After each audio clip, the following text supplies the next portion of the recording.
Chapter 26. Elinor could not find herself in the carriage with Miss Jennings, and beginning a journey to London under her protection, and as her guest, without wondering at her own situation. So short had their acquaintance with the lady been, so wholly unsuited were they in age and disposition, and so many had been her objections against such a measure only a few days before. But these objections had all, with that happy ardour of youth which Marianne and her mother equally shared, been overcome or overlooked. And Elinor, in spite of every occasional doubt of Willoughby's constancy, could not witness the rapture of delightful expectation which filled the whole soul and beamed in the eyes of Marianne, without feeling how blank was her own prospect, how cheerless her own state of mind in the comparison, and how gladly she would engage in the solicitude of Marianne's situation to have the same animating object in view, the same possibility of hope. A very short time, however, must now decide what Willoughby's intentions were. In all probability, he was already in town. Marianne's eagerness to be gone declared her dependence on finding him there, and Elinor was resolved not only upon gaining every new light as to his character which her own observation or the intelligence of others could give her, but likewise upon watching his behaviour to her sister with such zealous attention as to ascertain what he was and what he meant, before many meetings had taken place. Should the result of her observations be unfavourable, she was determined at all events to open the eyes of her sister. Should it be otherwise, her exertions would be of a different nature. She must then learn to avoid every selfish comparison, and banish every regret which might lessen her satisfaction in the happiness of Marianne. They were 3 days on their journey, and Marianne's behaviour as they travelled was a happy specimen of what future complaisance and companionableness to Miss Jennings might be expected to be. She sat in silence almost all the way, wrapped in her own meditations, and scarcely ever voluntarily speaking, except when any object of picturesque beauty within their view drew from her an exclamation of delight exclusively addressed to her sister. To atone for this conduct, therefore, Elinor took immediate possession of the post of civility which she had assigned herself, behaved with the greatest attention to Miss Jennings, talked with her, laughed with her, and listened to her whenever she could, and Miss Jennings on her side treated them both with all possible kindness, was solicitous on every occasion for their ease and enjoyment, and only disturbed that she could not make them choose their own dinners at the inn, nor extort a confession of their preferring salmon to cod, or boiled fowls to veal cutlets. They reached town by 3 o'clock the 3rd day, glad to be released, after such a journey, from the confinement of a carriage, and ready to enjoy all the luxury of a good fire. The house was handsome, and handsomely fitted up, and the young ladies were immediately put in possession of a very comfortable apartment. It had formerly been Charlotte's, and over the mantelpiece still hung a landscape in coloured silks of her performance, in proof of her having spent 7 years at a great school in town to some effect. As dinner was not to be ready in less than 2 hours from their arrival, Elinor determined to employ the interval in writing to her mother, and sat down for that purpose. In a few moments Marianne did the same. "I am writing home, Marianne," said Elinor. "Had not you better defer your letter for a day or two?" "I am not going to write to my mother," replied Marianne hastily, and as if wishing to avoid any further inquiry. Elinor said no more. It immediately struck her that she must then be writing to Willoughby, and the conclusion which as instantly followed was, that, however mysteriously they might wish to conduct the affair, they must be engaged. This conviction, though not entirely satisfactory, gave her pleasure, and she continued her letter with greater alacrity. Marianne's was finished in a very few minutes. In length it could be no more than a note. It was then folded up, sealed, and directed with eager rapidity. Eleanor thought she could distinguish a large W in the direction, and no sooner was it complete than Marianne, ringing the bell, requested the footman who answered it to get that letter conveyed for her to the two-penny post. This decided the matter at once. Her spirits still continued very high, but there was a flutter in them which prevented their giving much pleasure to her sister, and this agitation increased as the evening drew on. She could scarcely eat any dinner, and when they afterwards returned to the drawing-room, seemed anxiously listening to the sound of every carriage. It was a great satisfaction to Eleanor that Miss Jennings, by being much engaged in her own room, could see little of what was passing.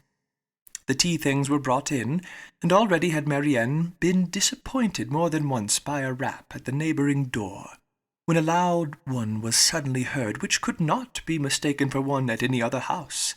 Eleanor felt secure of its announcing Willoughby's approach, and Marianne, starting up, moved towards the door.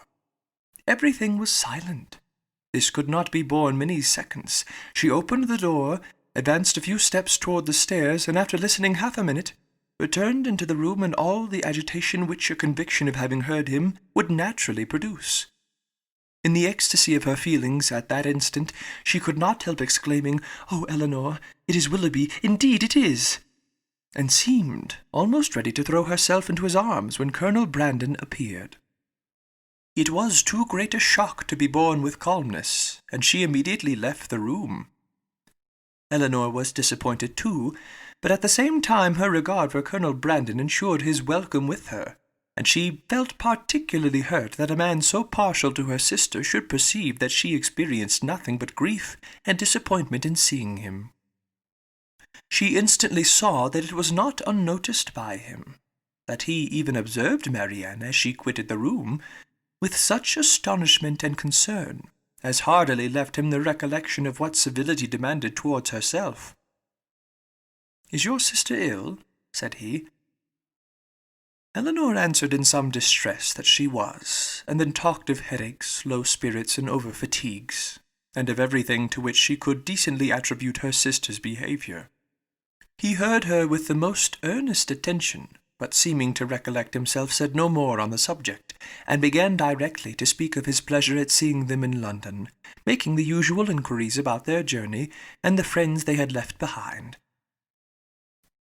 In this calm kind of way, with very little interest on either side, they continued to talk, both of them out of spirits, and the thoughts of both engaged elsewhere. Eleanor wished very much to ask whether Willoughby were then in town, but she was afraid of giving him pain by any inquiry after his arrival. And at length, by way of saying something, she asked if he had been in London ever since she had seen him last. "Yes," he replied with some embarrassment, "almost ever since. I have been once or twice at Delaford for a few days, but it has never been in my power to return to Barton." This, and the manner in which it was said, immediately brought back to her remembrance of all the circumstances of his quitting that place, with the uneasiness and suspicions they had caused to Miss Jennings, and she was fearful that her question had implied much more curiosity on the subject than she had ever felt. Miss Jennings soon came in. "Oh, Colonel," said she, with her usual noisy cheerfulness, "I am monstrous glad to see you. Sorry I could not come before. Beg your pardon, but I have been forced to look about me a little and settle my matters, for it is a long while since I have been at home, and you know one has always a world of little odd things to do after one has been away for any time, and then I have had Cartwright to settle with. Lord, I have been as busy as a bee ever since dinner. But, pray, Colonel, how came you to conjure out that I should be in town to-day?" "I had the pleasure of hearing it at Mr. Palmer's, where I have been dining." "Oh, you did? Well, and how do they all do at their house? How does Charlotte do? I warrant you she is a fine size by this time." "Miss Palmer appeared quite well, and I am commissioned to tell you that you will certainly see her tomorrow." "Aye, to be sure, I thought as much. Well, Colonel, I have brought 2 young ladies with me, you see.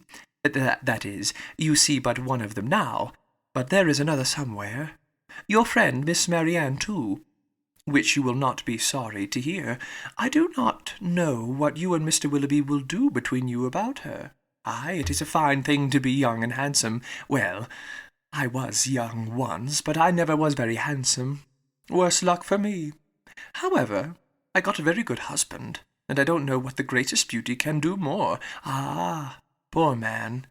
He has been dead these 8 years and better. But, Colonel, where have you been to since we parted? And how does your business go on? Come, come, let us have no secrets among friends.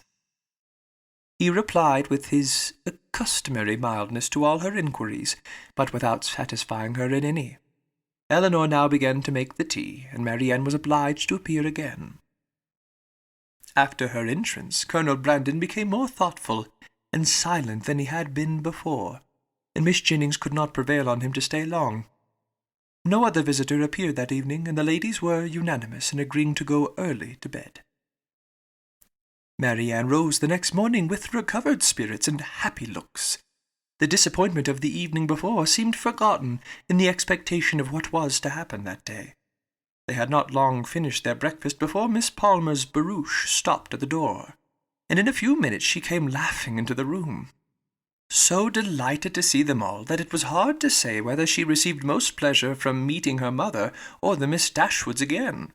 So surprised at their coming to town, though it was what she had rather expected all along. So angry at their accepting her mother's invitation after having declined her own, though at the same time she would never have forgiven them if they had not come.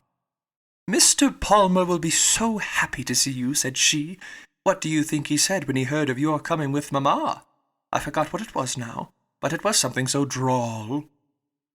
After an hour or two spent in what her mother called comfortable chat, or, in other words, in every variety of inquiry concerning all their acquaintance on Miss Jennings' side, and in laughter without cause on Miss Palmer's, it was proposed by the latter that they should all accompany her to some shops where she had business that morning, to which Miss Jennings and Eleanor readily consented, and having likewise some purchases to make themselves. And Marianne, though declining it at first, was induced to go likewise.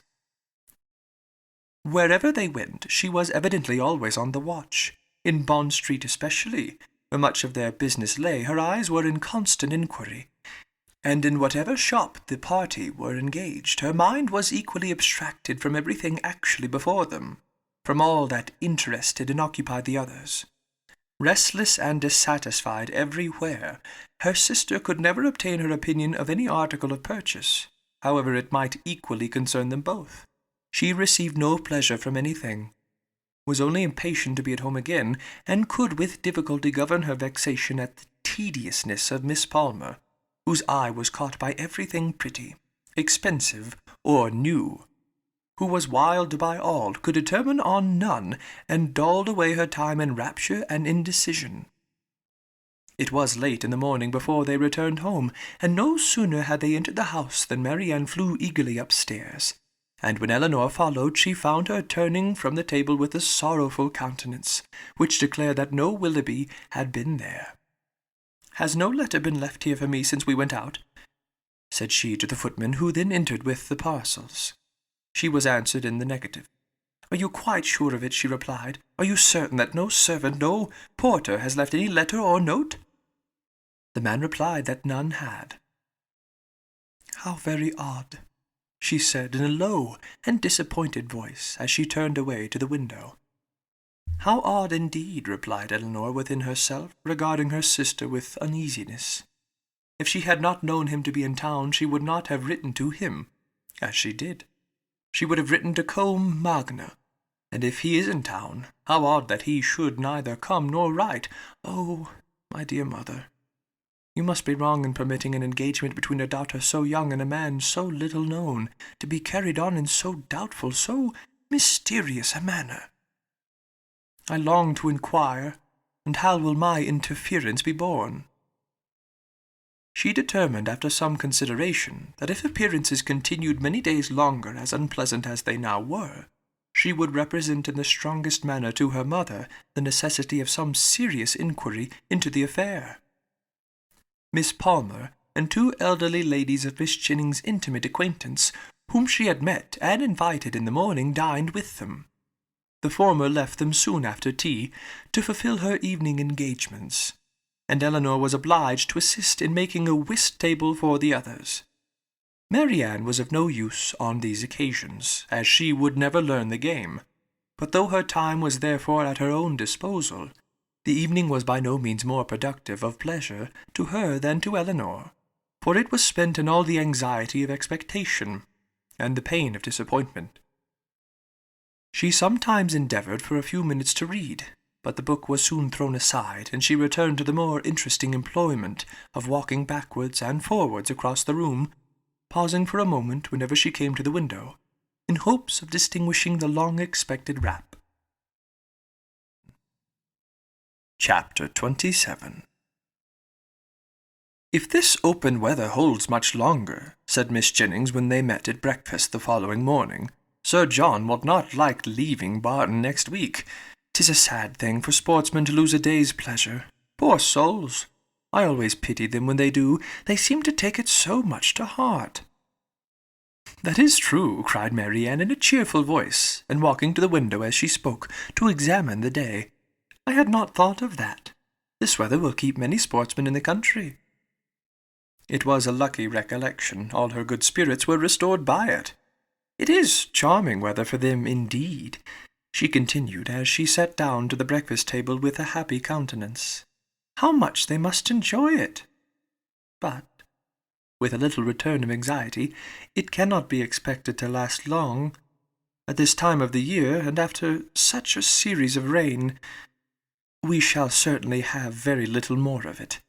Frosts will soon set in, and in all probability with severity.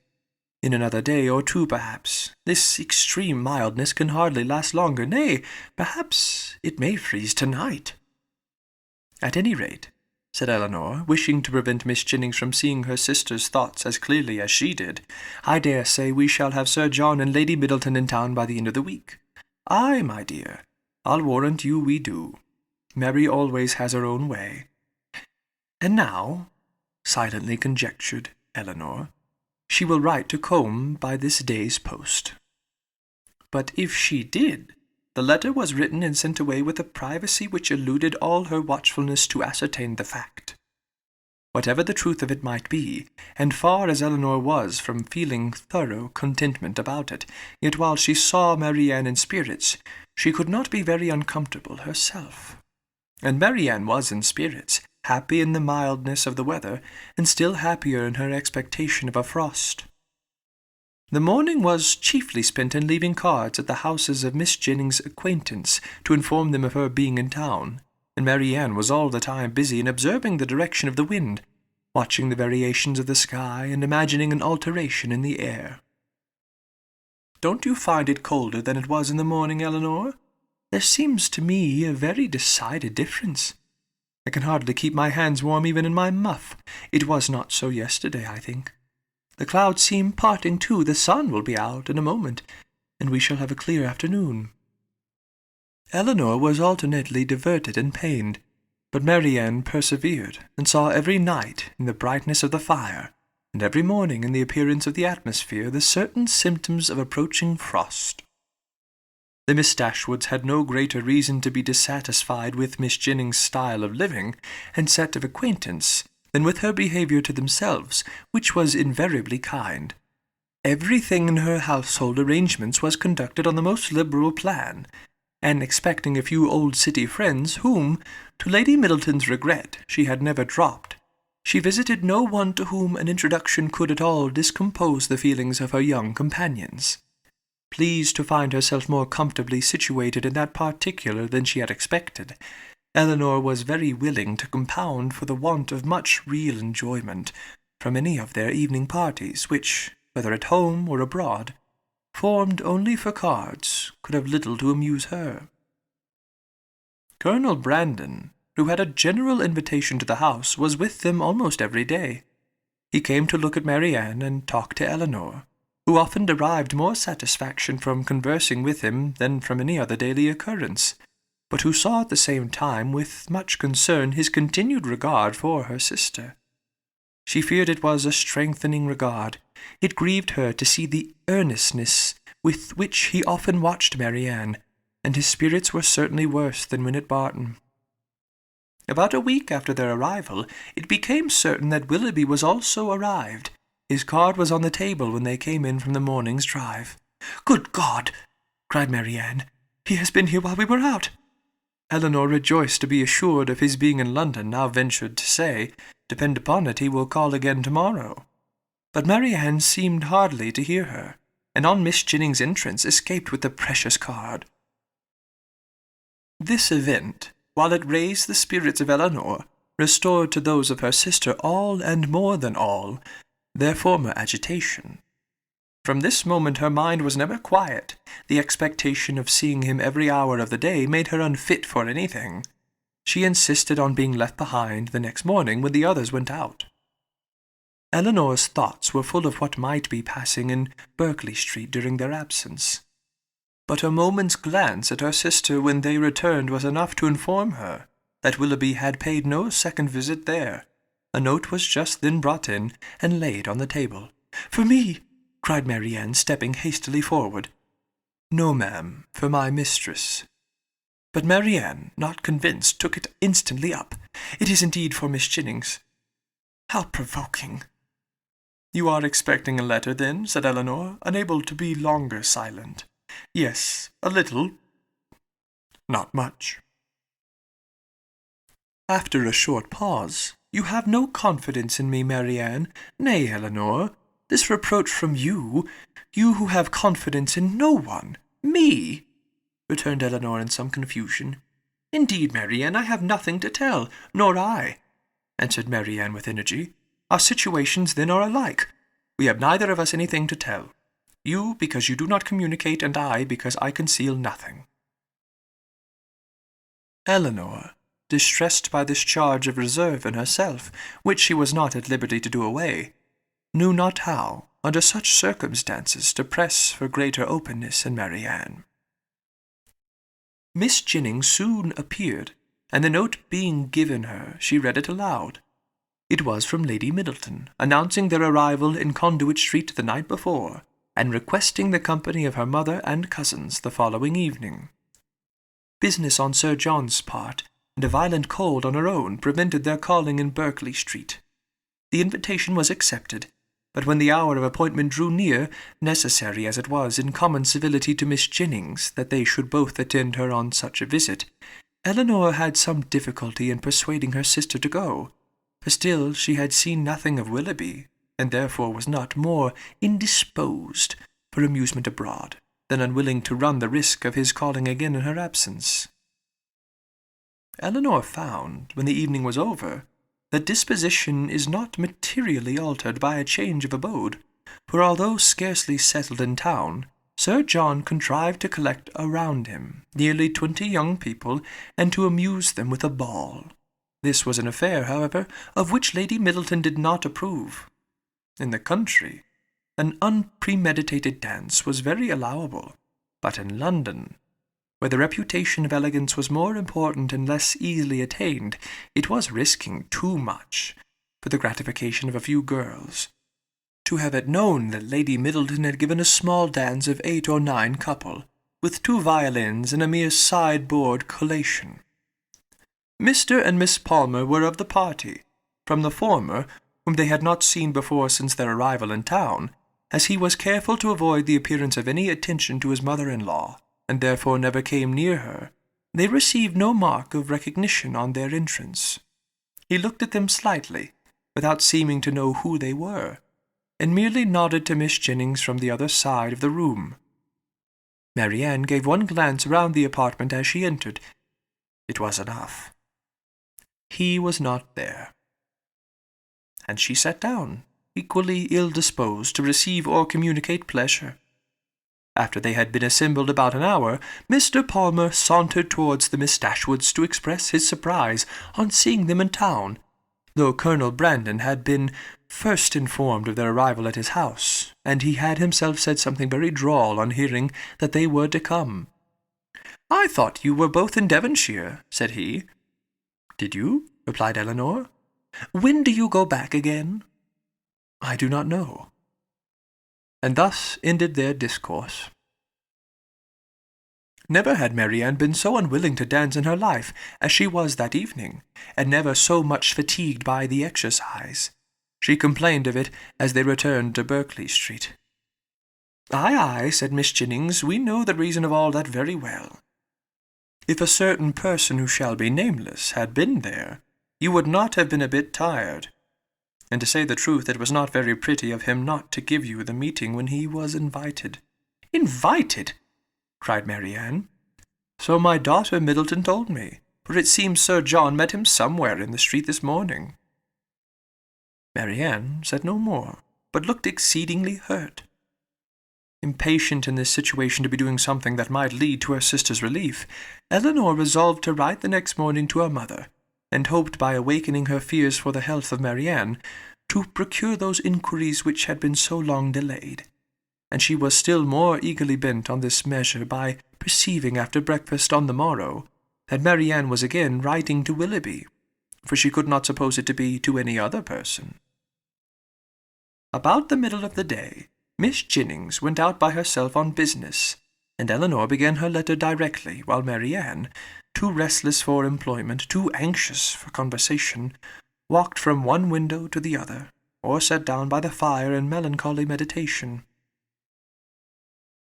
Elinor was very earnest in her application to her mother, relating all that had passed, her suspicions of Willoughby's inconsistency, urging her by every plea of duty and affection to demand from Marianne an account of her real situation with respect to him. Her letter was scarcely finished when a rap foretold a visitor, and Colonel Brandon was announced. Marianne, who had seen him from the window, and who hated company of any kind, left the room before he entered it. He looked more than usually grave, and though expressing satisfaction at finding Miss Dashwood alone, as if he had somewhat in particular to tell her, sat for some time without saying a word. Elinor, persuaded that he had some communication to make in which her sister was concerned, impatiently expected its opening. It was not the first time of her feeling the same kind of conviction, for, more than once before, beginning with the observation of "Your sister looks unwell today," or "Your sister seems out of spirits," he had appeared on the point either of disclosing or of inquiring something particular about her. After a pause of several minutes, their silence was broken by his asking her in a voice of some agitation when he had to congratulate her on the acquisition of a brother. Elinor was not prepared for such a question, and having no answer ready, was obliged to adopt the simple and common expedient of asking what he meant. He tried to smile as he replied, "Your sister's engagement to Mr. Willoughby is very generally known." "It cannot be generally known," returned Elinor, "for her own family do not know it." He looked surprised, and said, "I beg your pardon. I am afraid my inquiry has been impertinent, but I am not supposed any secrecy intended, as they openly correspond, and their marriage is universally talked of." "How can that be? By whom can you have heard it mentioned?" "By many. By some of whom you know nothing, by others with whom you are most intimate, Miss Jennings, Miss Palmer, and the Middletons. But still I might not have believed it, for where the mind is perhaps rather unwilling to be convinced, it will always find something to support its doubts. If I had not, when the servant let me in today, accidentally seen a letter in his hands directed to Mr. Willoughby in your sister's writing, I came to inquire, but I was convinced before I could ask the question, is everything finally settled? Is it impossible to— But I have no right, and I could have no chance of succeeding. Excuse me, Miss Dashwood. I believe I have been wrong in saying so much, but I hardly know what to do, and on your prudence I have the strongest dependence. Tell me that it is all absolutely resolved on, that any attempt, that in short concealment, if concealment be possible, is all that remains." These words, which conveyed to Elinor a direct avowal of his love for her sister, affected her very much. She was not immediately able to say anything, and even when her spirits were recovered, she debated for a short time on the answer it would be most proper to give. The real state of things between Willoughby and her sister was so little known to herself, that in endeavouring to explain it she might be as liable to say too much as too little. Yet as she was convinced that Marianne's affection for Willoughby could leave no hope of Colonel Brandon's success, whatever the event of that affection might be, and at the same time wished to shield her conduct from censure, she thought it most prudent and kind, after some consideration, to say more than she really knew or believed. She acknowledged, therefore, that though she had never been informed by themselves of the terms on which they stood with each other, of their mutual affection, she had no doubt, and of their correspondence she was not astonished to hear. He listened to her with silent attention, and on her ceasing to speak rose directly from his seat, and after saying in a voice of emotion, "To your sister I wish all imaginable happiness. To Willoughby, that he may endeavour to deserve her," took leave, and went away. Elinor derived no comfortable feelings from this conversation, to lessen the uneasiness of her mind on other points. She was left, on the contrary, with a melancholy impression of Colonel Brandon's unhappiness, and was prevented even from wishing it removed by her anxiety for the very event that must confirm it. Chapter 28. Nothing occurred during the next 3 or 4 days to make Elinor regret what she had done in applying to her mother, for Willoughby neither came nor wrote. They were engaged about the end of that time to attend Lady Middleton to a party, from which Miss Jennings was kept away by the indisposition of her youngest daughter. And from this party, Marianne, wholly dispirited, careless of her appearance and seeming equally indifferent whether she went or stayed, prepared without one look of hope or one expression of pleasure. She sat by the drawing-room fire after tea till the moment of Lady Middleton's arrival, without once stirring from her seat or altering her attitude, lost in her own thoughts and insensible of her sister's presence. And when at last they were told that Lady Middleton waited for them at the door, she started as if she had forgotten that any one was expected.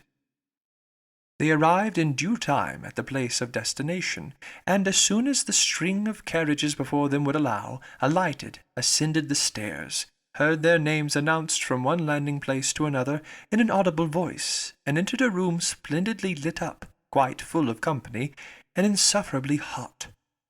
When they had paid their tribute of politeness by curtsying to the lady of the house, they were permitted to mingle in the crowd, and take their share of the heat and inconvenience, to which their arrival must necessarily add. After some time spent in saying little or doing less, Lady Middleton sat down to Casino, and as Marianne was not in spirits for moving about, she and Elinor, luckily succeeding to chairs, placed themselves at no great distance from the table. They had not remained in this manner long before Elinor perceived Willoughby, standing within a few yards of them, in earnest conversation with a very fashionable-looking young woman. She soon caught his eye, and he immediately bowed, but without attempting to speak to her or to approach Marianne, though he could not but see her, and then continued his discourse with the same lady. Elinor turned involuntarily to Marianne to see whether it could be unobserved by her.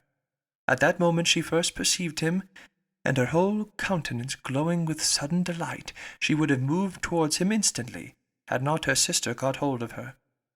"Good heavens!" she exclaimed, "he is there! He is there! Oh, why does he not look at me? Why can I not speak to him?" "Pray, pray be composed," cried Elinor, "and do not betray what you feel to everybody present. Perhaps he has not observed you yet." This, however, was more than she could believe herself, and to be composed at such a moment was not only beyond the reach of Marianne, it was beyond her wish. She sat in agony of impatience which affected every feature. At last he turned round again, and regarded them both. She started up, and pronouncing his name in a tone of affection, held out her hand to him. He approached, and addressing himself rather to Elinor than Marianne, as if wishing to avoid her eye, and determined not to observe her attitude, inquired in a hurried manner after Miss Dashwood, and asked how long they had been in town. Elinor was robbed of all presence of mind by such an address, and was unable to say a word. But the feelings of her sister were instantly expressed. Her face was crimsoned over, and she exclaimed, in a voice of the greatest emotion, "Good God! Willoughby, what is the meaning of this? Have you not received my letters? Will you not shake hands with me?" He could not then avoid it, but her touch seemed painful to him, and he held her hand only for a moment. During all this time he was evidently struggling for composure. Elinor watched his countenance and saw its expression becoming more tranquil. After a moment's pause, he spoke with calmness. "I did myself the honour of calling in Berkeley Street last Tuesday, and very much regretted that I was not fortunate enough to find yourselves and Miss Jennings at home. My card was not lost, I hope."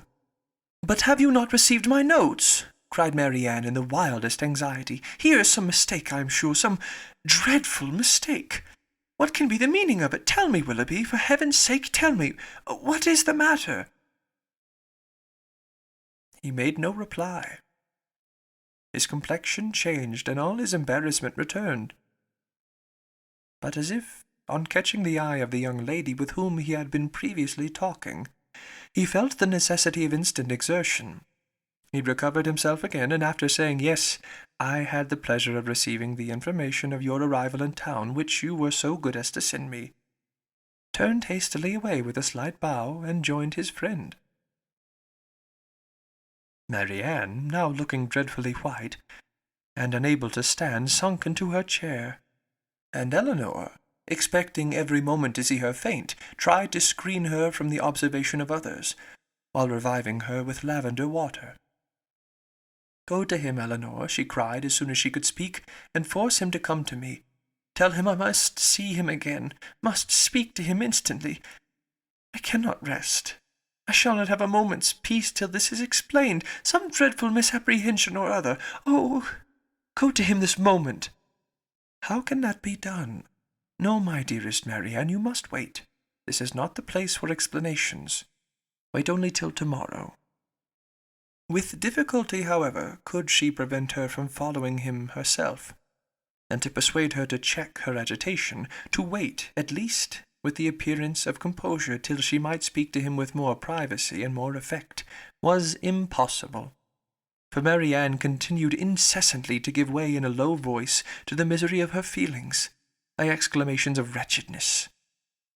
In a short time Elinor saw Willoughby quit the room by the door towards the staircase, and telling Marianne that he was gone, urged the impossibility of speaking to him again that evening, as a fresh argument for her to be calm. She instantly begged her sister would entreat Lady Middleton to take them home, as she was too miserable to stay a minute longer. Lady Middleton, though in the middle of a rubber, on being informed that Marianne was unwell, was too polite to object for a moment to her wish of going away, and making over her cards to a friend, they departed as soon as the carriage could be found. Scarcely a word was spoken during the return to Berkeley Street. Marianne was in a silent agony, too much oppressed even for tears. But as Miss Jennings was luckily not come home, they could go directly to their own room, where hartshorn restored her a little to herself. She was soon undressed and in bed, and as she seemed desirous of being alone, her sister then left her, and while she waited the return of Miss Jennings, had leisure enough for thinking over the past. That some kind of engagement had subsisted between Willoughby and Marianne she could not doubt, and that Willoughby was weary of it seemed equally clear, for however Marianne might still feed her own wishes, she could not attribute such behaviour to mistake or misapprehension of any kind. Nothing but a thorough change of sentiment could account for it. Her indignation would have been still stronger than it was, had she not witnessed that embarrassment which seemed to speak a consciousness of her own misconduct, and prevented her from believing him so unprincipled as to have been sporting with the affections of her sister from the first, without any design that would bear investigation. Absence might have weakened his regard, and convenience might have determined him to overcome it. But that such a regard had formerly existed she could not bring herself to doubt. As for Marianne, on the pangs which so unhappy a meeting must already have given her, and on those still more severe which might await her in its probable consequence, she could not reflect without the deepest concern. Her own situation gained in the comparison, for while she could esteem Edward as much as ever, however they might be divided in future, her mind might be always supported. But every circumstance that could embitter such an evil seemed unknitting to heighten the misery of Marianne in a final separation from Willoughby, in an immediate and irreconcilable rupture with him. Chapter 29.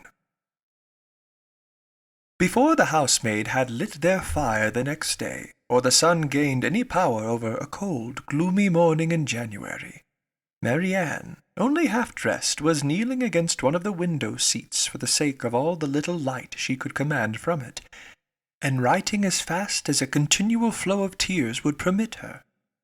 In this situation, Elinor, roused from sleep by her agitation and sobs, first perceived her, and after observing her for a few moments with silent anxiety, said, in a tone of the most considerate gentleness, "Marianne, may I ask—" "No, Elinor," she replied. "Ask nothing. You will soon know all."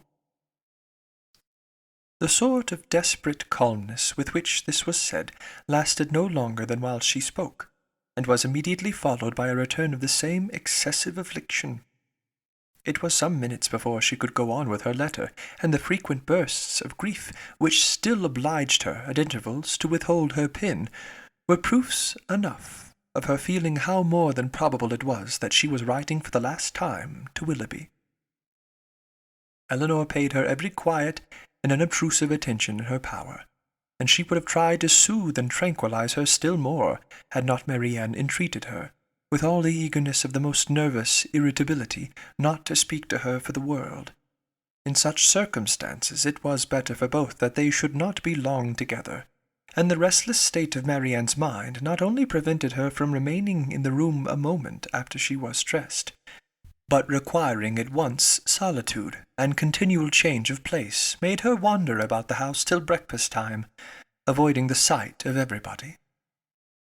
At breakfast she neither ate nor attempted to eat anything, and Elinor's attention was then all employed, not in urging her, not in pitying her, nor in appearing to regard her, but endeavouring to engage Miss Jennings' notice entirely to herself.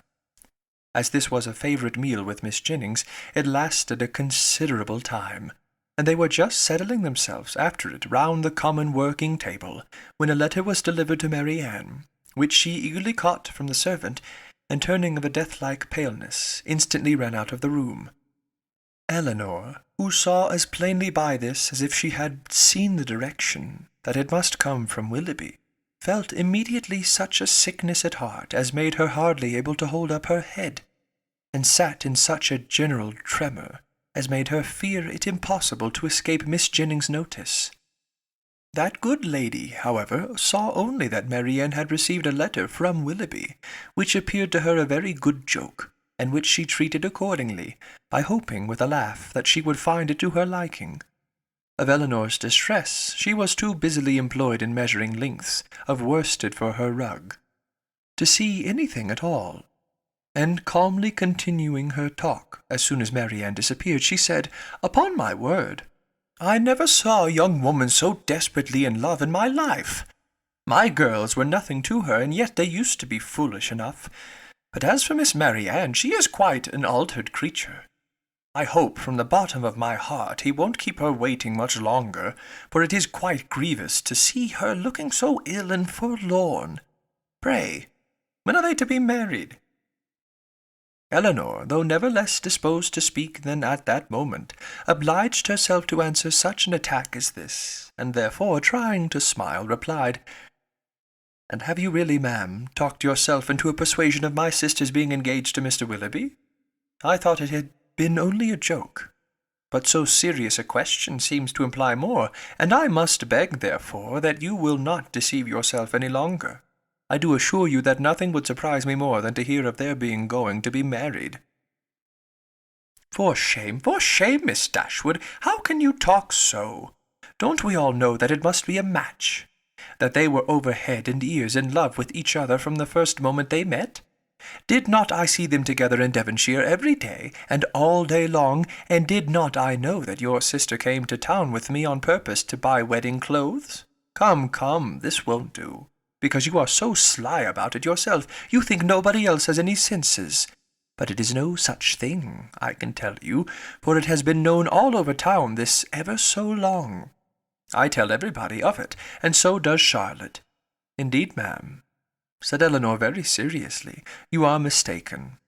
Indeed, you are doing a very unkind thing in spreading the report, and you will find that you have, though you will not believe me now. Miss Jennings laughed again, but Elinor had not spirits to say more, and eager at all events to know what Willoughby had written, hurried away to their room, where, on opening the door, she saw Marianne stretched on the bed, almost choked by grief, one letter in her hand, and 2 or 3 others laying by her. Elinor drew near, but without saying a word, and seating herself on the bed took her hand, kissed her affectionately several times, and then gave way to a burst of tears, which at first was scarcely less violent than Marianne's. The latter, though unable to speak, seemed to feel all the tenderness of this behaviour, and after some time thus spent in joint affliction she put all the letters into Elinor's hand, and then covering her face with her handkerchief, almost screamed with agony. Elinor, who knew that such grief, shocking as it was to witness it, must have its course, watched by her till this excess of suffering had somewhat spent itself, and then turning eagerly to Willoughby's letter, read as follows. Bond Street, January. My dear Madam, I have just had the honour of receiving your letter, for which I beg to return my sincere acknowledgments. I am much concerned to find there was anything in my behaviour last night that did not meet your approbation. And though I am quite at a loss to discover in what point I could be so unfortunate as to offend you, I entreat your forgiveness of what I can assure you to have been perfectly unintentional.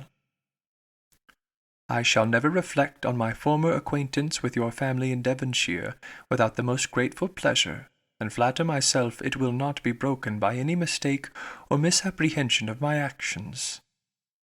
My esteem for your whole family is very sincere. But if I have been so unfortunate as to give rise to a belief of more than I felt, or meant to express, I shall reproach myself for not having been more guarded in my professions of that esteem.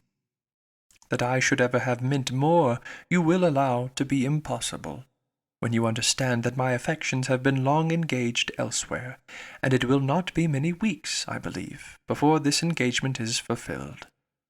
It is with great regret that I obey your commands in returning the letters with which I have been honoured from you, and the lock of hair which you so obligingly bestowed on me. I am, dear madam, your most obedient, humble servant, John Willoughby. With what indignation such a letter as this might be read by Miss Dashwood may be imagined. Though aware, before she began it, that it must bring a confession of his inconsistency, and confirm their separation forever, she was not aware that such language could be suffered to announce it, nor could she have supposed Willoughby capable of departing so far from the appearance of every honourable and delicate feeling, so far from the common decorum of a gentleman as to send a letter so impudently cruel. A letter which, instead of bringing with his desire of a release any professions of regret, acknowledged no breath of faith, denied all peculiar affection whatever. A letter of which every line was an insult, and which proclaimed its writer to be deep in hardened villainy. She paused over it for some time with indignant astonishment, then read it again and again. But every perusal only served to increase her abhorrence of the man, and so bitter were her feelings against him, that she dared not trust herself to speak, lest she might wound Marianne still deeper by treating their disengagement, not as a loss to her of any possible good, but as an escape from the worst and most irremediable of all evils. a connection for life, with an unprincipled man, as a deliverance the most real, a blessing the most important. In her earnest meditations on the contents of the letter, on the depravity of that mind which could dictate it, and probably on the very different mind of a very different person, who had no other connection whatever with the affair than what her heart gave him with everything that passed, Elinor forgot the immediate distress of her sister, forgot that she had 3 letters on her lap yet unread, and so entirely forgot how long she had been in the room, that when on hearing a carriage drive up to the door, she went to the window to see who could be coming so unreasonably early. She was all astonishment to perceive Miss Jennings's chariot, which she knew had not been ordered till 1. Determined not to quit Marianne, though hopeless of contributing, at present, to her ease, she hurried away to excuse herself from attending Miss Jennings, on account of her sister being indisposed. Miss Jennings, with a thoroughly good-humoured concern for its cause, admitted the excuse most readily, and Elinor, after seeing her safe off, returned to Marianne, whom she found attempting to rise from the bed, and whom she reached just in time to prevent her from falling on the floor, faint and giddy from a long want of proper rest and food. For it was many days since she had any appetite, and many nights since she had really slept. And now, when her mind was no longer supported by the fever of suspense, the consequence of all this was felt in an aching head, a weakened stomach, and a general nervous faintness. A glass of wine, which Elinor procured for her directly, made her more comfortable, and she was at last able to express some sense of her kindness by saying, "Poor Elinor, how unhappy I make you!" "I only wish," replied her sister, "there were anything I could do which might be of comfort to you." This, as everything else would have been, was too much for Marianne, who could only exclaim, in the anguish of her heart, "Oh, Elinor, I am miserable indeed," before her voice was entirely lost in sobs. Elinor could no longer witness this torrent of unresisted grief in silence. "Exert yourself, dear Marianne," she cried. "If you will not kill yourself and all who love you, think of your mother. Think of her misery while you suffer. For her sake you must exert yourself." "I cannot, cried Marianne. Leave me if I distress you. Leave me, hate me, forget me. But do not torture me. Oh, how easy for those who have no sorrow of their own to talk of exertion. Happy, happy Elinor! You cannot have any idea of what I suffer. Do you call me happy, Marianne? Ah, if you knew! And can you believe me to be so, while I see you so wretched? Forgive me, forgive me!" Throwing her arms round her sister's neck. "I know you feel for me. I know what a heart you have, but yet you must be happy. Edward loves you. What, oh, what can do away such happiness as that?" "Many, many circumstances," said Elinor, solemnly. "No, no, no," cried Marianne wildly. "He loves you, and only you. You can have no grief. I can have no pleasure while I see you in this state, and you will never see me otherwise. Mine is a misery which nothing can do away. You must not talk so, Marianne. Have you no comforts, no friends? Is your loss such as leaves no opening for consolation? Much as you suffer now, think of what you would have suffered if the discovery of his character had been delayed to a later period. If your engagement had been carried on for months and months, as it might have been before he chose to put an end to it. Every additional day of unhappy confidence on your side would have made the blow more dreadful." "Engagement!" cried Marianne. "There has been no engagement. No engagement, no! He is not so unworthy as you believe him. He has broken no faith with me. But he told you that he loved you. Yes. No. Never absolutely. It was every day implied, but never professedly declared. Sometimes I thought it had been, but it never was. Yet you wrote to him? Yes. Could that be wrong after all that had passed? But I cannot talk. Elinor said no more, and turning again to the 3 letters which now raised a much stronger curiosity than before, directly ran over the contents of all. The first, which was what her sister had sent him on their arrival in town, was to this effect. Berkeley Street, January. How surprised you will be, Willoughby, on receiving this, and I think you will feel something more than surprise when you know that I am in town. An opportunity of coming hither, though Miss Jennings was a temptation we could not resist. I wish you may receive this in time to come here tonight, but I will not depart on it. At any rate, I shall expect you tomorrow. For the present, adieu. M.D. Her second note, which had been written on the morning after the dance at the Middletons, was in these words: I cannot express my disappointment in having missed you the day before yesterday, nor my astonishment at having received any answer to a note which I sent you above a week ago. I have been expecting to hear from you, and still more to see you, every hour of the day. Pray call again as soon as possible, and explain the reason of my having expected this in vain. You had better come earlier another time, because we are generally out by 1. We were last night at Lady Middleton's, where there was a dance. I have been told that you were asked to be of the party, but could it be so? You must be very much altered, indeed, since we parted, if that could be the case, and you not there.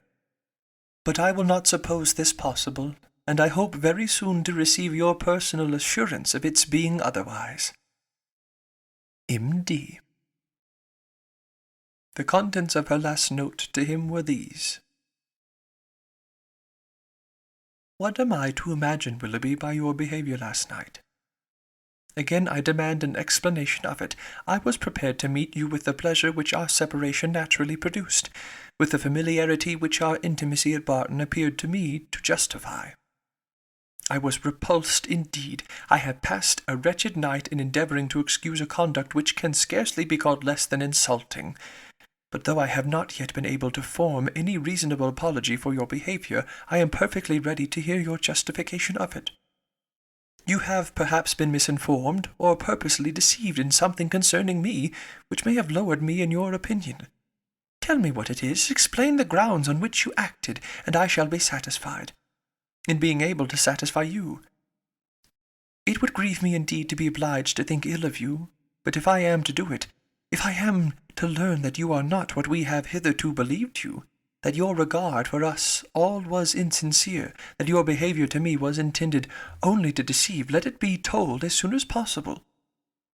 My feelings are at present in a state of dreadful indecision. I wish to acquit you, but certainly on either side will be ease to what I now suffer. If your sentiments are no longer what they were, you will return my notes, and the lock of my hair which is in your possession. M.D. That such letters, so full of affection and confidence, could have been so answered, Elinor, for Willoughby's sake, would have been unwilling to believe.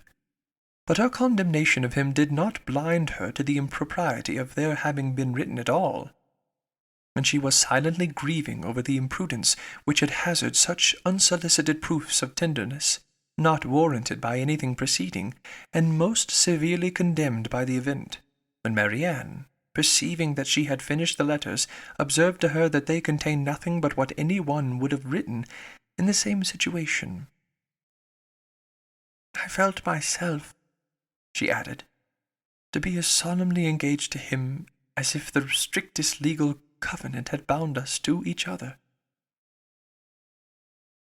I can believe it, said Elinor, but unfortunately he did not feel the same. He did feel the same, Elinor. For weeks and weeks he felt it. I know he did. Whatever may have changed him now, and nothing but the blackest art employed against me can have done it, I was once as dear to him as my own soul could wish. This lock of hair, which now he can so readily give up, was begged of me with the most earnest supplication. Had you seen his look, his manner, had you heard his voice at that moment, Have you forgot the last evening of our being together at Barton? The morning that we parted, too? When he told me that it might be many weeks before we met again, his distress. Can I ever forget his distress? For a moment or two she could say no more, but when this emotion had passed away, she added, in a firmer tone, Eleanor, I have been cruelly used, but not by Willoughby. Dearest Marianne, who but himself? By whom can he have been instigated?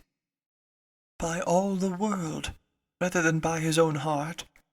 I could rather believe every creature of my acquaintance leagued together to ruin me in his opinion than believe his nature capable of such cruelty. This woman of whom he writes, whoever she be, or anyone in short, but your own dear self, mamma, and Edward, may have been so barbarous to belie me. Beyond you three, is there a creature in the world whom I would not rather suspect of evil than Willoughby, whose heart I know so well? Eleanor would not contend, and only replied, Whoever may have been so detestably your enemy, let them be cheated of their malignant triumph, my dear sister, by seeing how nobly the consciousness of your own innocence and good intention supports your spirits.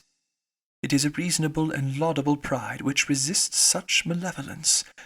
No, no, cried Marianne.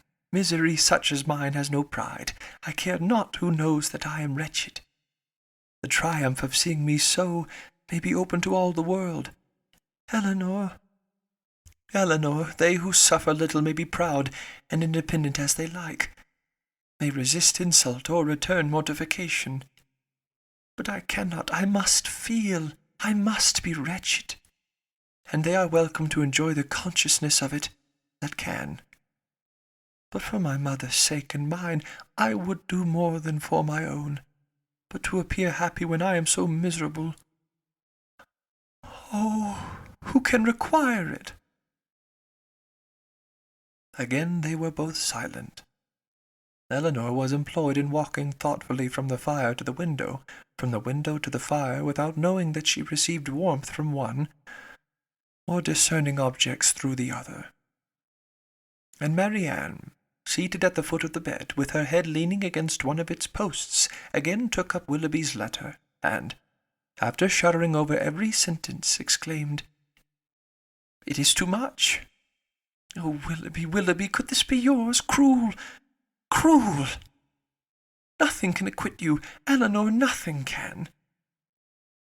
Whatever he might have heard against me, ought he not to have suspended his belief? Ought he not to have told me of it, to have given me the power of clearing myself? The lock of hair, repeating it from the letter, which you so obligingly bestowed on me. That is unpardonable. Willoughby, where was your heart when you wrote those words? Oh, barbarously insolent! Eleanor, can he be justified? No, Marianne, in no possible way. And yet this woman, who knows what her heart may have been, how long it may have been premeditated, and how deeply contrived by her, who is she? Who can she be? Whom did I ever hear him talk of as young and attractive among his female acquaintance? Oh, no one, no one! He talked to me only of myself. Another pause ensued. Marianne was greatly agitated, and it ended thus. Eleanor, I must go home. I must go and comfort mamma. Can we not be gone tomorrow? Tomorrow, Marianne. Yes. Why should I stay here? I came only for Willoughby's sake, and now who cares for me? Who regards me? It would be impossible to go tomorrow. We owe Miss Jennings much more than civility, and civility of the commonest kind must prevent such a hasty removal as that. Well, then, another day or two perhaps, but I cannot stay here long. I cannot stay to endure the questions and remarks of all these people, the Middletons and the Palmers. How am I to bear their pity? The pity of such a woman as Lady Middleton. Oh, what would he say to that? Eleanor advised her to lie down again, and for a moment she did so. But no attitude could give her ease, and in restless pain of mind and body she moved from one posture to another, till growing more and more hysterical, her sister could with difficulty keep her on the bed at all, and for some time was fearful of being constrained to call for assistance. Some lavender drops, however, which she was at length persuaded to take, were of use, and from that time till Miss Jennings returned she continued on the bed quiet and motionless. Chapter 30. Miss Jennings came immediately to their room on her return, and without waiting to have request of admittance answered, opened the door and walked in with a look of real concern. "How do you do, my dear?" said she in a voice of great compassion to Marianne, who turned away her face without attempting to answer. "How is she, Miss Dashwood?" "Poor thing, she looks very bad." "No wonder." "Ay, it is but too true. He is to be married very soon. A good-for-nothing fellow, I have no patience with him. Miss Taylor told me of it half an hour ago, and she was told it by a particular friend of Miss Grey herself, else I am sure I should not have believed it. And I was almost ready to sink as it was. Well, said I, all I can say is that if this be true, he has used a young lady of my acquaintance abominably ill, and I wish with all my soul his wife may plague his heart out. And so I shall always say, my dear, you may depend on it. I have no notion of men's going on in this way, and if ever I meet him again, I will give him such a dressing as he has not had this many a day. But there is one comfort, my dear Miss Marianne. He is not the only young man in the world worth having, and with your pretty face you will never want admirers. Well, poor thing, I won't disturb her any longer, for she had better have her cry out at once and have done with. The Perrys and Sandersons luckily are coming tonight, you know, and that will amuse her. She then went away, walking on tiptoe out of the room, as if she supposed her young friend's affliction could be increased by noise. Marianne, to the surprise of her sister, determined on dining with them. Elinor even advised her against it. But no, she would go down. She could bear it very well, and the bustle about her would be less. Elinor, pleased to have her governed for a moment by such a motive, though believing it hardly possible that she could sit out the dinner, said no more, and adjusting her dress for her as well as she could, while Marianne still remained on the bed, was ready to assist her into the dining-room as soon as they were summoned to it. When there, looking through most wretchedly, she ate more and was calmer than her sister had expected. Had she tried to speak, or had she been conscious of half Miss Jennings' well-meant but ill-judged attentions to her, this calmness could not have been maintained. But not a syllable escaped her lips, and the abstraction of her thoughts preserved her in ignorance of everything that was passing before her. Elinor, who did justice to Miss Jennings' kindness, though its effusions were often distressing, and sometimes almost ridiculous, made her those acknowledgments, and returned those civilities, which her sister could not make or return for herself. Their good friend saw that Marianne was unhappy, and felt that everything was due to her which might make her at all less so. She treated her, therefore, with all the indulgent fondness of a parent towards a favourite child on the last day of its holidays. Marianne was to have the best place by the fire, was to be tempted to eat by every delicacy in the house, and to be amused by the relation of all the news of the day. Had not Elinor, in the sad countenance of her sister, seen a check to all mirth, she could have been entertained by Miss Jennings' endeavours to cure a disappointment in love, by a variety of sweetmeats and olives, and a good fire.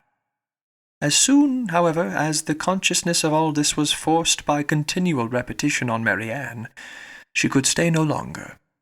With a hasty exclamation of misery, and a sigh to her sister not to follow her, she directly got up and hurried out of the room. "Poor soul!" cried Miss Jennings as soon as she was gone.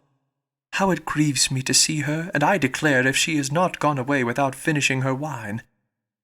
And the dried cherries, too. Lord, nothing seems to do her any good." I am sure if I knew of anything she would like, I would send all over the town for it.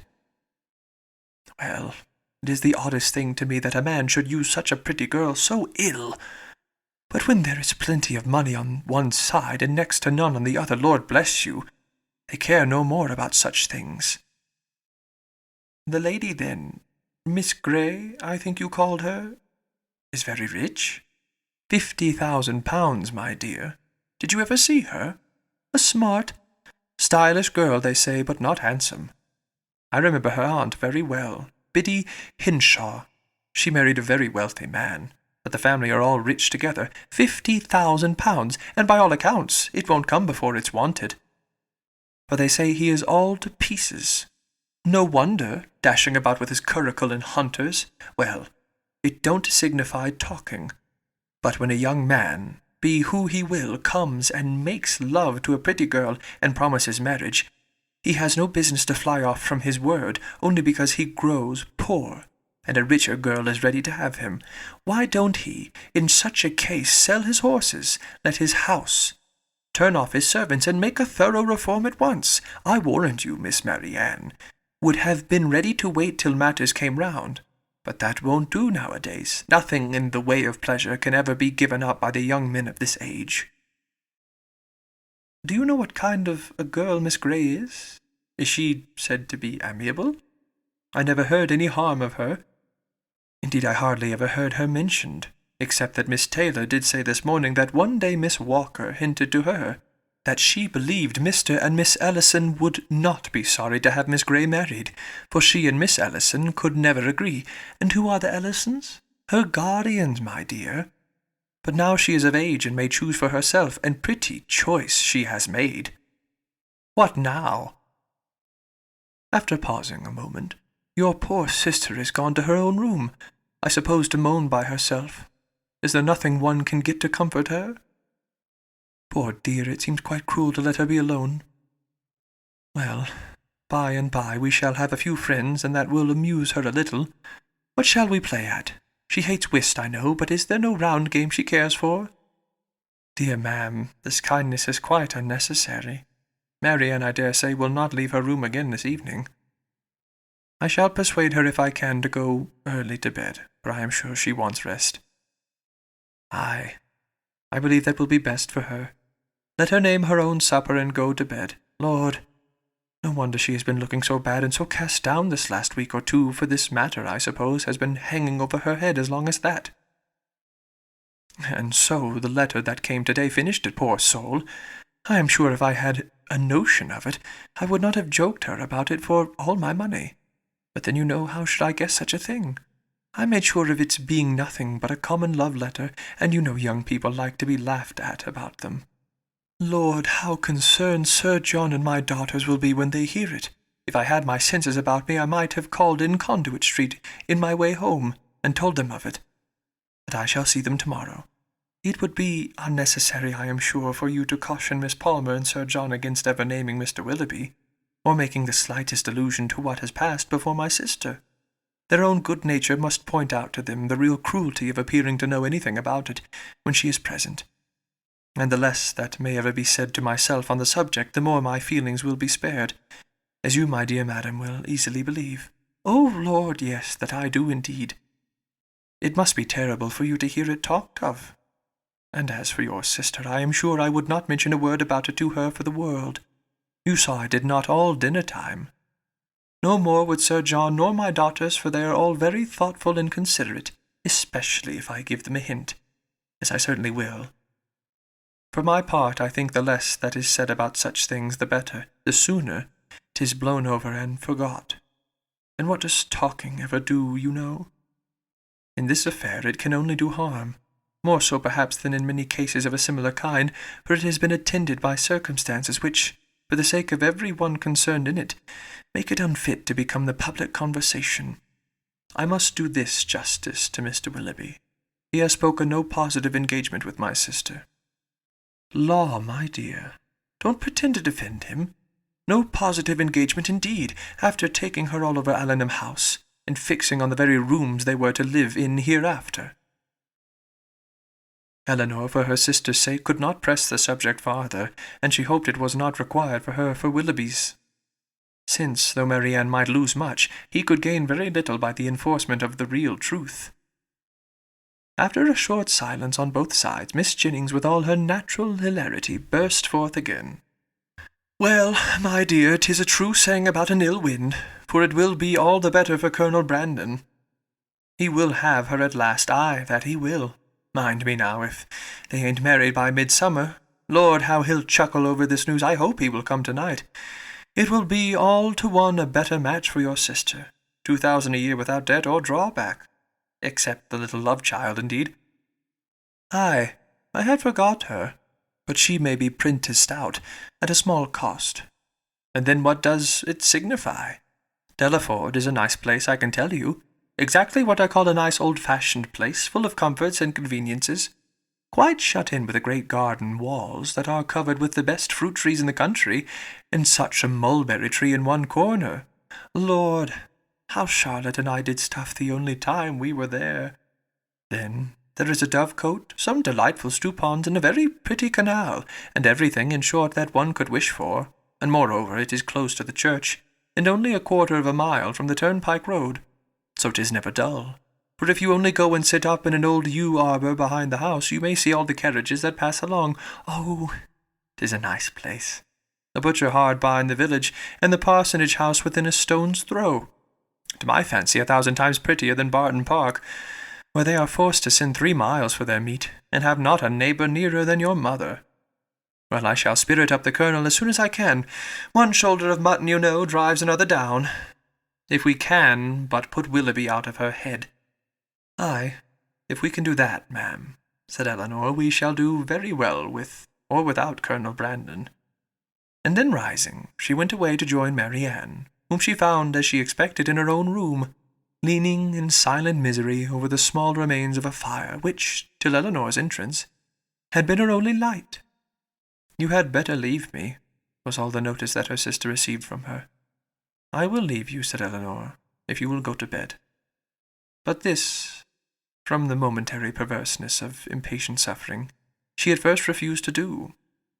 Her sister's earnest, though gentle persuasion, however, soon softened her to compliance, and Eleanor saw her lay her aching head on the pillow, and as she hoped, in a way to get some quiet rest before she left her. In the drawing-room, whither she then repaired, she was soon joined by Miss Jennings, with a wine-glass full of something in her hand. My dear, she said, entering, I have just recollected that I have some of the finest old Constantina wine in the house that ever was tasted, so I have brought a glass of it for your sister. My poor husband, how fond he was of it. Whenever he had a touch of his old colicky gout, he said it did him more good than anything else in the world. Do take it to your sister. Dear ma'am, replied Eleanor, smiling at the difference of the complaints for which it was recommended. How good you are! But I have just left Marianne in bed, and I hope almost sleep. And as I think nothing will be of so much service to her as rest, if you will give me leave, I will drink the wine myself. Miss Jennings, though regretting that she had not been 5 minutes earlier, was satisfied with the compromise, and Eleanor, as she swallowed the chief of it, reflected that though its effects on a colicky gout were at present of little importance to her, its healing powers on a disappointed heart might be as reasonably tried on herself as on her sister. Colonel Brandon came in while the party were at tea, and by his manner of looking round the room for Marianne, Eleanor immediately fancied that he neither expected nor wished to see her there, and, in short, that he was already aware of what occasioned her absence. Miss Jennings was not struck by the same thought, for soon after his entrance she walked across the room to the tea-table where Eleanor presided, and whispered, The Colonel looks as grave as ever, you see. He knows nothing of it. Do tell him, my dear. He shortly afterwards drew a chair close to hers, and, with a look which perfectly assured her of his good information, inquired after her sister. Marianne is not well, said she. She has been indisposed all day, and we have persuaded her to go to bed. Perhaps, then, he hesitatingly replied, What I heard this morning there may be more truth in it than I could believe possible at first. What did you hear? That a gentleman whom I had reason to think, in short, that a man whom I knew to be engaged. But how shall I tell you? If you know it already, as surely you must, I may be spared. You mean, answered Eleanor with forced calmness, Mr. Willoughby's marriage with Miss Grey. Yes, we do know it all. This seems to have been a day of general elucidation, for this very morning first unfolded it to us. Mr. Willoughby is unfathomable. Where did you hear it? In a stationer's shop in Pall Mall, where I had business. 2 ladies were waiting for their carriage, and one of them was giving the other an account of the intended match, in a voice so little attempting concealment that it was impossible for me not to hear all.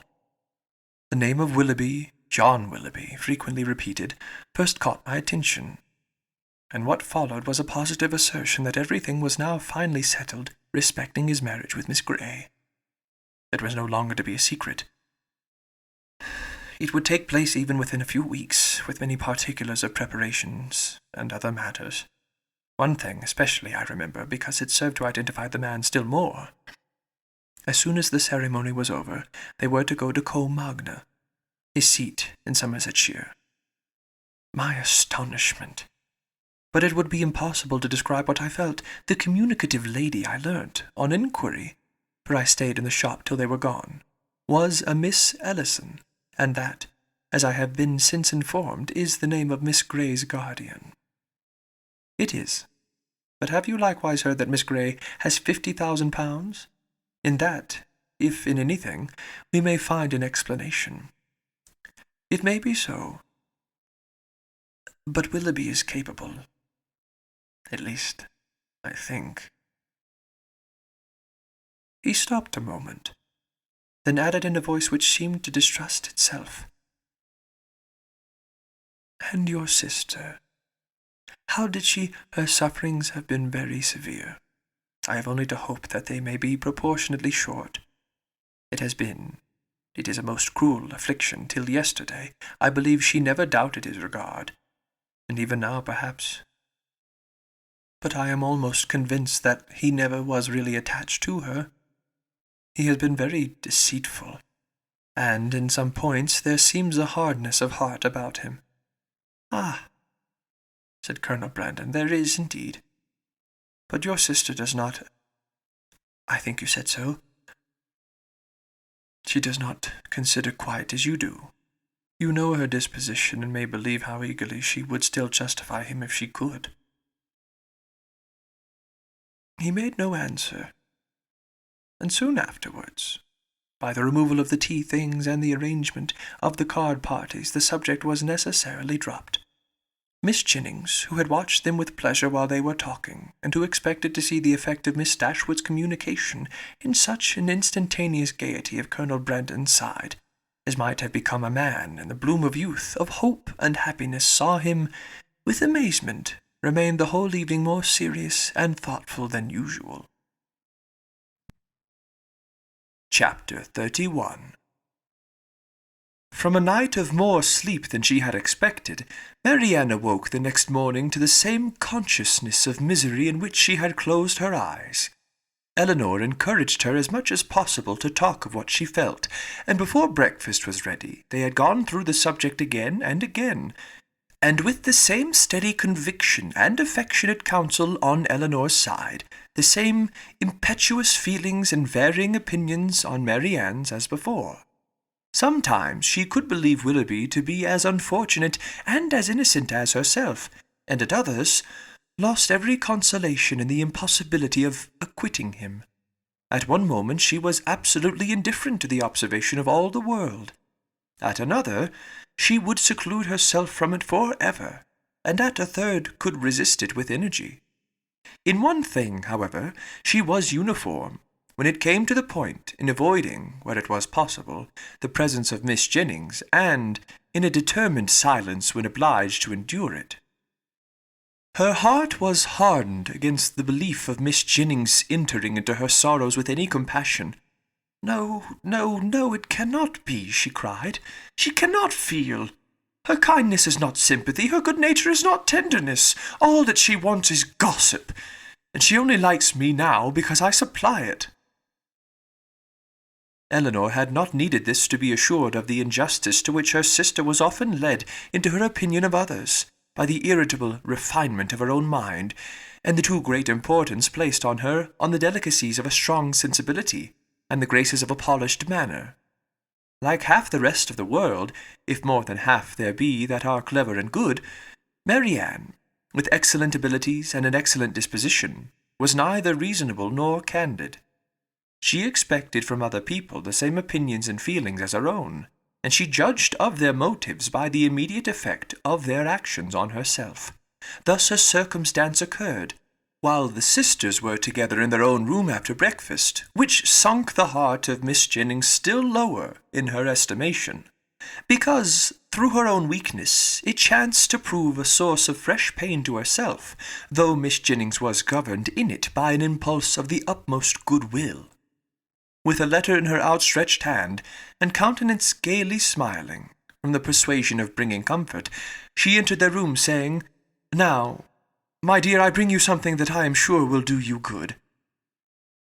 Marianne heard enough. In one moment her imagination placed before her a letter from Willoughby, full of tenderness and contrition, explanatory of all that had passed, satisfactory, convincing, and instantly followed by Willoughby himself, rushing eagerly into the room to enforce, at her feet, by the eloquence of his eyes, the assurance of his letter. The work of one moment was destroyed by the next. The handwriting of her mother, never till then unwelcome, was before her, and, in the acuteness of the disappointment which followed such an ecstasy of more than hope, she felt as if, till that instant, she had never suffered. The cruelty of Miss Jennings no language, within her reach in her moments of happiest eloquence, could have expressed, and now she could reproach her only by the tears which streamed from her eyes with passionate violence. A reproach, however, so entirely lost on its object, that after many expressions of pity she withdrew, still referring her to the letter of comfort. But the letter, when she was calm enough to read it, brought little comfort. Willoughby filled every page. Her mother, still confident of their engagement, and relying as warmly as ever on his constancy, had only been roused by Elinor's application to entreat from Marianne greater openness towards them both. And this, with such tenderness towards her, such affection for Willoughby, and such a conviction of their future happiness in each other, that she wept with agony through the whole of it. All her impatience to be at home again now returned. Her mother was dearer to her than ever, dearer through the very excess of her mistaken confidence in Willoughby, and she was wildly urgent to be gone. Elinor, unable herself to determine whether it were better for Marianne to be in London or at Barton, offered no counsel of her own except of patience till their mother's wishes could be known, and at length she obtained her sister's consent to wait for that knowledge. Miss Jennings left them earlier than usual, for she could not be easy till the Middletons and Palmers were able to grieve as much as herself, and positively refusing Elinor's offered attendance, went out alone for the rest of the morning. Elinor, with a very heavy heart, aware of the pain she was going to communicate, and perceiving by Marianne's letter how ill she had succeeded in laying any foundation for it, then sat down to write her mother an account of what had passed, and entreat her directions for the future, while Marianne, who came into the drawing-room on Miss Jennings going away, remained fixed at the table where Elinor wrote, watching the advancement of her pen, grieving over her for the hardship of such a task, and grieving still more fondly over its effect on her mother. In this manner they had continued about a quarter of an hour, when Marianne, whose nerves could not then bear any sudden noise, was startled by a rap at the door. "Who can this be?" cried Elinor. "So early, too, and I thought we had been safe." Marianne moved to the window. "It is Colonel Brandon," said she with vexation. "We are never safe from him." He will not come in, as Miss Jennings is from home. I will not trust to that, retreating to her own room. A man who has nothing to do with his own time has no conscience in his intrusion on that of others. The event proved her conjecture right, though it was founded on injustice and error, for Colonel Brandon did come in, and Eleanor, who was convinced that solicitude for Marianne brought him thither, and who saw that solicitude in his disturbed and melancholy look, and in his anxious though brief inquiry after her, could not forgive her sister for esteeming him so lightly. "I met Miss Jennings in Bond Street," said he after the first salutation, "and she encouraged me to come on, and I was the more easily encouraged because I thought it probable that I might find you alone, which I was very desirous of doing. My object, my wish, my sole wish in desiring it, I hope, I believe it is to be a means of giving comfort. No, I must not say comfort. Not present comfort, but conviction, lasting conviction to your sister's mind. My regard for her, for yourself, for your mother. Will you allow me to prove it by relating some circumstances which nothing but a very sincere regard, nothing but an earnest desire of being useful? I think I am justified, although where so many hours have been spent in convincing myself that I am right. Is there not some reason to fear I may be wrong?" He stopped. "I understand you," said Eleanor. "You have something to tell me of Mr. Willoughby that will open his character farther. You telling it will be the greatest act of friendship that can be shown Marianne. My gratitude will be ensured immediately by any information tending to that end, and hers must be gained by it in time. Pray let me hear it." "You shall. And, to be brief, when I quitted Barton last October, but this will give you no idea. I must go farther back. You will find me a very awkward narrator, Miss Dashwood. I hardly know where to begin. A short account of myself, I believe, will be necessary, and it shall be a short one. On such a subject," sighing heavily, "can I have little temptation to be diffuse?" He stopped for a moment for recollection, and then, with another sigh, went on. "You have probably entirely forgotten a conversation. It is not to be supposed that it could make any impression on you. A conversation between us one evening at Barton Park. It was the evening of a dance, in which I alluded to a lady I had once known, as resembling in some measure your sister Marianne." "Indeed," answered Eleanor, "I have not forgotten it." He looked pleased by this remembrance, and added, "If I am not deceived by the uncertainty, the partiality of tender recollection, there is a very strong resemblance between them, as well in mind as person. The same warmth of heart, the same eagerness of fancy and spirits. This lady was one of my nearest relations, an orphan from her infancy, and under the guardianship of my father. Our ages were nearly the same, and from our earliest years we were playfellows and friends.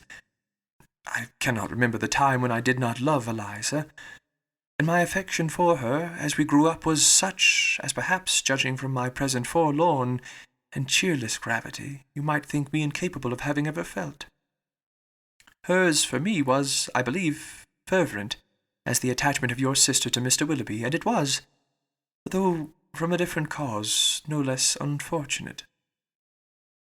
At 17 she was lost to me forever. She was married against her inclination to my brother.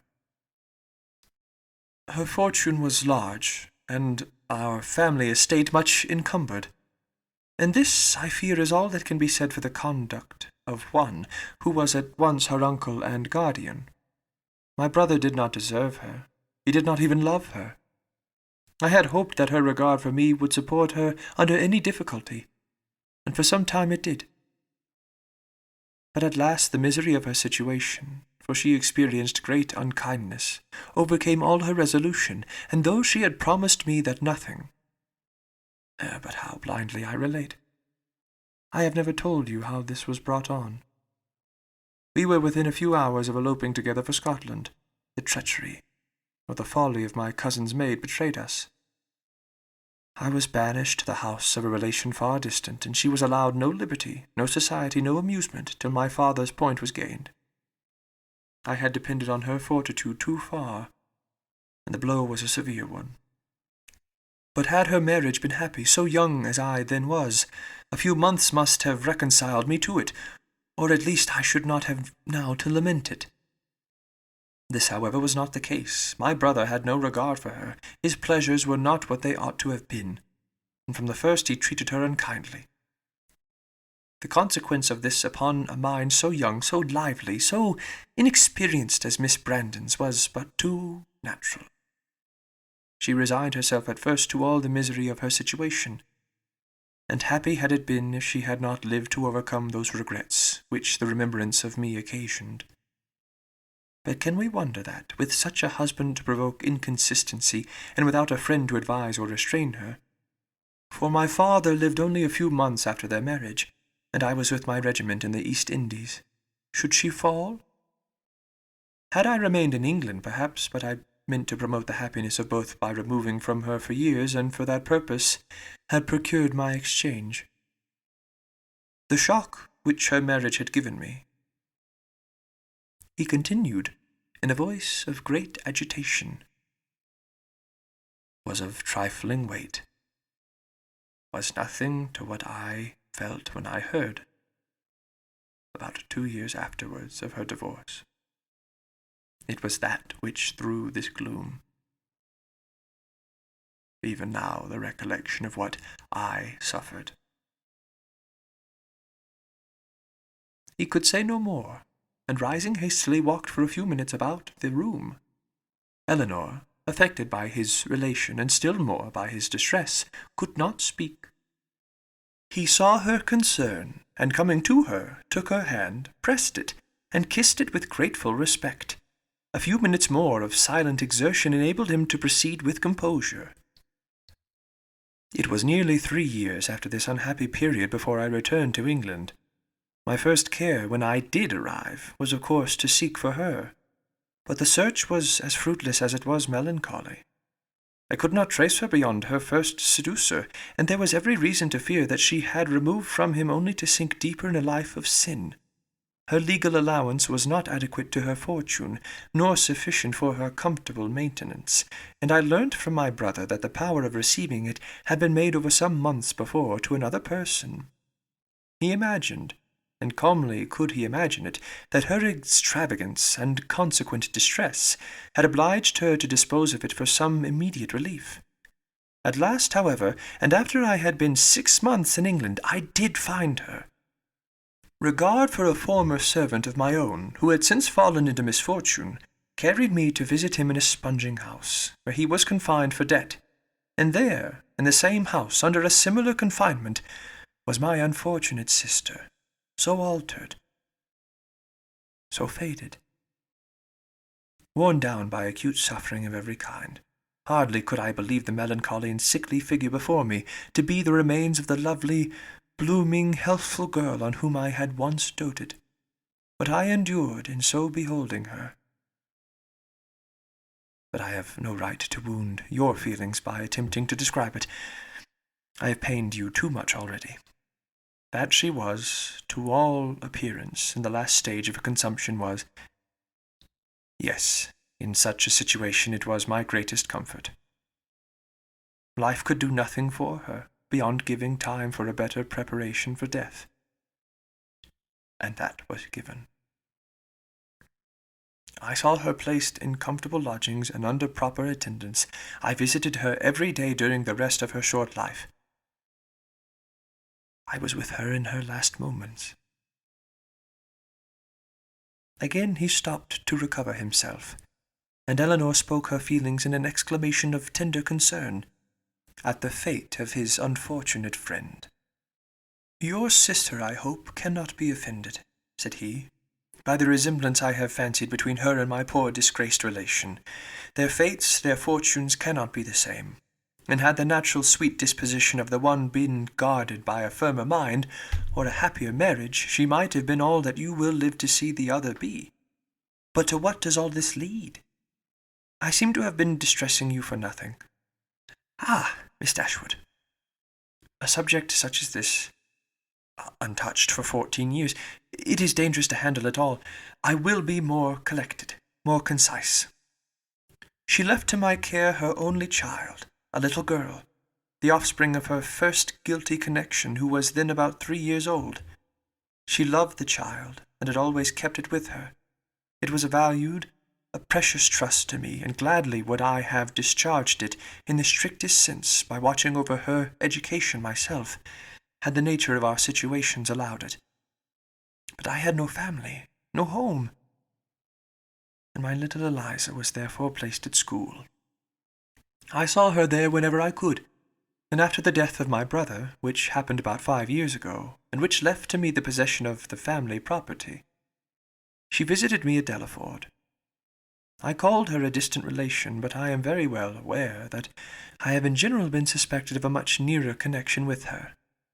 It is now 3 years ago, she had just reached her 14th year, that I removed her from school, to place her under the care of a very respectable woman residing in Dorsetshire, who had the charge of 4 or 5 other girls of about the same time of life, and for 2 years I had every reason to be pleased with her situation. But last February, almost a 12-month back, she suddenly disappeared. I had allowed her, imprudently as it has since turned out, at her earnest desire to go to Bath with one of her young friends, who was attending her father there for his health. I knew him to be a very good sort of man, and I thought well of his daughter. Better than she deserved, for, with a most obstinate and ill-judged secrecy, she would tell nothing, would give no clue, though she certainly knew all. He, her father, a well-meaning but not a quick-sighted man, could really, I believe, give no information, for he had been generally confined to the house while the girls were raging over the town, and making what acquaintance they chose, and he tried to convince me, as thoroughly as he was convinced himself, of his daughter's being entirely unconcerned in the business. In short, I could learn nothing but that she was gone. All the rest, for 8 long months, was left to conjecture. What I thought, what I feared, may be imagined, and what I suffered too. Good heavens! Cried Elinor. Could it be? Could Willoughby? The first news that reached me of her, he continued, came in a letter from herself last October. It was forwarded to me from Delaford, and I received it on the very morning of our intended party to Whitwell. And this was the reason of my leaving Barton so suddenly, which I am sure must at the time have appeared strange to everybody, and which, I believe, gave offence to some. Little did Mr. Willoughby imagine, I suppose, when his looks censured me for incivility in breaking up the party, that I was called away to the relief of one whom he had made poor and miserable. But had he known it, what would it have availed? Would he have been less gay or less happy in the smiles of your sister? No, he had already done that, which no man who can feel for another would do. He had left the girl whose youth and innocence he had seduced in a situation of the utmost distress, with no creditable home, no help, no friends, ignorant of his address. He had left her, promising to return. He neither returned, nor wrote, nor relieved her. "This is beyond everything," exclaimed Elinor. "His character is now before you, expensive, dissipated, and worse than both. Knowing all this, as I have now known it many weeks, guess what I must have felt on seeing your sister as fond of him as ever, and on being assured that she was to marry him. Guess what I must have felt for all your sakes. When I came to you last week and found you alone, I came determined to know the truth, though irresolute what to do when it was known. My behaviour must have seemed strange to you then, but now you will comprehend it. To suffer you all to be so deceived, to see your sister. But what could I do? I had no hope of interfering with success, and sometimes I thought your sister's influence might yet reclaim him. But now, after such dishonourable usage, who can tell what were his designs on her? Whatever they may have been, however, she may now and hereafter doubtless will turn with gratitude towards her own condition, when she compares it with that of my poor Eliza. when she considers the wretched and hopeless situation of this poor girl, and pictures her to herself, with an affection for him so strong, still as strong as her own, and with a mind tormented by self-reproach, which must attend her through life. Surely this comparison must have its use with her. She will feel her own sufferings to be nothing. They proceed from no misconduct, and can bring no disgrace. On the contrary, every friend must be made still more her friend by them. Concern for her unhappiness, and respect for her fortitude under it, must strengthen every attachment. Use your own discretion, however, in communicating to her what I have told you. You must know best what will be its effect, but had I not seriously and from my heart believed it might be of service, might lessen her regrets. I would not have suffered myself to trouble you with this account of my family's afflictions, with the recital which may seem to have been intended to raise myself at the expense of others. Eleanor's thanks followed this speech with grateful earnestness, attended too with the assurance of her expecting material advantage to Marianne from the communication of what had passed. I have been more pained, said she, by her endeavours to acquit him than by all the rest, for it irritates her mind more than the most perfect conviction of his unworthiness can do. Now, though at first she will suffer much, I am sure she will soon become easier.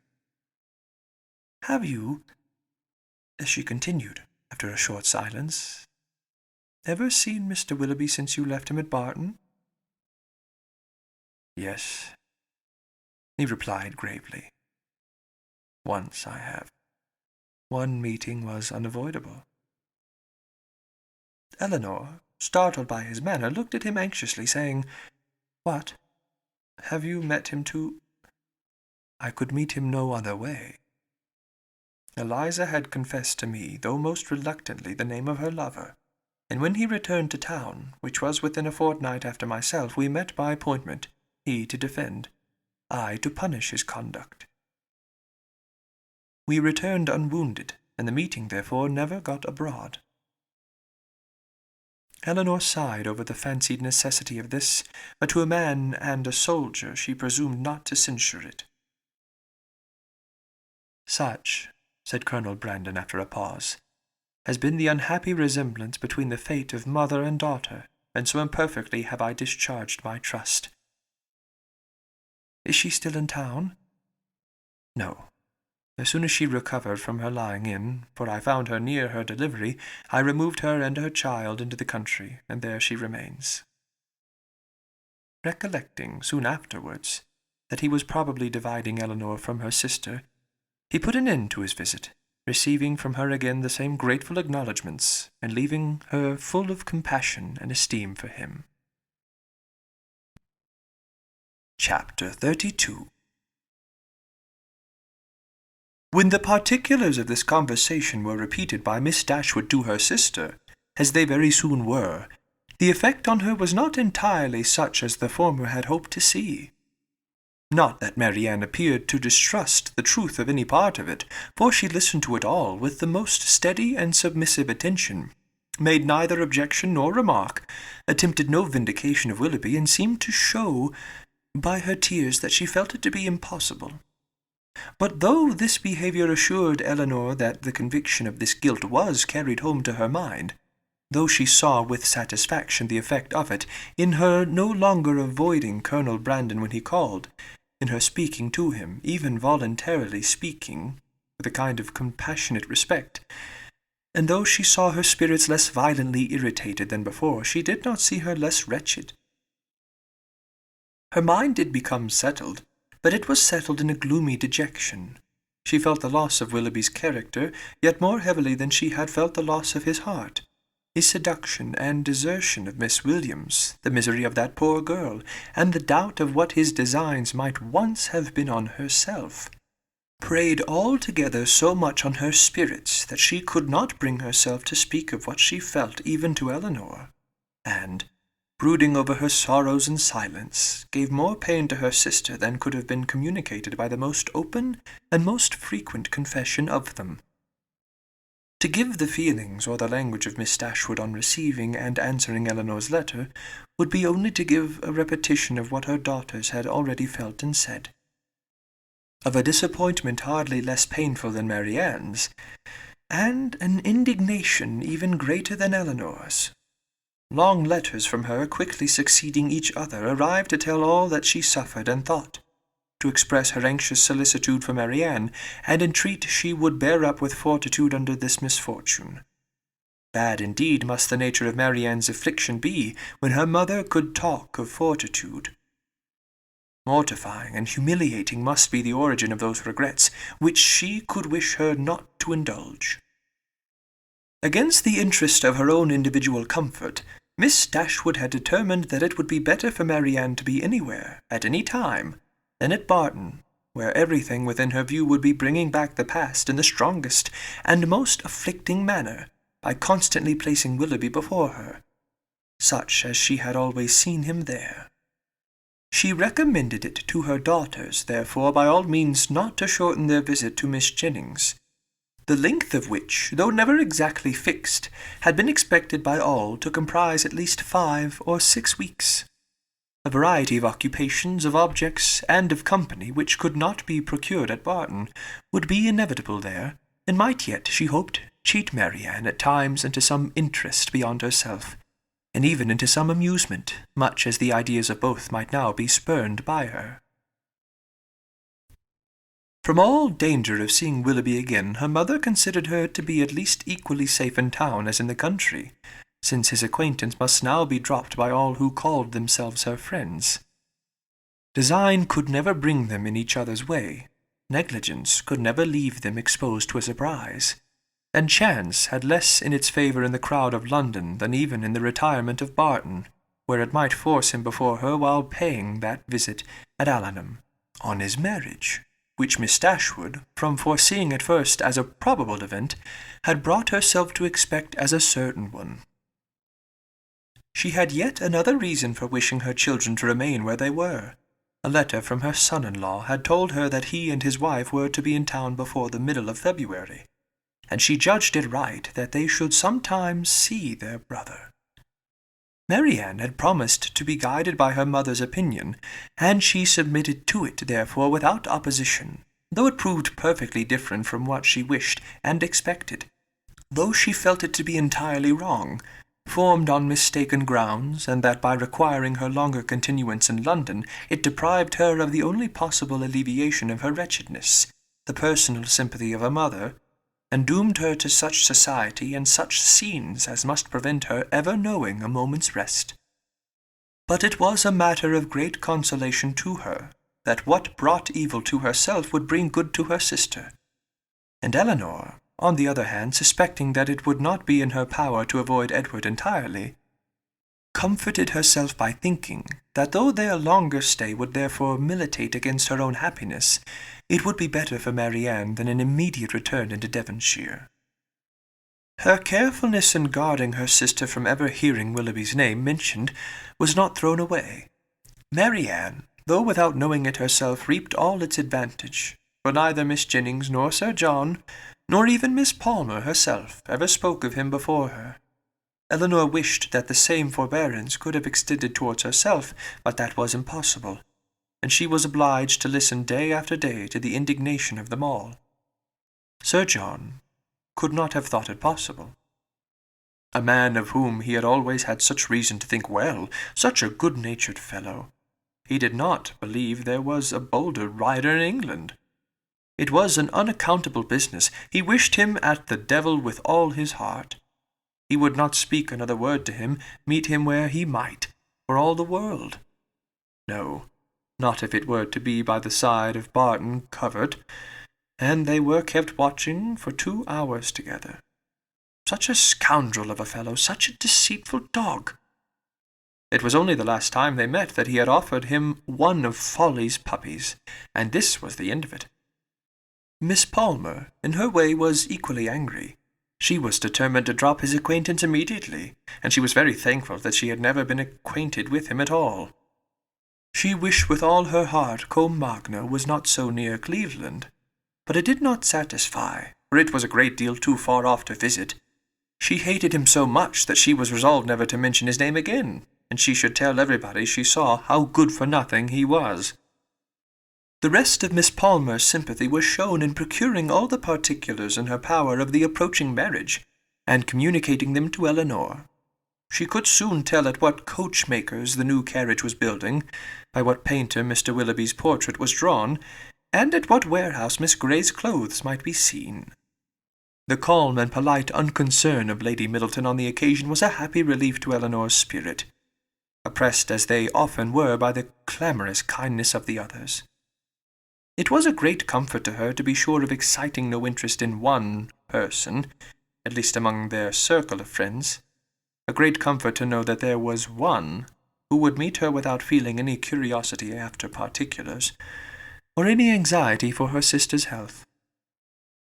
Every qualification is raised at times by the circumstances of the moment to more than its real value, and she was sometimes worried down by officious condolence to rate good breeding as more indispensable to comfort than good nature. Lady Middleton expressed her sense of the affair about once every day, or twice if the subject occurred, very often by saying, "It is very shocking indeed," and by the means of this continual though gentle vent, was able not only to see the Miss Dashwoods from the first without the smallest emotion, but very soon to see them without recollecting a word of the matter, and having thus supported the dignity of her own sex, and supposed her decided censure of what was wrong in the others, she thought herself at liberty to attend to the interest of her own assemblies, and therefore determined, though rather against the opinion of Sir John, that as Miss Willoughby would at once be a woman of elegance and fortune, to leave her card with her as soon as she married. Colonel Brandon's delicate, unobtrusive inquiries were never unwelcome to Miss Dashwood. He had abundantly earned the privilege of intimate discussion of her sister's disappointment by the friendly zeal with which he had endeavoured to soften it, and they always conversed with confidence. His chief reward for the painful exertion of disclosing past sorrows and presenting humiliations was given in the pitying eye with which Marianne sometimes observed him, and the gentleness of her voice whenever, though it did not often happen, she was obliged, or could oblige herself to speak to him. These assured him that his exertion had produced an increase of goodwill towards himself, and these gave Eleanor hopes of it being farther augmented hereafter.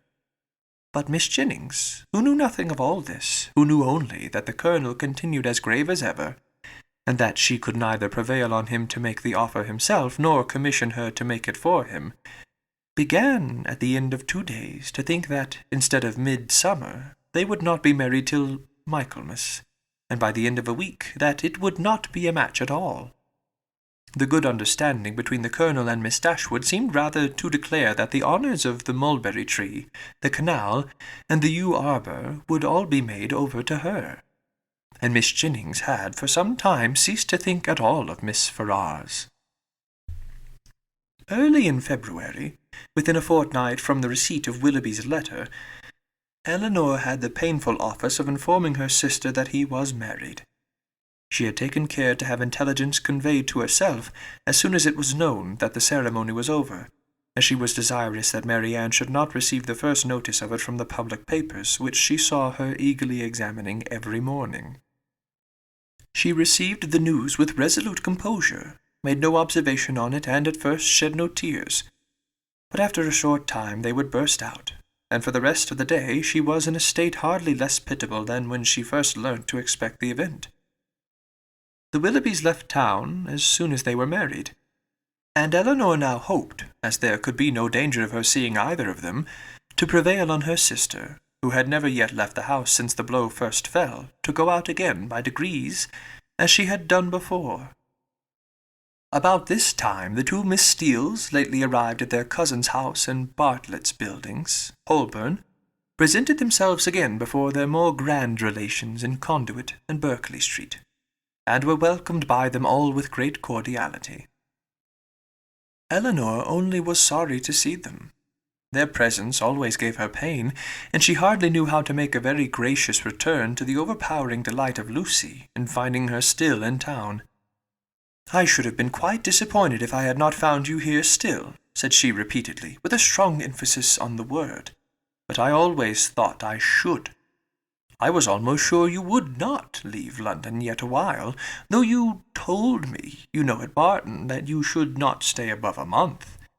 But I thought at the time that you would most likely change your mind when it came to the point. It would have been such a great pity to have went away before your brother and sister came, and now to be sure you will be in no hurry to be gone, I am amazingly glad you did not keep to your word." Elinor perfectly understood her, and was forced to use all her self-command to make it appear that she did not. "Well, my dear," said Miss Jennings, "and how did you travel?" "Not in the stage, I assure you," replied Miss Steele with quick exultation. "We came post all the way, and had a very smart beau to attend us. Dr. Davies was coming to town, and so we thought we'd join him in a post-chaise, and he behaved very genteelly, and paid 10 or 12 shillings more than we did." Oh, cried Miss Jennings, "very pretty indeed. And the doctor is a single man, I warrant you. There now, Miss Steele, affectedly simpering. Everybody laughs at me so about the doctor, and I cannot think why. My cousins say they are sure I have made a conquest, but for my part I declare I never think about him from one hour's end to another. Lord, here comes your beau, Nancy, my cousin say t'other day, when she saw him crossing the street to the house. My beau, indeed, said I. I cannot think who you mean. The doctor is no beau of mine.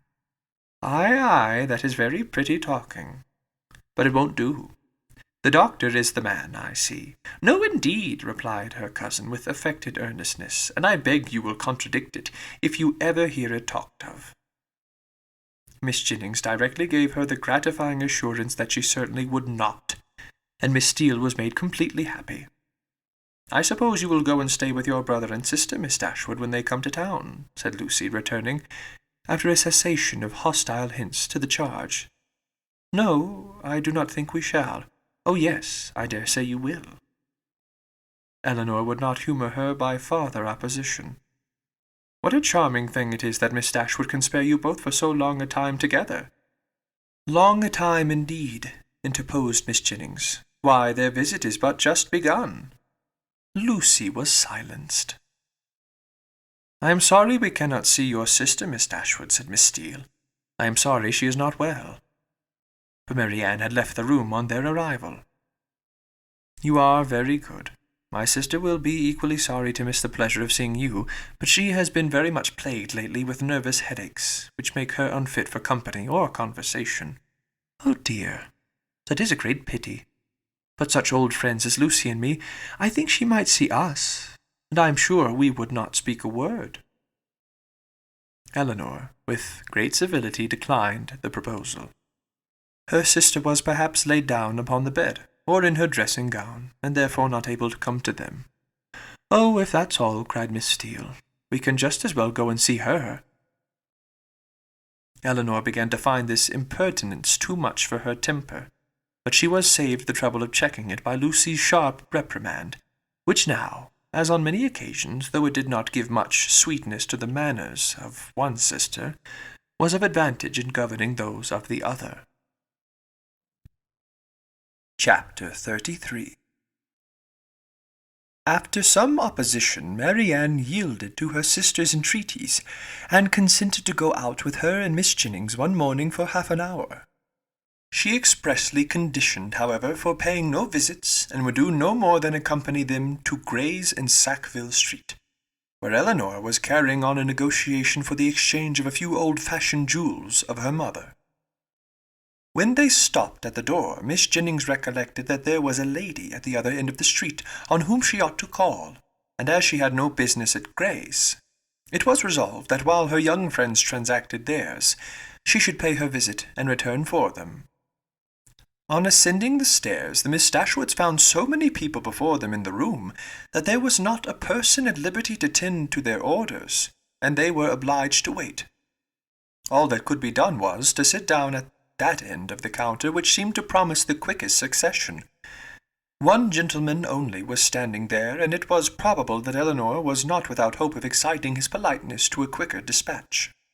But the correctness of his eye, and the delicacy of his taste, proved to be beyond his politeness.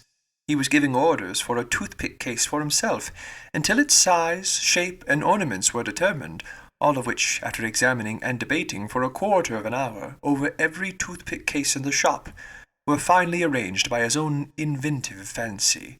He had no leisure to bestow any other attention on the two ladies than what was comprised in 3 or 4 very broad stares, a kind of notice which served to imprint on Elinor the remembrance of a person and face, of strong, natural, sterling insignificance, though adorned in the first style of fashion. Marianne was spared from the troublesome feelings of contempt and resentment on this impertinent examination of their features, and on the puppyism of his manner in deciding on all the different horrors of the different toothpick cases presented to his inspection, by remaining unconscious of it all, for she was as well able to collect her thoughts within herself, and be as ignorant of what was passing around her in Mr. Gray's shop as in her own bedroom. At last the affair was decided. The ivory, the gold, and the pearls all received their appointment, and the gentleman, having named the last day on which his existence could be continued without the possession of the toothpick case, drew on his gloves with leisurely care, and bestowing another glance on the Miss Dashwoods, but such a one as seemed rather to demand than express admiration, walked off with a happy air of real conceit and affected indifference.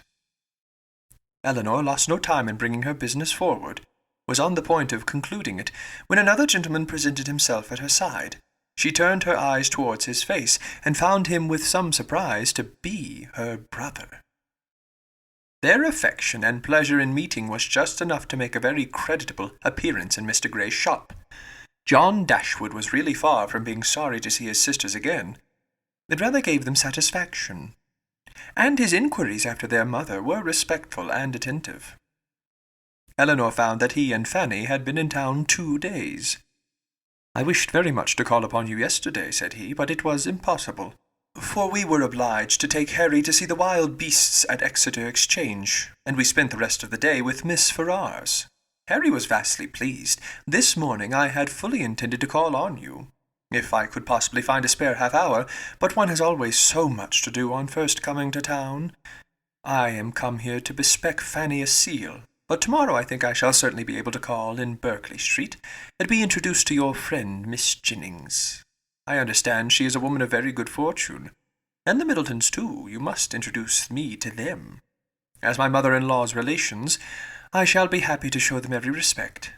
They are excellent neighbours to you in the country, I understand." "Excellent, indeed. Their attention to our comfort, their friendliness in every particular, is more than I can express." "I am extremely glad to hear it, upon my word. Extremely glad indeed. But so it ought to be. They are people of large fortune. They are related to you, and every civility and accommodation that can serve to make your situation pleasant might be reasonably expected. And so you are most comfortably settled in your little cottage and want for nothing.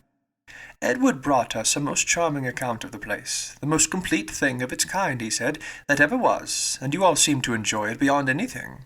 It was a great satisfaction to us to hear it, I assure you." Elinor did feel a little ashamed of her brother, and was not sorry to be spared the necessity of answering him by the arrival of Miss Jennings' servant, who came to tell her that his mistress waited for them at the door. Mr. Dashwood attended them downstairs, was introduced to Miss Jennings at the door of her carriage, and repeating his hope of being able to call on them the next day, took leave. His visit was duly paid. He came with a pretence at an apology from their sister-in-law for not coming too, but she was so much engaged with her mother that really she had no leisure for going anywhere. Miss Jennings, however, assured him directly that should she not stand upon ceremony, for they were all cousins or something like it, and she should certainly wait on Miss John Dashwood very soon, and bring her sisters to see her.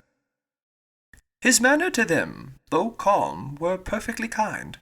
to Miss Jennings most attentively civil, and on Colonel Brandon's coming in soon after himself, he eyed him with a curiosity which seemed to say that he only wanted to know him to be rich, to be equally civil to him. After staying with them half an hour, he asked Eleanor to walk with him to Conduit Street, and introduce him to Sir John and Lady Middleton. The weather was remarkably fine, and she readily consented. As soon as they were out of the house, his inquiries began. "Who is Colonel Brandon? Is he a man of fortune?" "Yes, he has a very good property in Dorsetshire." "I am glad of it. He seems a most gentlemanlike man. And I think, Eleanor, I may congratulate you on the prospect of a very respectable establishment in life." "Me, brother? What do you mean?" "He likes you. I observed him narrowly, and am convinced of it. What is the amount of his fortune?" "I believe about 2,000 a year." "2,000 a year." And then, working himself up to a pitch of enthusiastic generosity, he added, "Eleanor, I wish with all my heart it were twice as much, for your sake."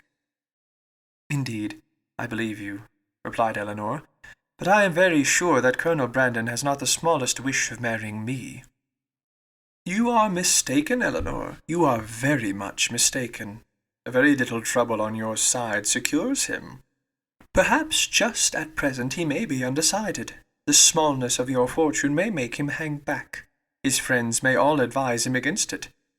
But some of those little attentions and encouragements which ladies can so easily give will fix him in spite of himself.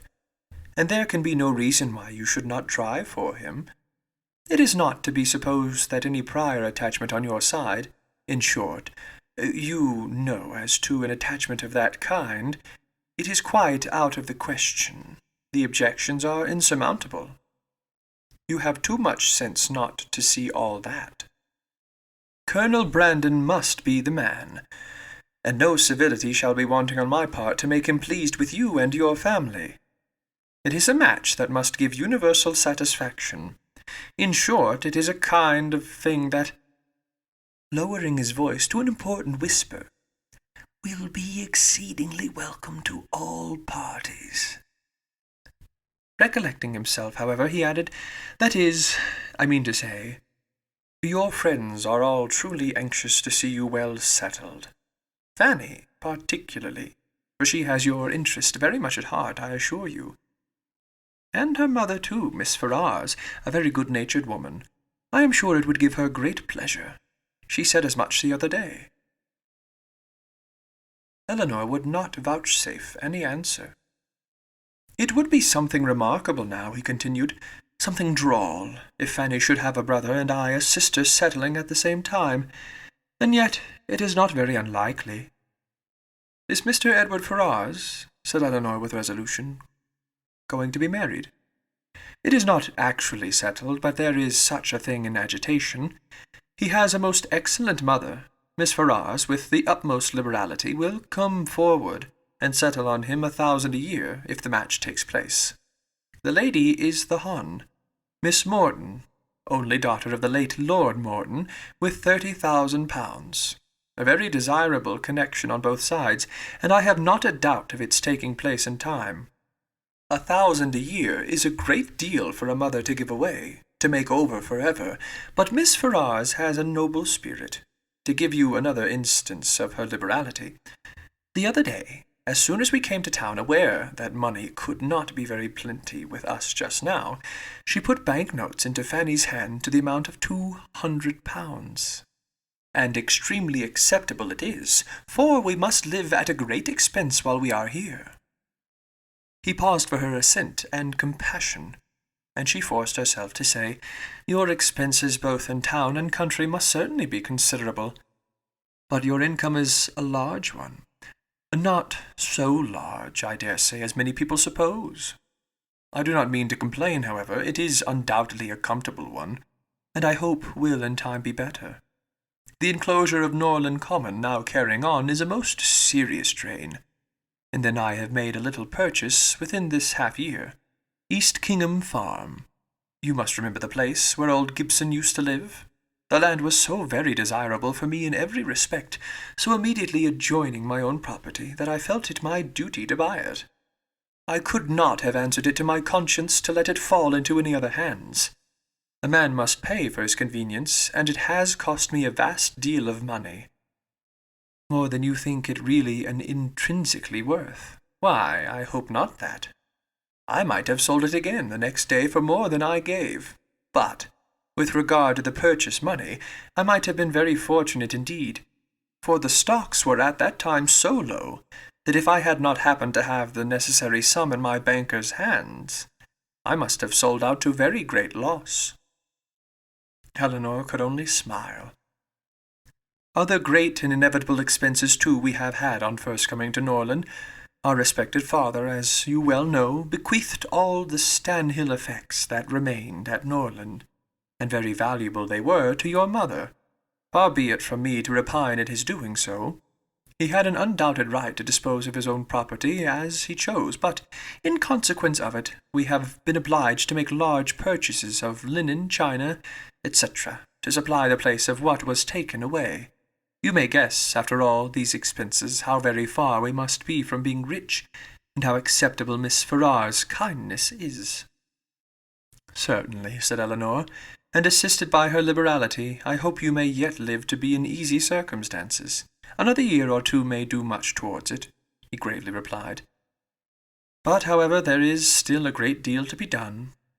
There is not a stone laid on Fanny's greenhouse, and nothing but the plan of the flower garden marked out. Where is the greenhouse to be? Upon the knoll behind the house. The old walnut trees are coming down to make room for it. It will be a very fine object from many parts of the park, and the flower garden will slope down just before it, and be exceedingly pretty. We have cleared away all the old thorns that grew in patches over the brow. Eleanor kept her concern and her censure to herself, and was very thankful that Marianne was not present to share the provocation. Having now said enough to make his poverty clear, and do away with the necessity of buying a pair of earrings for each of his sisters, in his next visit at Gray's his thoughts took a cheerful turn, and he began to congratulate Eleanor on having such a friend as Miss Jennings. She seems a most valuable woman indeed.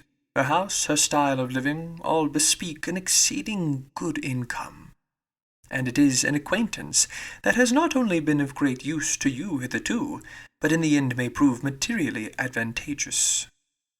Her inviting you to town is certainly a vast thing in your favour, and indeed it speaks altogether so great a regard for you, that in all probability, when she dies, you will not be forgotten.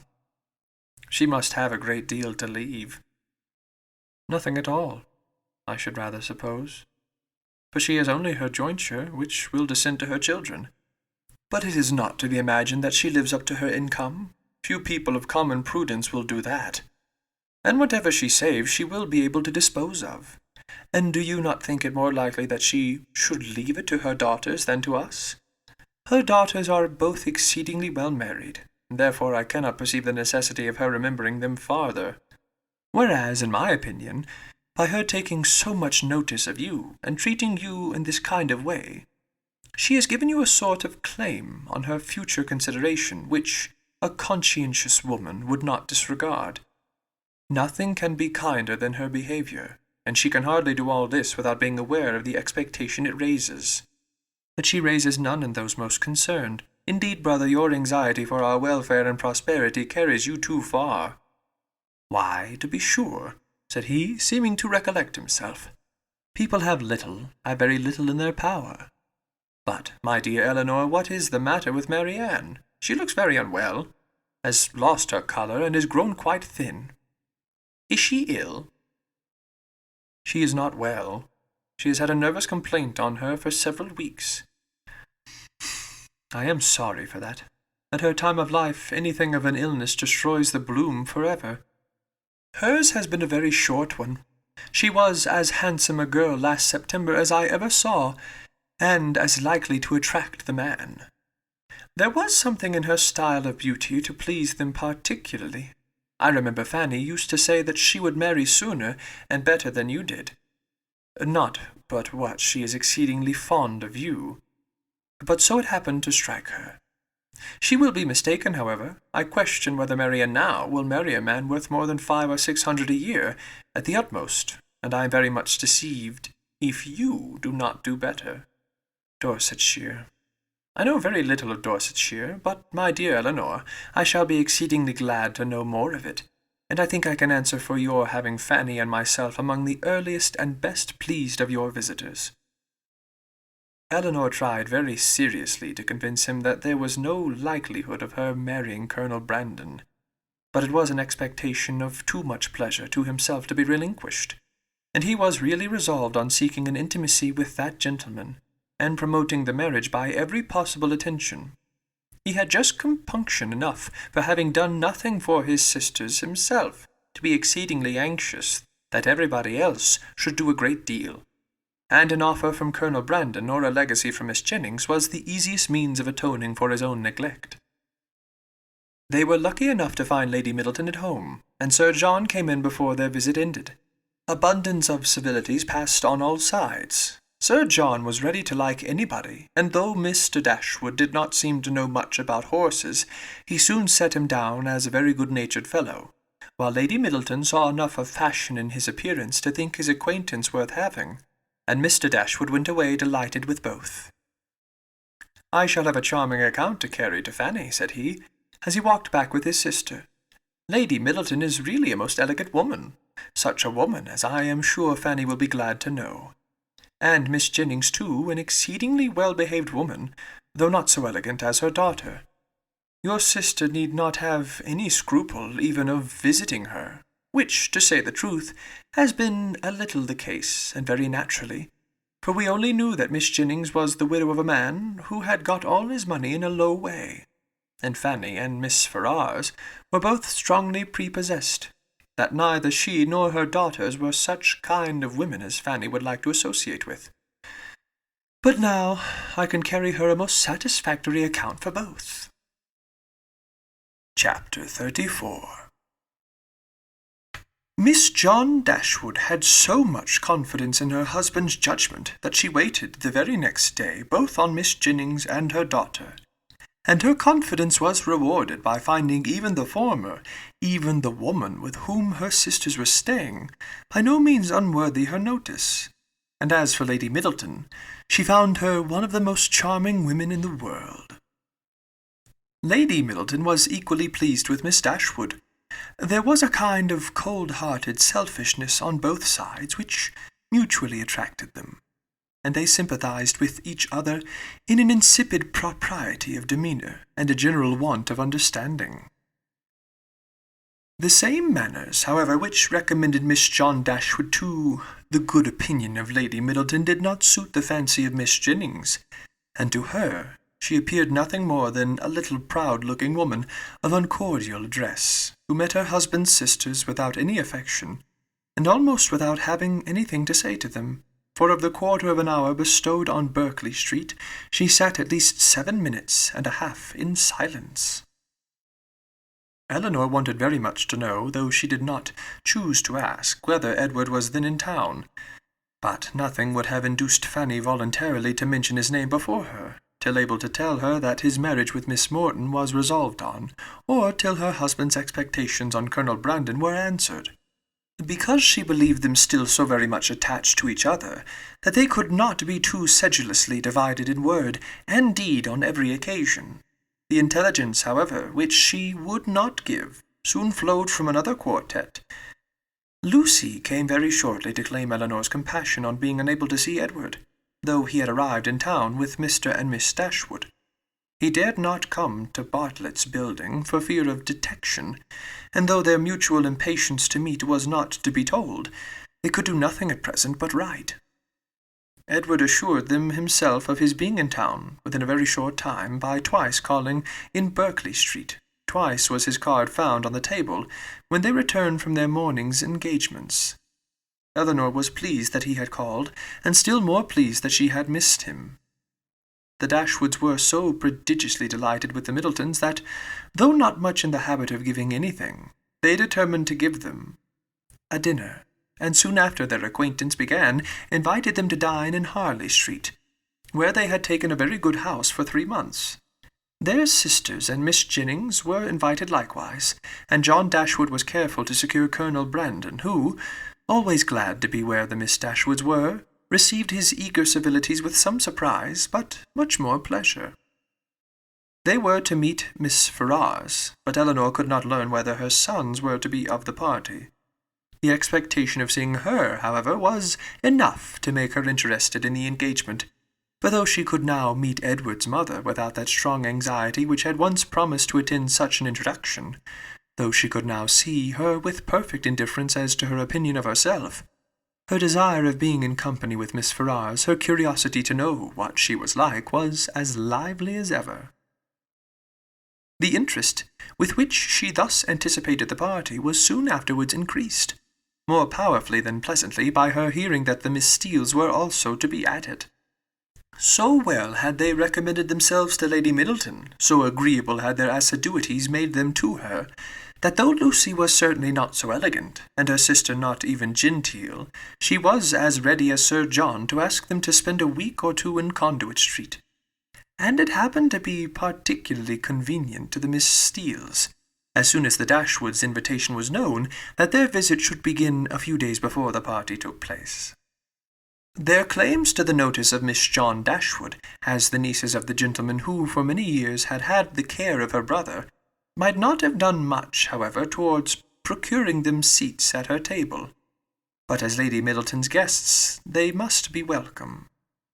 And Lucy, who had long waited to be personally known to the family, to have a nearer view of their characters and her own difficulties, and to have an opportunity of endeavouring to please them, had seldom been happier in her life than she was on receiving Miss John Dashwood's card. On Eleanor its effect was very different. She began immediately to determine that Edward, who lived with his mother, must be asked, as his mother was, to a party given by his sister, and to see him for the first time, after all that passed, in the company of Lucy. She hardly knew how she could bear it. These apprehensions perhaps were not founded entirely on reason, and certainly not at all on truth. They were relieved, however, not by her own recollection, but by the goodwill of Lucy, who believed herself to be inflicting a severe disappointment when she told her that Edward certainly would not be in Harley Street on Tuesday, and even hoped to be carrying the pain still farther by persuading her that he was kept away by the extreme affection for herself, which he could not conceal when they were together. The important Tuesday came that was to introduce the two young ladies to this formidable mother-in-law. "Pity me, dear Miss Dashwood," said Lucy, as they walked up the stairs together, for the Middletons arrived so directly after Miss Jennings that they all followed the servant at the same time. "There is nobody here but you that can feel for me. I declare I can hardly stand. Good gracious! In a moment I shall see the person that all my happiness depends on. That is to be my mother." Eleanor could have given her immediate relief by suggesting the possibility of its being Miss Morton's mother, rather than her own, whom they were about to behold, but instead of doing that, she assured her, and with great sincerity, that she did pity her. To the utter amazement of Lucy, who, though really uncomfortable herself, hoped at least to be an object of irrepressible envy to Eleanor. Miss Ferrars was a little thin woman, upright even to formality in her figure, and serious even to sourness in her aspect. Her complexion was sallow, and her features small, without beauty, and naturally without expression. But a lucky contraction of the brow had rescued her countenance from the disgrace of insipidity, by giving it the strong characters of pride and ill nature. She was not a woman of many words, for, unlike people in general, she proportioned them to the number of her ideas, and of the few syllables that did escape her, not one fell to the share of Miss Dashwood, whom she eyed with the spirited determination of disliking her at all events. Eleanor could not now be made unhappy by this behaviour.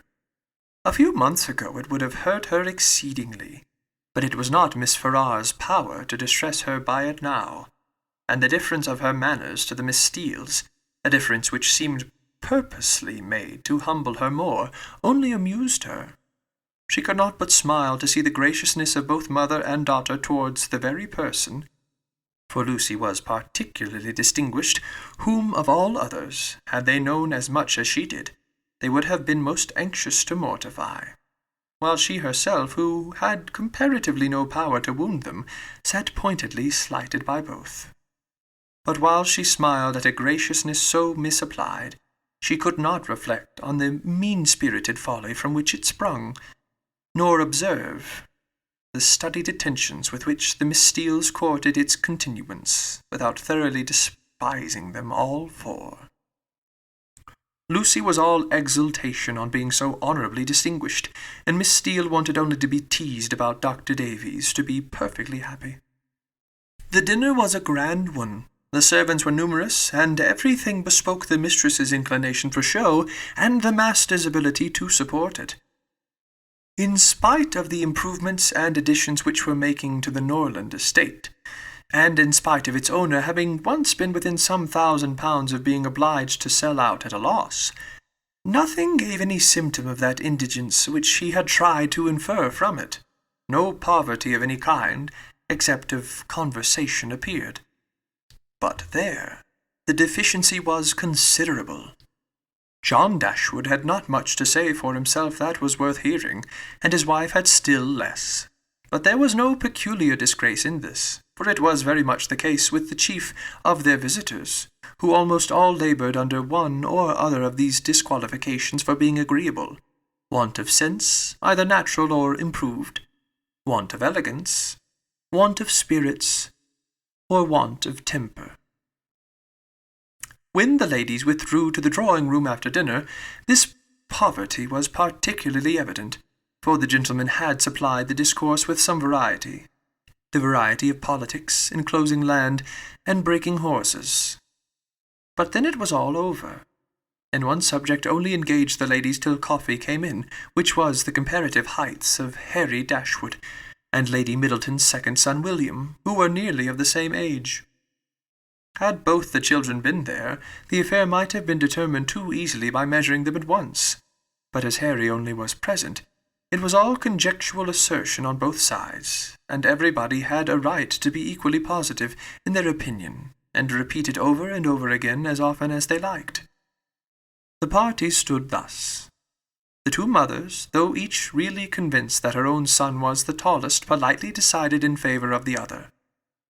The two grandmothers, with not less partiality, but more sincerity, were equally earnest in support of their own descendant. Lucy, who was hardly less anxious to please one parent than the other, thought the boys were both remarkably tall for their age, and could not convince that there could be the smallest difference in the world between them, and Miss Steele, with yet greater address, gave it, as far as she could, in favour of each. Elinor, having once delivered her opinion on William's side, by which she offended Miss Ferrars, and Fanny still more, did not see the necessity of enforcing it by any farther assertion. And Marianne, when called on for hers, offended them all, by declaring that she had no opinion to give, and she had never thought about it. Before her removing from Norland, Elinor had painted a very pretty pair of screens for her sister-in-law, which being now just mounted and brought home, ornamented her present drawing-room. And these screens, catching the eye of John Dashwood on his following the other gentlemen into the room, were officiously handed by him to Colonel Brandon for his admiration. "These are done by my eldest sister," said he, "and you, as a man of taste, will, I dare say, be pleased with them. I do not know whether you have ever happened to see any of her performances before, but she is in general reckoned to draw exceedingly well." The Colonel, though disclaiming all pretensions to connoisseurship, warmly admired the screens, as he would have done anything painted by Miss Dashwood, and on the curiosity of the others being of course excited, they were handed round for general inspection. Miss Ferrars, not aware of their being Elinor's work, particularly requested to look at them, and after they had received gratifying testimony of Lady Middleton's approbation, Fanny presented them to her mother, considerately informing her at the same time that they were done by Miss Dashwood. Said Miss Ferrars. "Very pretty," and without regarding them at all, returned them to her daughter. Perhaps Fanny thought for a moment that her mother had been quite rude enough, for, colouring a little, she immediately said, "They are very pretty, ma'am, ain't they?" But then again, the dread of having been too civil, too encouraging herself, probably came over her, for she presently added, "Do you not think they are something in Miss Morton's style of painting, ma'am? She does paint most delightfully. How beautifully her last landscape is done." "Beautifully indeed, but she does everything well." Marianne could not bear this. She was already greatly displeased with Miss Ferrars, and such ill-timed praise of another at Eleanor's expense, though she had not any notion of what was principally meant by it, provoked her immediately to say with warmth, "This is admiration of a very particular kind. What is Miss Morton to us? Who knows, or who cares for her? It is Eleanor on whom we think and speak." And so saying, she took the screens out of her sister-in-law's hand to admire them herself as they ought to be admired. Miss Ferrars looked exceedingly angry, and drawing herself up more stiffly than ever, pronounced in retort this bit of philippic, "Miss Morton is Lord Morton's daughter." Fanny looked very angry too, and her husband was all in a fright at his sister's audacity. Eleanor was much more hurt by Marianne's warmth than she had been by what produced it, but Colonel Brandon's eyes, as they were fixed on Marianne, declared that he noticed only what was amiable in it, the affectionate heart which could not bear to see a sister slighted in the smallest point. Marianne's feelings did not stop here. The cold insolence of Miss Ferrars' general behaviour to her sister seemed to her to foretell such difficulties and distress to Eleanor, as her own wounded heart taught her to think of with honour, and urged by a strong impulse of affectionate sensibility, she moved after a moment to her sister's chair, and putting one arm round her neck and one cheek close to hers, said in a low but eager voice, "Dear, dear Eleanor, don't mind them. Don't let them make you unhappy." She could say no more. Her spirits were quite overcome, and hiding her face on Eleanor's shoulder, she burst into tears. Everybody's attention was called, and almost everybody was concerned. Colonel Brandon rose up and went to them without knowing what he did. Miss Jennings, with a very intelligent "Ah, poor dear!" immediately gave her salts, and Sir John felt so desperately enraged against the author of this nervous distress that he insistently changed his seat to one close by Lucy Steele, and gave her, in a whisper, a brief account of the whole shocking affair. In a few minutes, however, Marianne was recovered enough to put an end to the bustle, and sit down among the rest, though her spirits retained the impression of what had passed the whole evening. "Poor Marianne," said her brother to Colonel Brandon, in a low voice, as soon as he could secure his attention. "She has not such good health as her sister. She is very nervous. She has not Eleanor's constitution. And one must allow that there is something very trying to a young woman who has been a beauty in the loss of her personal attractions. You would not think it perhaps, but Marianne was remarkably handsome a few months ago, quite as handsome as Eleanor. Now you see it is all gone." Chapter 35. Eleanor's curiosity to see Miss Ferrars was satisfied. She had found in her everything that could tend to make a farther connection between the families undesirable. She had seen enough of her pride, her meanness, and her determined prejudice against herself to comprehend all the difficulties that must have perplexed the engagement and retarded the marriage of Edward and herself, had he been otherwise free.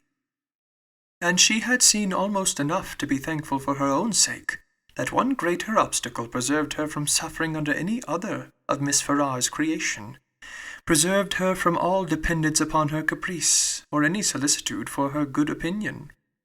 Or at least, if she did not bring herself quite to rejoice in Edward's being fettered to Lucy, she determined that had Lucy been more amiable, she ought to have rejoiced. She wondered that Lucy's spirits could be so very much elevated by the civility of Miss Ferrars, that her interest and her vanity should so very much blind her as to make the attention which seemed only paid her because she was not Eleanor appear a compliment to herself, or to allow her to derive encouragement from a preference only given her because her real situation was unknown. But that it was so, had not only been declared by Lucy's eyes at the time, but was declared over again the next morning more openly. For at her particular desire, Lady Middleton set her down in Berkeley Street, on the chance of seeing Elinor alone, to tell her how happy she was.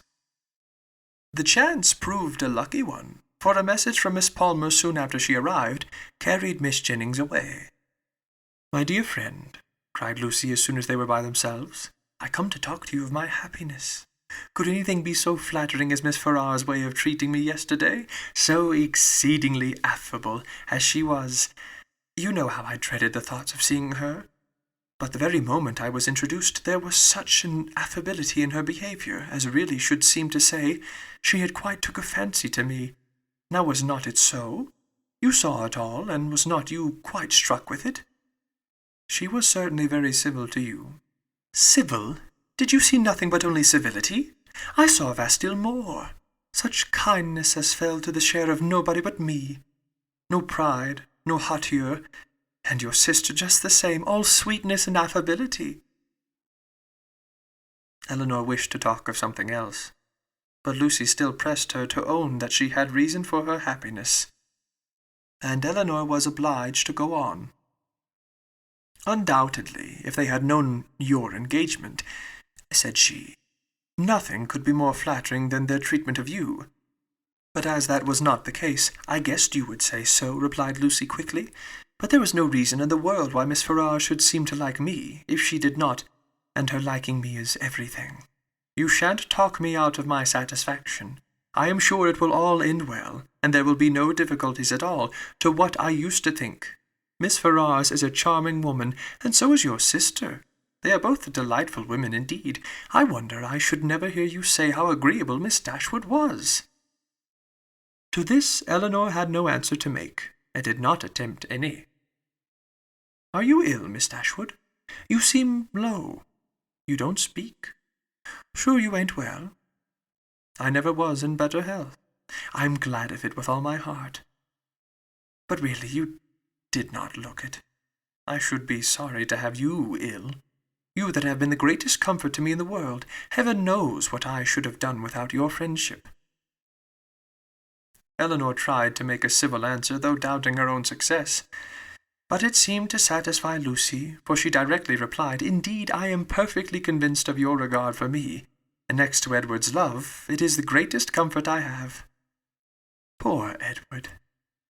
But now there is one good thing. We shall be able to meet, and meet pretty often, for Lady Middleton's delighted with Miss Dashwood. So we shall be a good deal in Harley Street, I dare say, and Edward spends half his time with his sister. Besides, Lady Middleton and Miss Ferrars will visit now, and Miss Ferrars and your sister were both so good to say more than once. They should always be glad to see me. They are such charming women. I am sure if ever you tell your sister what I think of her, you cannot speak too high." But Elinor would not give her any encouragement to hope that she should tell her sister. Lucy continued, "I am sure I should have seen it in a moment if Miss Ferrars had took a dislike to me. If she had only made me a formal curtsy, for instance, without saying a word, and never after having took any notice of me, and never looked at me in a pleasant way. You know what I mean. If I had been treated in that forbidding sort of way, I should have gave it all up in despair. I could not have stood it, for where she does dislike, I know it is most violent." Elinor was prevented from making any reply to this civil triumph by the doors being thrown open, the servants announcing Mr. Ferrars, and Edward's immediately walking in. It was a very awkward moment, and the countenance of each showed that it was so. They all looked exceedingly foolish, and Edward seemed to have as great an inclination to walk out of the room again as to advance farther into it. The very circumstance in its unpleasantest form, which they would each have been most anxious to avoid, had fallen on them. They were not only all three together, but were together without the relief of any other person. The ladies recovered themselves first. It was not Lucy's business to put herself forward, and the appearance of secrecy must still be kept up. She could therefore only look her tenderness, and after slightly addressing him said no more. But Eleanor had more to do, and so anxious was she, for his sake and her own, to do it well, that she forced herself after a moment's recollection to welcome him, with a look and manner that were almost easy and almost open. And another struggle, another effort still improved them. She would not allow the presence of Lucy, nor the consciousness of some injustice towards herself, to deter her from saying that she was happy to see him, and that she had very much regretted being from home, when he called before in Berkeley Street.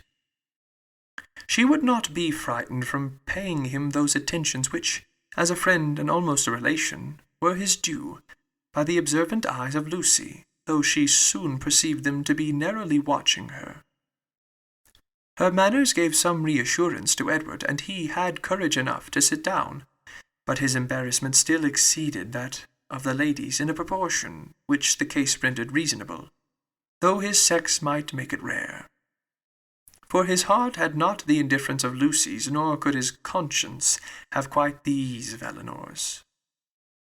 Lucy, with a demure and settled air, seemed determined to make no contribution to the comfort of the others, and would not say a word, and almost everything that was said proceeded from Eleanor, who was obliged to volunteer all the information about her mother's health, their coming to town, etc., which Edward ought to have inquired about, but never did. Her exertion did not stop here, for she soon afterwards felt herself so heroically disposed as to determine, under pretence of fetching Marianne, to leave the others by themselves. And she really did it, and that in the handsomest manner, for she loitered away several minutes on the landing-place, with the most high-minded fortitude, before she went to her sister. When that was once done, however, it was time for the raptures of Edward to cease, for Marianne's joy hurried her into the drawing-room immediately. Her pleasure in seeing him was like every other of her feelings, strong in itself and strongly spoken. She met him with a hand that would be taken, and a voice that expressed the affection of a sister. "Dear Edward," she cried, "this is a moment of great happiness. This would almost make amends for everything." Edward tried to return her kindness as it deserved, but before such witness he dared not say half what he really felt.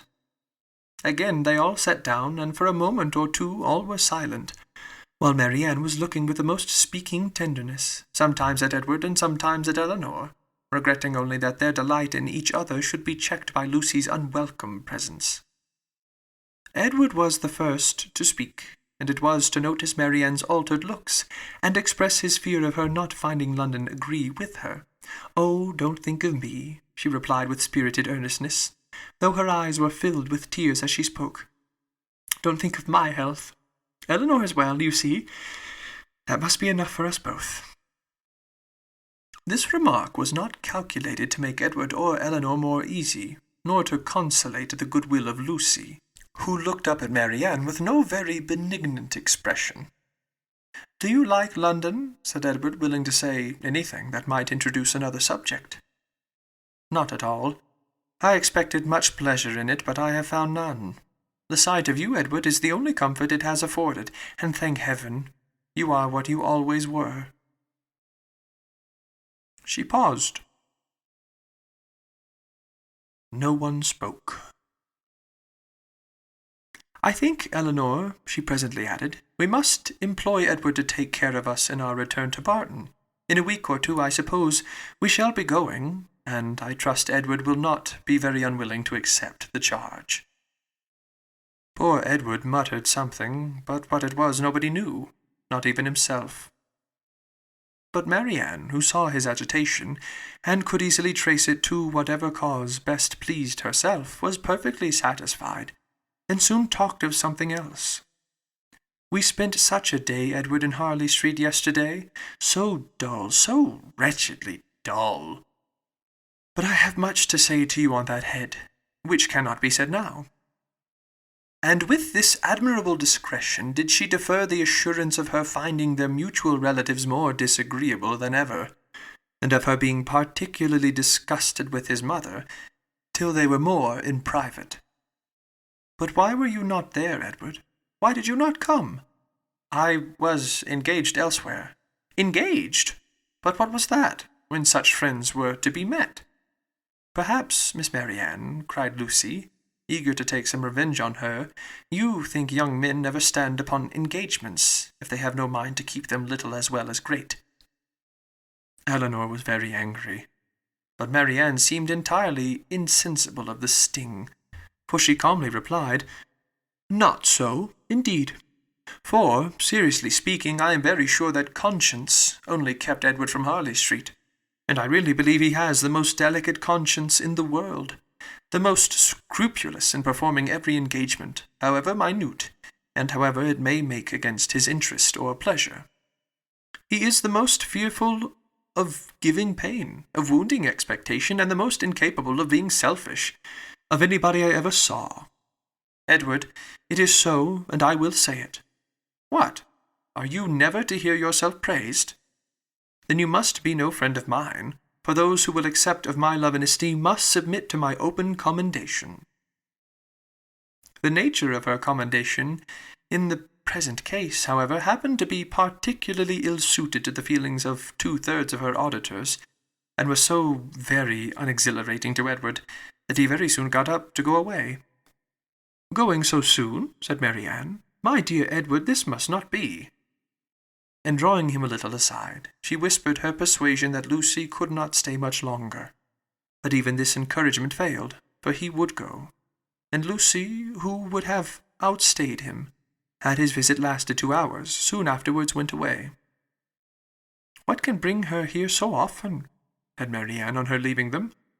"Could not she see that we wanted her gone?" How teasing to Edward! "Why so? We were all his friends, and Lucy has been the longest known to him of any. It is but natural that he should like to see her as well as ourselves."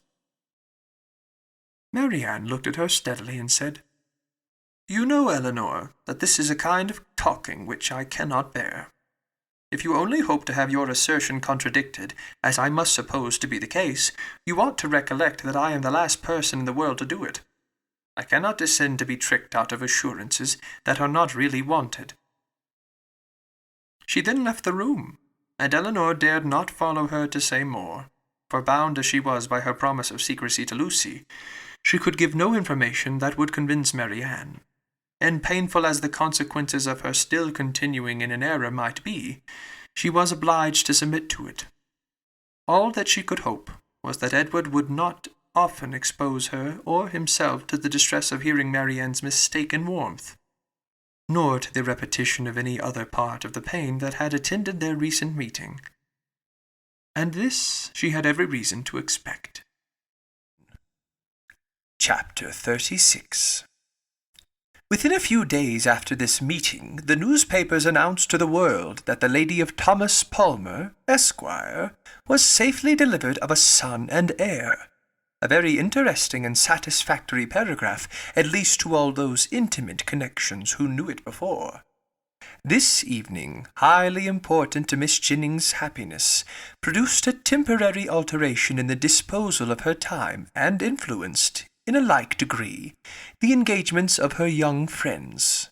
For as she wished to be as much as possible with Charlotte, she went thither every morning as soon as she was dressed, and did not return till late in the evening. And the Miss Dashwoods, at the particular request of the Middletons, spent the whole of every day in Conduit Street.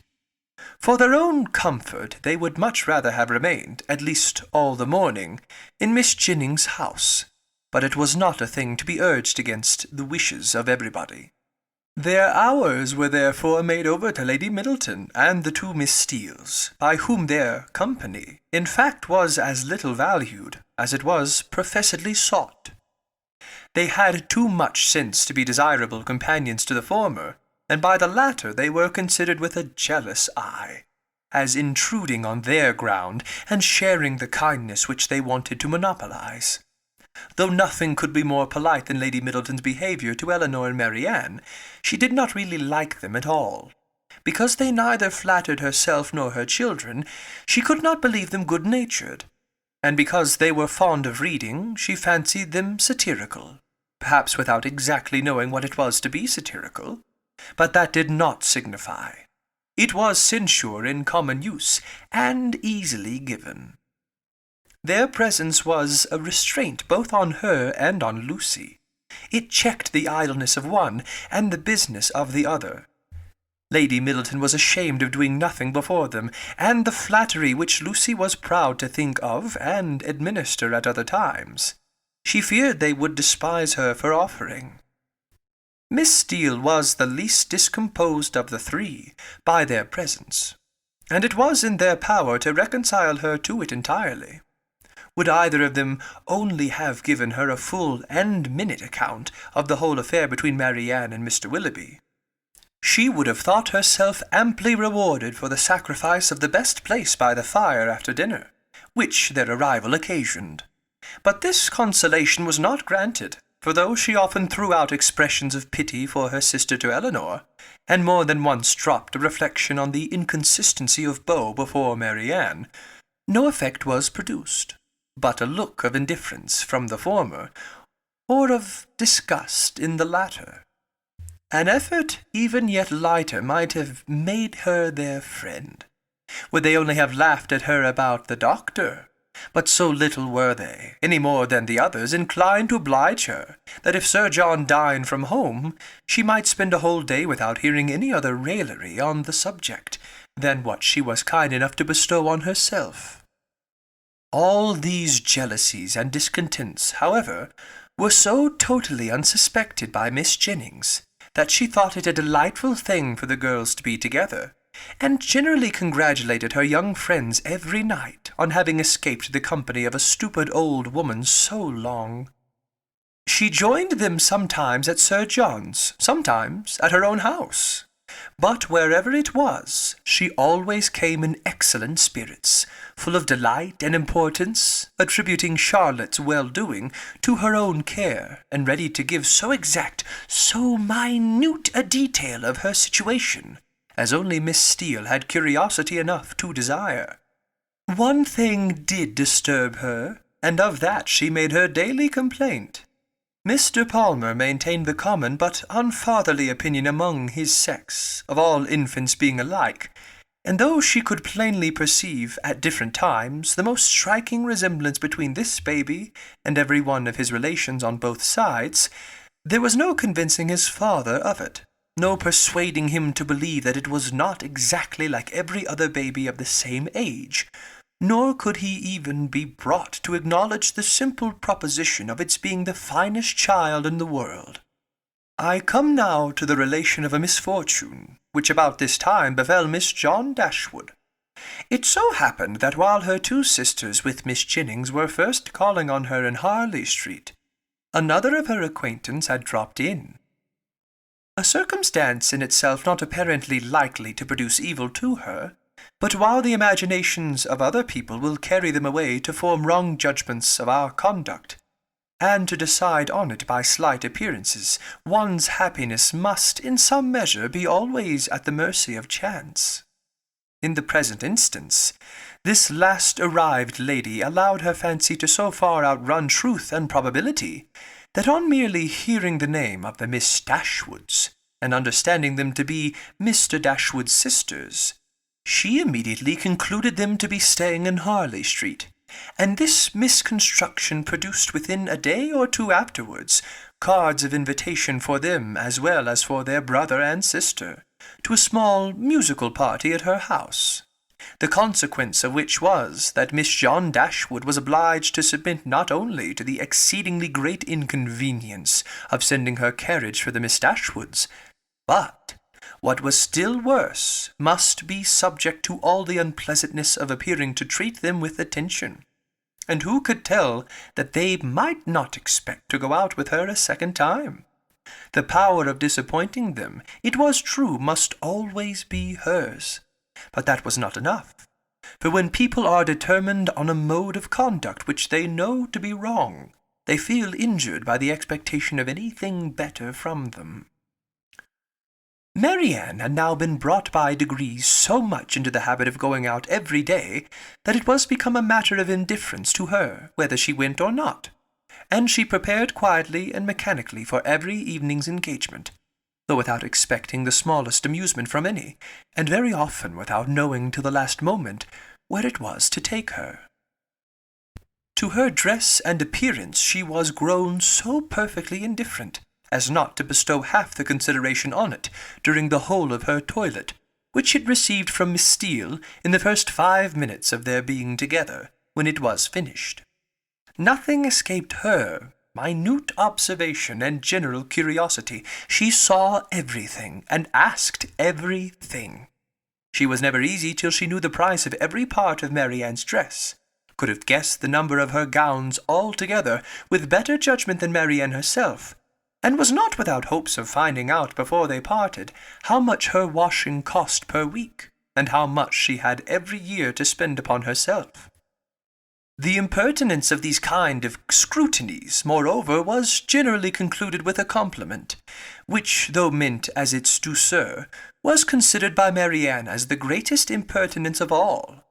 For after undergoing an examination into the value and make of her gown, the colour of her shoes, and the arrangement of her hair, she was almost sure of being told that upon her word she looked vastly smart, and she dared to say she would make a great many conquests. With such encouragement as this, was she dismissed on the present occasion to her brother's carriage, which they were ready to enter 5 minutes after it stopped at the door, a punctuality not very agreeable to their sister-in-law, who had preceded them to the house of her acquaintance, and was there hoping for some delay on their part that might inconvenience either herself or her coachman. The events of this evening were not very remarkable. The party, like other musical parties, comprehended a great many people who had real taste for the performance, and a great many more who had none at all. And the performers themselves were, as usual, in their own estimation, and that of their immediate friends, the first private performers in England. As Eleanor was neither musical nor affecting to be so, she made no scruple of turning her eyes from the grand pianoforte, whenever it suited her, and unrestrained even by the presence of a harp and violoncello, would fix them at pleasure on any other object in the room. In one of these exclusive glances she perceived among a group of young men the very he who had given them a lecture on toothpick cases at Gray's. She perceived him soon afterwards looking at herself, and speaking familiarly to her brother, and had just determined to find out his name from the latter when they both came towards her, and Mr. Dashwood introduced him to her as Mr. Robert Ferrars. He addressed her with easy civility, and twisted his head into a bow, which assured her as plainly as words could have done, that he was exactly the coxcomb she had heard him described to be by Lucy. Happy had it been for her if her regard for Edward had depended less on his own merit than on the merit of his nearest relations. For then his brother's bow must have given the finishing stroke to what the ill humour of his mother and sister would have begun. But while she wondered at the difference of the two young men, she did not find that the emptiness of conceit of the one put her out of all charity with the modesty and worth of the other. Why, they were different. Robert exclaimed to her himself in the course of a quarter of an hour's conversation, for, talking of his brother, and lamenting the extreme gaucherie which he really believed kept him from mixing in proper society, he candidly and generously attributed it much less to any natural deficiency than to the misfortune of a private education, while he himself, though probably without any material superiority by nature, merely from the advantage of a public school, was as well fitted to mix in the world as any other man. Upon my soul, he added, I believe it is nothing more, and so I often tell my mother when she is grieving about it.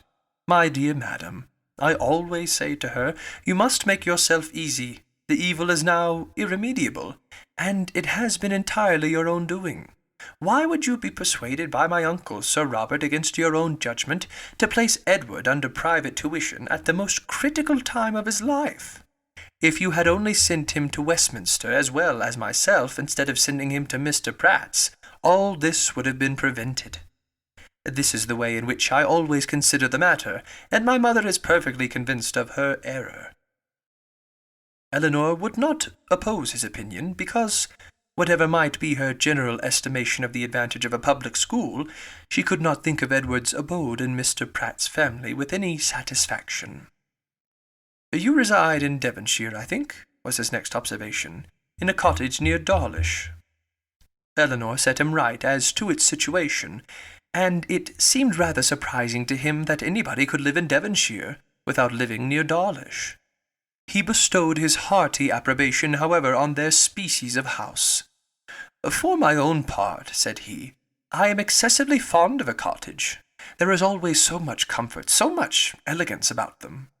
And I protest if I had any money to spare, I should buy a little land and build one myself, within a short distance of London, where I might drive myself down at any time, and collect a few friends about me, and be happy.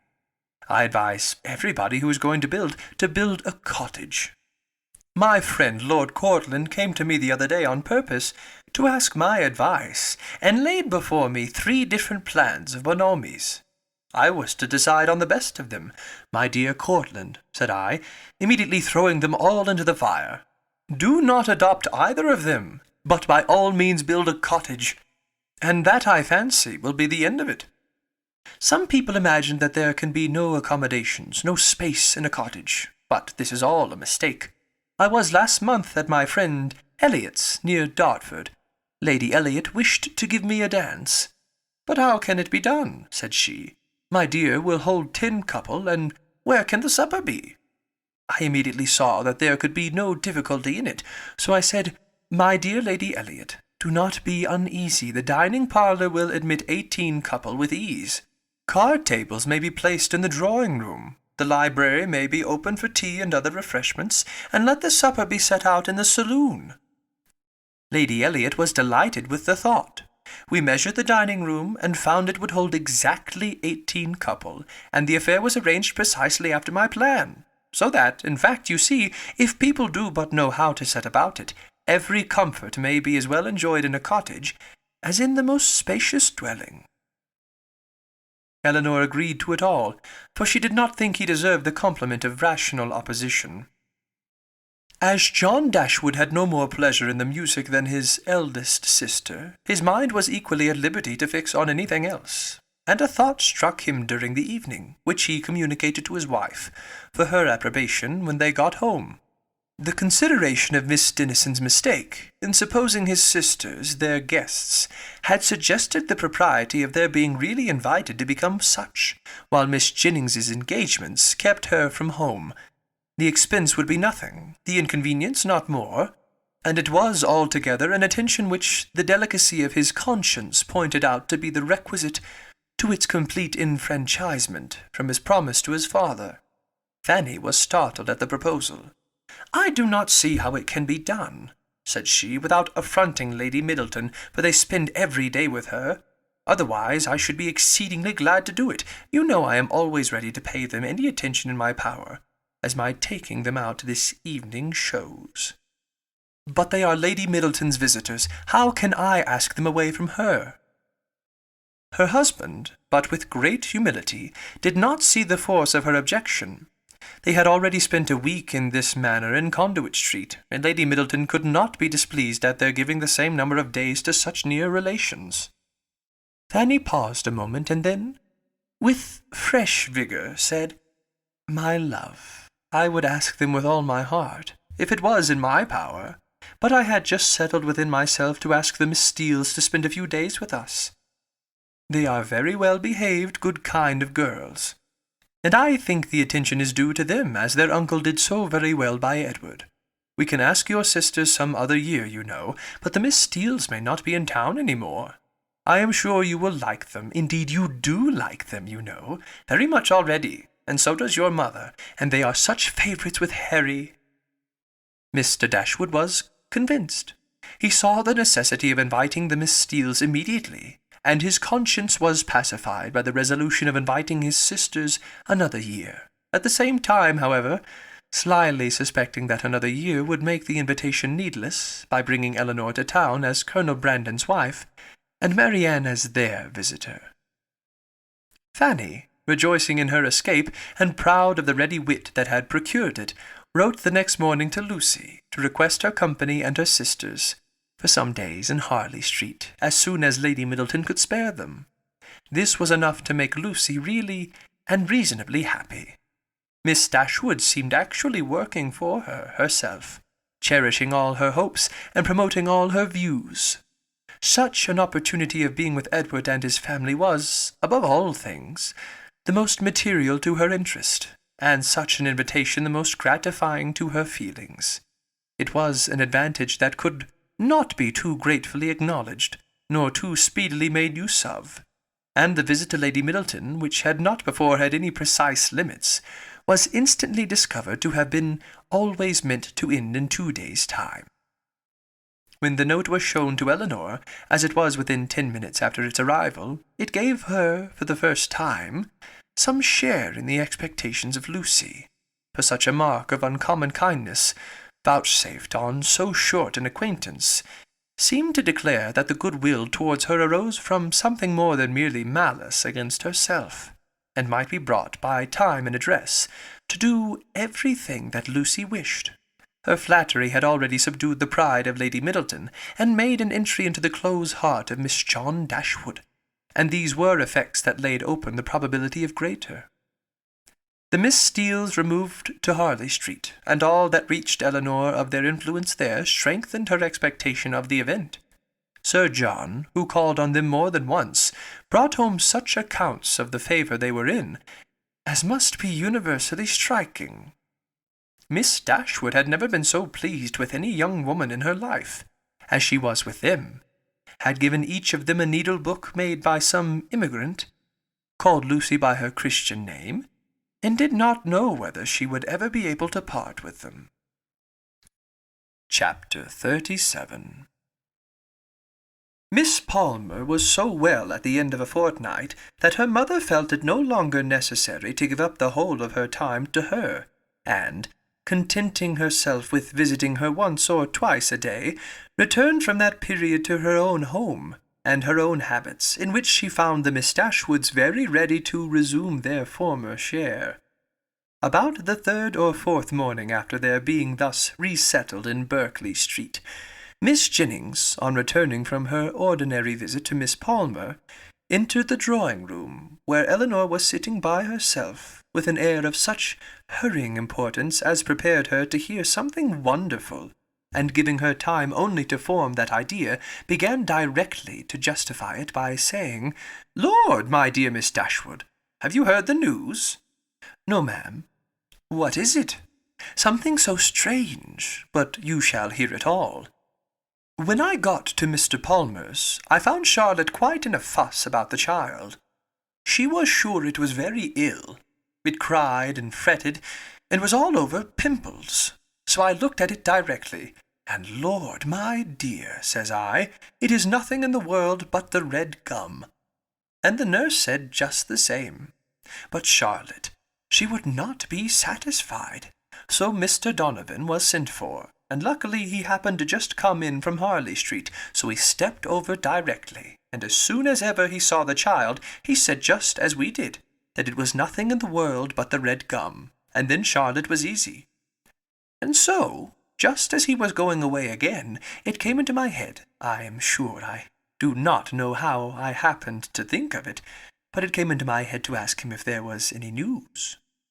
So upon that he smirked, and simpered, and looked grave, and seemed to know something or other, and at last he said in a whisper, for fear any unpleasant report should reach the young ladies under your care as to their sister's indisposition, I think it advisable to say that I believe there is no great reason for alarm. I hope Miss Dashwood will do very well." "What? Is Fanny ill?" "That is exactly what I said, my dear. Lord, says I, is Miss Dashwood ill?" So then it all came out, and the long and the short of the matter, by all I can learn, seems to be this. Mr. Edward Ferrars, the very young man I used to joke with you about, but however, as it turns out, I am monstrous glad there was never anything in it. Mr. Edward Ferrars, it seems, has been engaged above this 12-month to my cousin Lucy. There's for you, my dear, and not a creature knowing a syllable of the matter except Nancy. Could you have believed such a thing possible? There is no greater wonder in their liking one another, but that matters should be brought so forward between them, and nobody suspect it. That is strange. I never happened to see them together, or I am sure I should have found it out directly. Well, and so this was kept a great secret, for fear of Miss Ferrars, and neither she nor your brother or sister suspected a word of the matter, till this very morning poor Nancy, who, you know, is a well-meaning creature, but no conjurer, popped it all out. Lord, thinks she to herself, they are all so fond of Lucy, to be sure they will make no difficulty about it. And so away she went to your sister, who was sitting all alone at her carpet-work, little suspecting what was to come.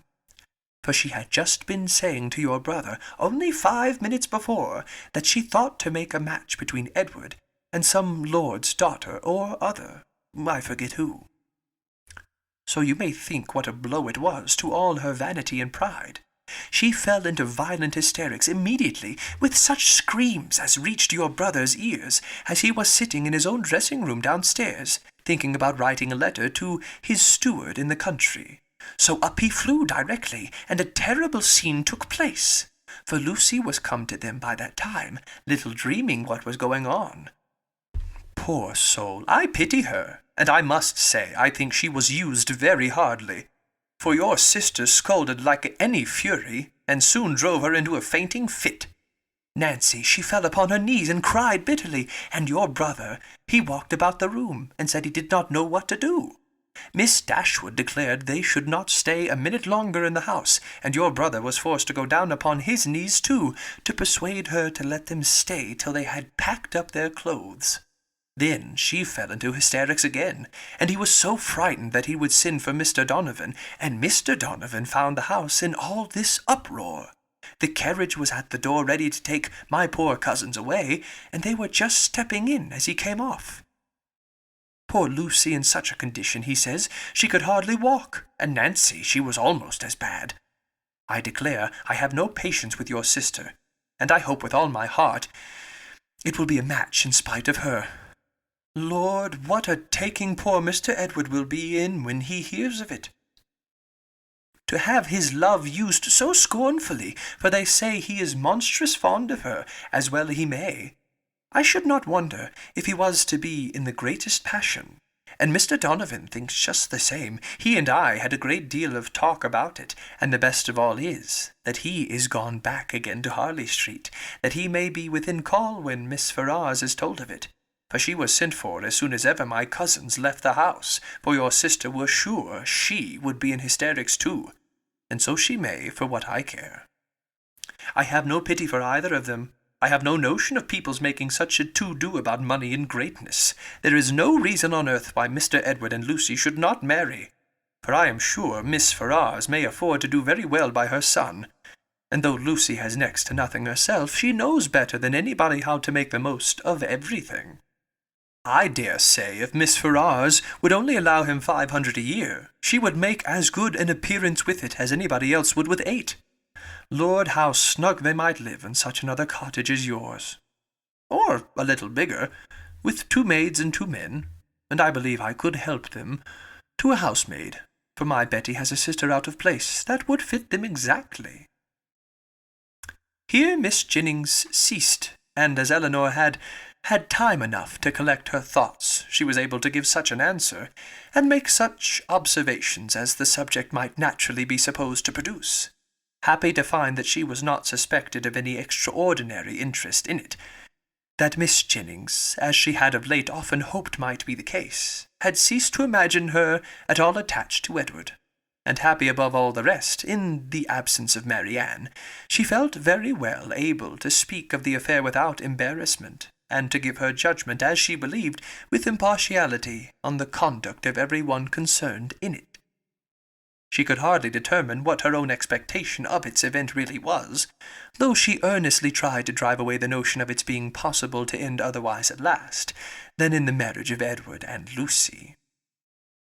What Miss Ferrars would say and do, though there could not be a doubt of its nature, she was anxious to hear, and still more anxious to know how Edward would conduct himself. For him she felt much compassion, for Lucy very little, and it cost her some pains to procure that little. For the rest of the party, none at all. As Miss Jennings could talk on no other subject, Elinor soon saw the necessity of preparing Marianne for its discussion. No time was to be lost in undeceiving her, in making her acquainted with the real truth, and in endeavouring to bring her to hear it talked of by others, without betraying that she felt any uneasiness for her sister, or any resentment against Edward. Elinor's office was a painful one. She was going to remove what she really believed to be her sister's chief consolation, to give such particulars of Edward as she feared would ruin him forever in her good opinion, and to make Marianne, by a resemblance in their situation, which to her fancy would seem strong, feel all her own disappointment over again. But unwelcome as such a task must be, it was necessary to be done, and Elinor therefore hastened to perform it. She was very far from wishing to dwell on her own feelings, or to represent herself as suffering much, any otherwise than as the self-command she had practised since her first knowledge of Edward's engagement might suggest a hint of what was practicable to Marianne. Her narration was clear and simple, and though it could not be given without emotion, it was not accompanied by violent agitation nor impetuous grief. That belonged rather to the hearer, for Marianne listened with horror, and cried excessively. Elinor was to be the comforter of others in her own distress, no less than in theirs, and all the comfort that could be given by assurances of her own composure of mind, the very earnest vindication of Edward from every charge but of imprudence, was readily offered. But Marianne for some time would give credit to neither. Edward seemed a second Willoughby, and acknowledging, as Elinor did, that she had loved him most sincerely, could she feel less than herself? As for Lucy Steele, she considered her so totally unamiable, so absolutely incapable of attaching a sensible man, that she could not be persuaded at first to believe, and afterwards to pardon, any former affection of Edward for her. She would not even admit to it have been natural, and Elinor left her to be convinced that it was so, by that which only could convince her, a better knowledge of mankind. Her first communication had reached no farther than to state the fact of the engagement, and the length of time it had existed. Marianne's feelings had then broken in, and put an end to all regularity of detail. And for some time all that could be done was to soothe her distress, lessen her alarms, and combat her resentment. The first question on her side, which led to farther particulars, was, "How long has this been known to you, Elinor? Has he written to you?" "I have known it these 4 months. When Lucy first came to Barton Park last November, she told me in confidence of her engagement." At these words, Marianne's eyes expressed the astonishment which her lips could not utter. After a pause of wonder, she exclaimed, "4 months! Have you known of this 4 months?" Elinor confirmed it. "What! While attending me in all my misery, has this been on your heart? And I have reproached you for being happy." "It was not fit that you should then know how much I was the reverse." "4 months!" cried Marianne again. "So calm, so cheerful, how have you been supported?" "By feeling that I was doing my duty. My promise to Lucy obliged me to be secret. I owed it to her, therefore, to avoid giving any hint of the truth. And I owed it to my family and friends, not to create in them a solicitude about me which it could not be in my power to satisfy." Marianne seemed much struck. "I have very often wished to undeceive yourself and my mother," added Elinor, "and once or twice I have attempted it. But without betraying my trust, I never could have convinced you." 4 months! And yet you loved him." "Yes, but I did not love only him. And while the comfort of others was dear to me, I was glad to spare them from knowing how much I felt. Now, I can think and speak of it with little emotion. I would not have you suffer on my account, for I assure you I no longer suffer materially myself. I have many things to support me. I am not conscious of having provoked the disappointment by any imprudence of my own. I have borne it as much as possible without spreading it farther. I acquit Edward of essential misconduct. I wish him very happy, and I am so sure of his always doing his duty, that though now he may harbour some regret, in the end he must become so. Lucy does not want sense, and that is the foundation on which everything good may be built. And after all, Marianne, after all that is bewitching in the idea of a single and constant attachment, and all that can be said of one's happiness depending entirely on any particular person, it is not meant. It is not fit. It is not possible that it should be so. Edward will marry Lucy. He will marry a woman superior in person and understanding to half her sex, and time and habit will teach him to forget that he ever thought another superior to her. If such is your way of thinking, said Marianne, if the loss of what is most valued is so easily to be made up by something else, your resolution, your self-command are, perhaps, a little less to be wondered at. They are brought more within my comprehension. I understand you. You do not suppose that I have ever felt much. For 4 months, Marianne, I have had all this hanging on my mind, without being at liberty to speak of it to a single creature, knowing that it would make you and my mother most unhappy whenever it were explained to you, yet unable to prepare you for it in the least. It was told to me. It was, in a manner, forced on me by the very person herself whose prior engagement ruined all my prospects, and told me, as I thought, with triumph.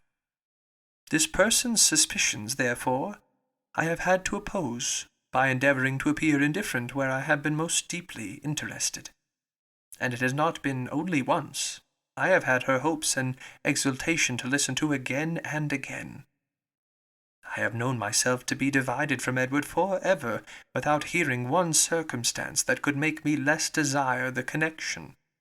Nothing has proved him unworthy, nor has anything declared him indifferent to me.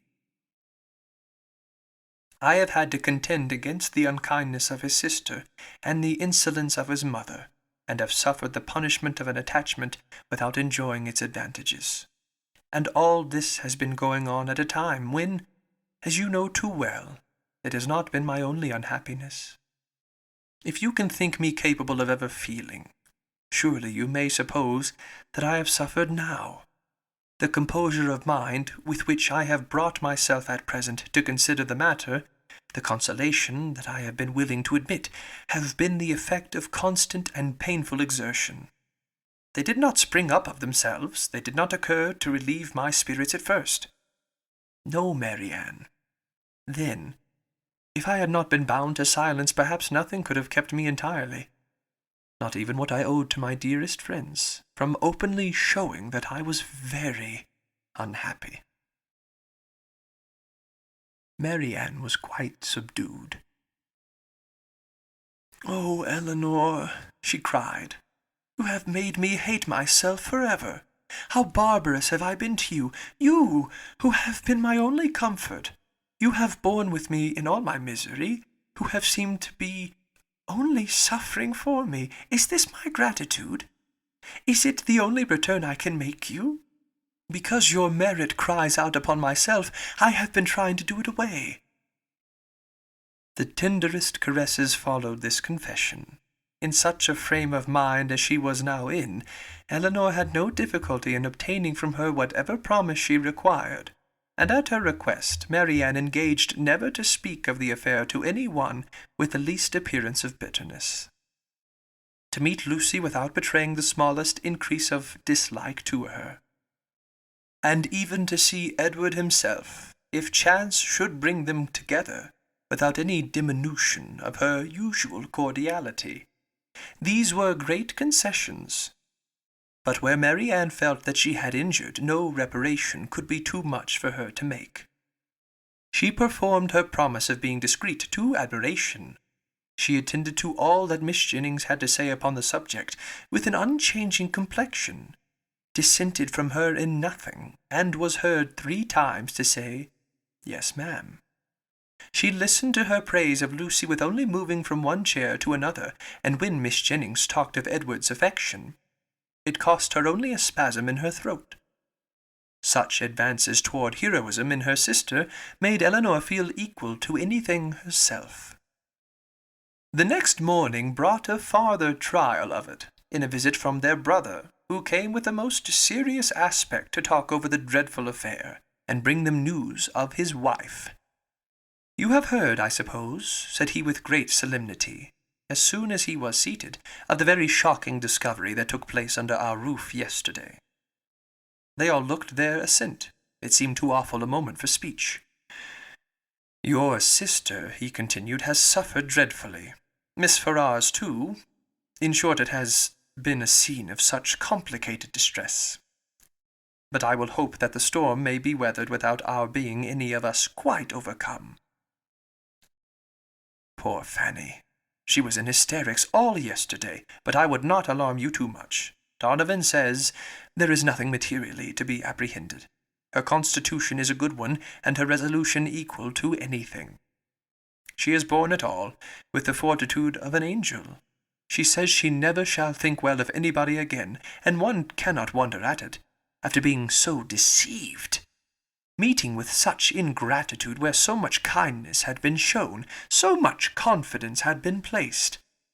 It was quite out of the benevolence of her heart that she had asked these young women to her house, merely because she thought they deserved some attention, were harmless, well-behaved girls, and would be pleasant companions. For otherwise we both wished very much to have invited you and Marianne to be with us, while your kind friend there was attending her daughter. And now to be so rewarded, I wish with all my heart, says poor Fanny in her affectionate way, that we had asked your sisters instead of them." Here he stopped to be thanked, which being done, he went on. "What poor Miss Ferrars suffered, when first Fanny broke it to her, is not to be described. While she with the truest affection had been planning a most eligible connection for him, was it to be supposed that he could be all the time secretly engaged to another person? Such a suspicion could never have entered her head. If she suspected any prepossession elsewhere, it could not be that quarter. There, to be sure, said she, I might have thought myself safe. She was quite in an agony. We consulted together, however, as to what should be done, and at last she determined to send for Edward. He came, but I am sorry to relate what ensued. All that Miss Ferrars could say to make him put an end to the engagement, assisted too, as you may well suppose by my arguments, and Fanny's entreaties, was of no avail. Duty, affection, everything was disregarded. I never thought Edward so stubborn, so unfeeling before. His mother explained to him her liberal designs in case of his marrying Miss Morton, told him she would settle on him the Norfolk estate, which clear of land tax brings in a good 1,000 a year, offered even when matters grew desperate to make it 1,200, and in opposition to this, if he still persisted in this low connection, represented to him the certain penury that must attend the match. His own £2,000 she protested should be his all. She would never see him again, and so far would she be from affording him the smallest assistance, that if he were to enter into any profession with a view of better support, she would do all in her power to prevent him advancing in it. Here Marianne, in an ecstasy of indignation, clapped her hands together and cried, "Gracious God! Can this be possible?" "Well may you wonder, Marianne," replied her brother, "at the obstinacy which could resist such arguments as these. Your exclamation is very natural." Marianne was going to retort, but she remembered her promises, and forbore. All this, however, he continued, was urged in vain. Edward said very little, but what he did say was in the most determined manner. Nothing should prevail on him to give up his engagement. He would stand to it, cost him what it might.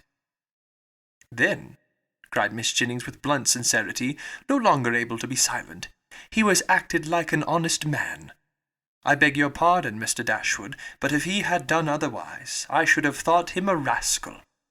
I have some little concern in the business, as well as yourself, for Lucy Steele is my cousin, and I believe there is not a better kind of girl in the world, nor one who more deserves a good husband."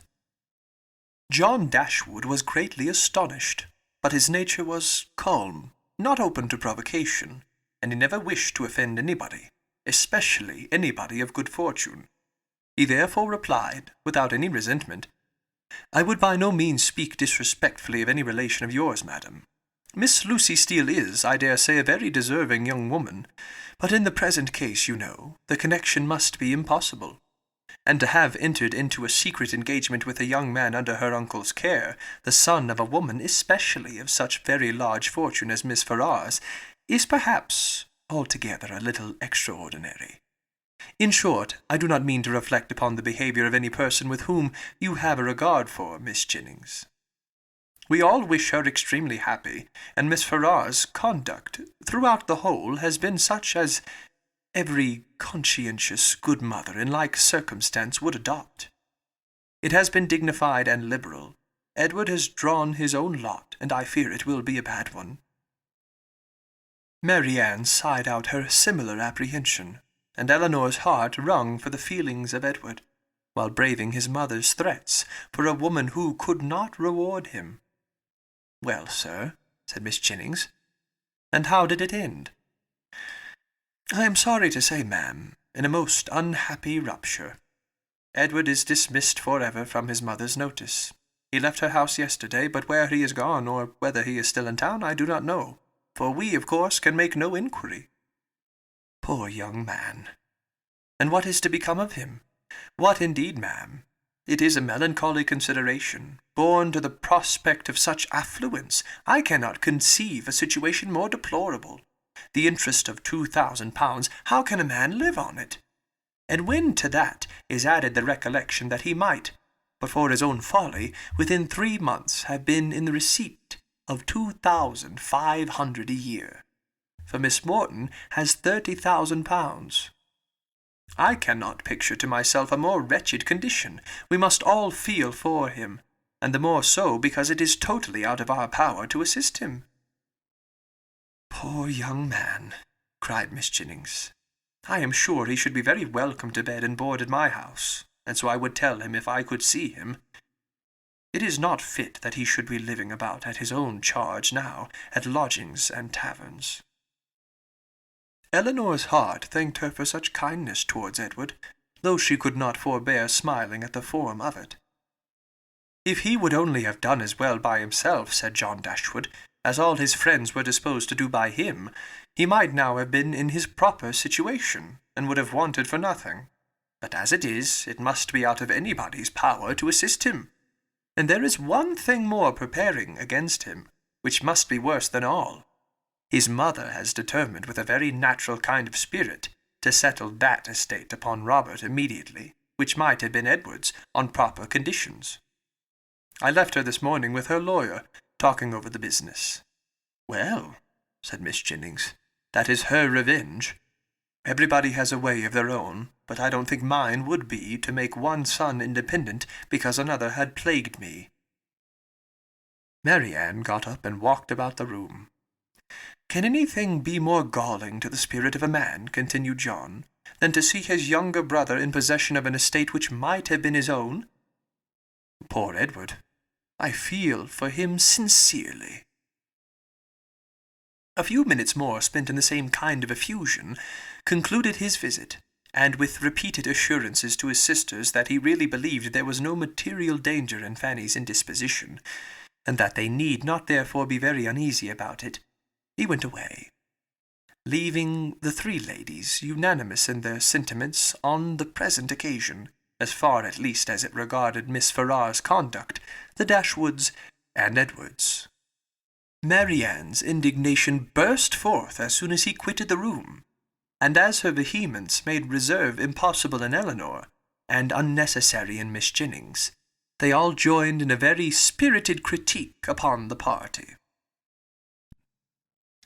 Chapter 38. Miss Jennings was very warm in her praise of Edward's conduct, but only Elinor and Marianne understood its true merit.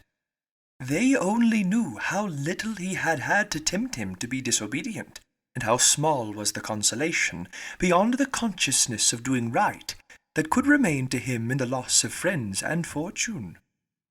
Elinor gloried in his integrity, and Marianne forgave all his offences in compassion for his punishment. But though confidence between them was, by this public discovery, restored to its proper state, it was not a subject on which either of them were fond of dwelling when alone. Elinor avoided it upon principle, as tending to fix still more upon her thoughts, by the too warm, too positive assurances of Marianne, that belief of Edward's continued affection for herself which she rather wished to do away. And Marianne's courage soon failed her in trying to converse upon a topic which always left her more dissatisfied with herself than ever, by the comparison it necessarily produced between Elinor's conduct and her own. She felt all the force of that comparison, but not as her sister had hoped, to urge her to exertion now. She felt it with all the pain of continual self-reproach, regretting most bitterly that she had never exerted herself before. But it brought only the torture of penitence without the hope of amendment. Her mind was so much weakened that she still fancied present exertion impossible, and therefore it only dispirited her more. Nothing new was heard by them for a day or two afterwards, of affairs in Harley Street or Bartlett's Buildings. But though so much of the matter was known to them already, that Miss Jennings might have had enough to do in spreading that knowledge farther, without seeking after more, she had resolved from the first to pay a visit of comfort and inquiry to her cousins as soon as she could, and nothing but the hindrance of more visitors than usual had prevented her going to them within that time. The third day succeeding their knowledge of the particulars was so fine, so beautiful a Sunday, as to draw many to Kensington Gardens, though it was only the second week in March. Miss Jennings and Elinor were of the number, but Marianne, who knew that the Willoughbys were again in town, and had a constant dread of meeting them, chose rather to stay at home than venture into so public a place. An intimate acquaintance of Miss Jennings joined them soon after they entered the gardens, and Elinor was not sorry that by her continuing with them, and engaging all Miss Jennings's conversation, she was herself left to quiet reflection. She saw nothing of the Willoughbys, nothing of Edward, and for some time nothing of anybody who could by any chance, whether grave or gay, be interested in her. But at last she found herself with some surprise accosted by Miss Steele, who, though looking rather shy, expressed great satisfaction in meeting them, and on receiving encouragement from the particular kindness of Miss Jennings, left her own party for a short time to join theirs. Miss Jennings immediately whispered to Elinor, "Get it all out of her, my dear. She will tell you anything if you ask. You see, I cannot leave Miss Clark." It was lucky, however, from Miss Jennings's curiosity, and Elinor's too, that she would tell anything without being asked, for nothing would otherwise have been learnt.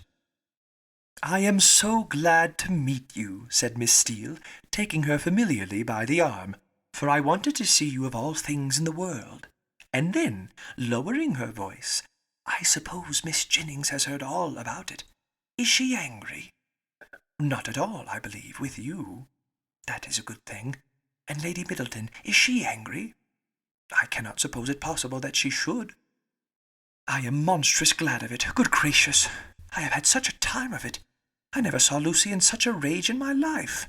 She vowed at first she would never trim me up a new bonnet, nor do anything else for me again, so long as she lived. But now she is quite come to, and we are as good friends as ever. Look, she made me this bow to my hat, and put in the feather last night. There now, you are going to laugh at me too. But why should not I wear pink ribbons? I do not care if it is the doctor's favourite colour. I am sure for my part I should never have known he did like it better than any other colour, if he had not happened to say so. My cousins have been so plaguing me, I declare sometimes I do not know which way to look before them." She had wandered away to a subject on which Elinor had nothing to say. and therefore soon judged it expedient to find her way back again to the first. Well, but Miss Dashwood, speaking triumphantly, people may say what they choose about Mr. Ferrars declaring he would not have Lucy, for it is no such thing, I can tell you, and it is quite a shame for such ill-natured reports to be spread abroad. Whatever Lucy might think about it herself, you know, it was no business of other people to set it down for certain. I never heard anything of the kind hinted at before, I assure you, said Elinor. Oh, did not you? But it was said, I know very well, and by more than one, for Miss Godby told Miss Sparks that nobody in their senses could expect Mr. Ferrars to give up a woman like Miss Morton, with 30,000 pounds to her fortune, for Lucy Steele that had nothing at all, and I had it from Miss Sparks myself. And besides that, my cousin Richard said himself that when it came to the point, he was afraid Mr. Ferrars would be off, and when Edward did not come near us for 3 days, I could not tell what to think myself, and I believe in my heart Lucy gave it up all for lost. For we came away from your brother's Wednesday, and we saw nothing of him, not all Thursday, Friday, and Saturday, and did not know what was become of him. Once Lucy thought to write to him, but then her spirits rose against that. However, this morning he came just as we came home from church, and then it all came out, how he had been sent for Wednesday to Harley Street, and been talked to by his mother and all of them, and how he had declared before them all that he loved nobody but Lucy, and nobody but Lucy would he have, and how he had been so worried by what passed, that as soon as he had went away from his mother's house, he had got upon his horse, and rid into the country somewhere or other, and how he had stayed about at an inn all Thursday and Friday, on purpose to get the better of it. And after thinking it all over and over again, he said it seemed to him as if, now he had no fortune, and no nothing at all, it would be quite unkind to keep her on to the engagement, because it must be for her loss, for he had nothing but 2,000 pounds, and no hope of anything else. And if he was to go into orders, as he had some thoughts, he could get nothing but a curacy, and how was they to live upon that? He could not bear to think of her doing no better, and so he begged, if she had the least mind for it, to put an end to the matter directly, and leave him shift for himself. I heard him say all this as plain as could possibly be, and it was entirely for her sake, and upon her account, that he said a word about being off, and not upon his own. I will take my oath he never dropped a syllable of being tired of her, or of wishing to marry Miss Morton, or anything like it. But, to be sure, Lucy would not give ear to such kind of talking. So she told him directly, with a great deal about sweet and love, you know, and all that. Oh, la, one can't repeat such kind of things, you know. She told him directly she had not the least mind in the world to be off, for she could live with him upon a trifle, and how little soever he might have, she should be very glad to have it all, you know, or something of the kind. So then he was monstrous happy, and talked on some time about what they should do, and they agreed he should take orders directly, and they must wait to be married till he got a living. And just then I could not hear any more, for my cousin called from below to tell me Miss Richardson was come in her coach, and would take one of us to Kensington Gardens. So I was forced to go into the room and interrupt them, to ask Lucy if she would like to go, but she did not care to leave Edward. So I just run upstairs and put on a pair of silk stockings and came off with the Richardsons. I do not understand what you mean by interrupting them, said Elinor. You were all in the same room together, were not you? No, indeed not us. La, Miss Dashwood, do you think people make love when anybody else is by? Oh, for shame! To be sure you must know better than that. Laughing affectedly. No, no. They were shut up in the drawing-room together, and all I heard was only by listening at the door. How? Cried Elinor. Have you been repeating to me what you only learnt yourself by listening at the door? I am sorry I did not know it before, for I certainly would not have suffered you to give me particulars of a conversation which you ought not to have known yourself. How could you behave so unfairly by your sister? Oh, la, there is nothing in that. I only stood at the door and heard what I could. and I am sure Lucy would have done just the same by me, for a year or two back, when Martha Sharp and I had so many secrets together, she never made any bones of hiding in a closet or behind a chimney-board, on purpose to hear what we said. Eleanor tried to talk of something else, but Miss Steele could not be kept beyond a couple of minutes from what was uppermost in her mind. "Edward talks of going to Oxford soon," said she, "but now he is lodging at number Pall Mall. What an ill-natured woman his mother is, ain't she? And your brother and sister were not very kind. However, I shan't say anything against them to you. And to be sure they did send us home in their own chariot, which was more than I looked for. And for my part, I was all in a fright for fear your sister should ask us for the housewives she had gave us a day or two before. But, however, nothing was said about them, and I took care to keep mine out of sight. Edward have got some business at Oxford, he says, so we must go there for a time. And after that, as soon as he can light upon a bishop, he will be ordained. I wonder what curacy he will get. Good gracious!" giggling as she spoke. "I'd lay my life I know what my cousins will say when they hear of it. They will tell me I should write to the doctor to get Edward the curacy of his new living. I know they will. But I am sure I would not do such a thing for all the world. La! I shall say directly, I wonder how you could think of such a thing. I write to the doctor, indeed." "Well," said Eleanor, "it is a comfort to be prepared against the worst. You have got your answer ready." Miss Steele was going to reply on the same subject, but the approach of her own party made another more necessary. "Oh, la! Here come the Richardsons. I had a vast deal more to say to you, but I must not stay away from them, not any longer. I assure you they are very genteel people. He makes a monstrous deal of money, and they keep their own coach. I have not time to speak to Miss Jennings about it myself, but pray tell her I am quite happy to hear she is not in anger against us, and Lady Middleton the same.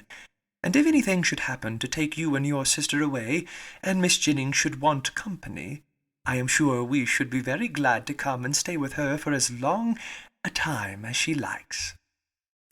I suppose Lady Middleton won't ask us any more this bout. Good-bye. I am sorry Miss Marianne was not here. Remember me kindly to her. La, if you have not got your spotted muslin on, I wonder you was not afraid of its being torn."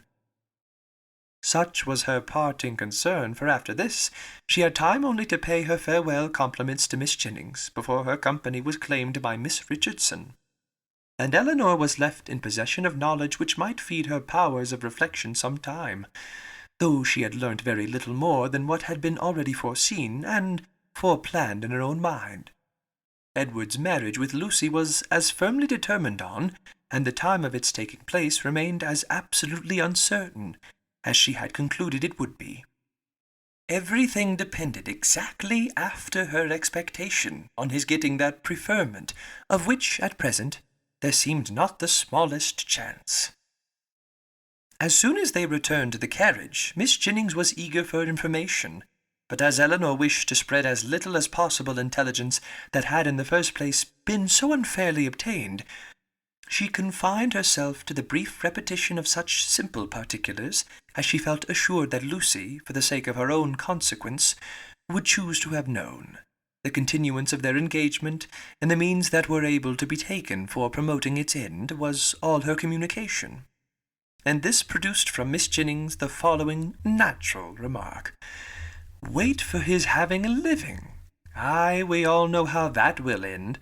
They will wait a 12-month, and finding no good comes of it, will set down upon a curacy of £50 a year, with the interest of his £2,000, and what little matter Mr. Steele and Mr. Pratt can give her. Then they will have a child every year, and Lord help 'em how poor they will be. I must see what I can give them towards furnishing their house. 2 maids and 2 men indeed, as I talked of t'other day. No, they must get a stout girl of all works. Betty's sister would never do for them now." The next morning brought Eleanor a letter by the 2-penny post from Lucy herself. It was as follows: "Bartlett's Building, March. I hope my dear Miss Dashwood will excuse the liberty I take of writing to her. but I know your friendship for me will make you pleased to hear such a good account of myself and my dear Edward, after all the troubles we have went through lately. Therefore will make no more apologies, but proceed to say, thank God. Though we have suffered dreadfully, we are both quite well now, and as happy as we must always be in one another's love. We have had great trials and great persecutions, but, however, at the same time gratefully acknowledge many friends, yourself not the least among them, whose great kindness I shall always thankfully remember, as will Edward too, who I have told of it. I am sure you will be glad to hear, as likewise dear Miss Jennings. I spent 2 happy hours with him yesterday afternoon. He would not hear of our parting, though earnestly did I, as I thought my duty required, urge him to it for prudence sake, and would have parted for ever on the spot, would he consent to it. But he said it should never be. He did not regard his mother's anger, while he could have my affections. Our prospects are not very bright, to be sure, but we must wait and hope for the best. He will be ordained shortly, and should it ever be in your power to recommend him to anybody that has a living to bestow, I am very sure you will not forget us. And dear Miss Jennings, too, trust she will speak a good word for us to Sir John, or Mr. Palmer, or any friend that may be able to assist us. Poor Anne was much to blame for what she did, but she did it for the best, so I say nothing. Hope Miss Jennings won't think it too much trouble to give us a call, should she come this way any morning. 'Twould be a great kindness, and my cousins would be proud to know her. My paper reminds me to conclude, and begging to be most gratefully and respectfully remembered to her, and to Sir John, and Lady Middleton, and the dear children, when you chance to see them, and love to Miss Marianne. I am. As soon as Eleanor had finished it, she performed what she concluded to be its writer's real design, by placing it in the hands of Miss Jennings, who read it aloud with many comments of satisfaction and praise. Very well indeed. How prettily she writes! Aye, that was quite proper to let him be off if he would. That was just like Lucy. Poor soul, I wish I could get him a living with all my heart. She calls me dear Miss Jennings, you see. She is a good-hearted girl as ever lived. Very well, upon my word. That sentence is very prettily turned. Yes, yes, I will go and see her sure enough. How attentive she is, to think of everybody. Thank you, my dear, for showing it me. It is as pretty a letter as ever I saw, and does Lucy's head and heart great credit. Chapter 39. The Miss Dashwoods had now been rather more than 2 months in town, and Marianne's impatience to be gone increased every day. She sighed for the air, the liberty, the quiet of the country, and fancied that if any place could give her ease, Barton must do it. Eleanor was hardly less anxious than herself for their removal, and only so much less bent on its being effected immediately, as that she was conscious of the difficulties of so long a journey, which Marianne could not be brought to acknowledge. She began, however, seriously to turn her thoughts towards its accomplishment, and had already mentioned their wishes to their kind hostess, who resisted them with all the eloquence of her good-will, when a plan was suggested which, though detaining them from home yet a few weeks longer, appeared to Eleanor altogether much more eligible than any other. The Palmers were to remove to Cleveland about the end of March, for the Easter holidays, and Miss Jennings, with both her friends, received a very warm invitation from Charlotte to go with them. This would not, in itself, have been sufficient for the delicacy of Miss Dashwood, but it was enforced with so much real politeness by Mr. Palmer himself, as, joined to the very great amendment of his manners toward them since her sister had been known to be unhappy, induced her to accept it with pleasure. When she told Marianne what she had done, however, her first reply was not very auspicious. "Cleveland!" she cried with great agitation. "No, I cannot go to Cleveland." "You forget," said Eleanor gently, "that its situation is not in the neighbourhood of, but it is in Somersetshire. I cannot go into Somersetshire, there where I looked forward to going. No, Eleanor, you cannot expect me to go there." Eleanor would not argue upon the propriety of overcoming such feelings. She only endeavoured to counteract them by working on others, represented it, therefore, as a measure which would fix the time of her returning to that dear mother, whom she so much wished to see, in a more eligible, more comfortable manner than any other plan could do, and perhaps without any greater delay. From Cleveland, which was within a few miles of Bristol, the distance to Barton was not beyond 1 day, though a long day's journey, and their mother's servant might easily come there to attend them down, and as there could be no occasion of their staying above a week at Cleveland, they might now be at home in little more than 3 weeks' time. As Mary Ann's affection for her mother was sincere, it must triumph with little difficulty over the imaginary evils she had started. Miss Jennings was so far from being weary of her guests that she pressed them very earnestly to return with her again from Cleveland. Elinor was grateful for the attention, but it could not alter her design, and their mother's concurrence being readily gained, everything relative to their return was arranged as far as it could be, and Mary Ann found some relief in drawing up a statement of the hours that were yet to divide her from Barton. "Ah, Colonel, I do not know what you and I shall do without the Miss Dashwoods," was Miss Jennings' address to him when he first called on her, after their leaving her was settled. "For they are quite resolved upon going home from the Palmers. And how forlorn we shall be when I come back! Lord, we shall sit and gape at one another as dull as two cats." Perhaps Miss Jennings was in hopes, by this vigorous sketch of their future ennui, to provoke him to make that offer which might give himself an escape from it. And if so, she had soon afterwards good reason to think her object gained. For, on Elinor's moving to the window to take more expeditiously the dimensions of a print, which she was going to copy for her friend, he followed her to it with a look of particular meaning, and conversed with her there for several minutes.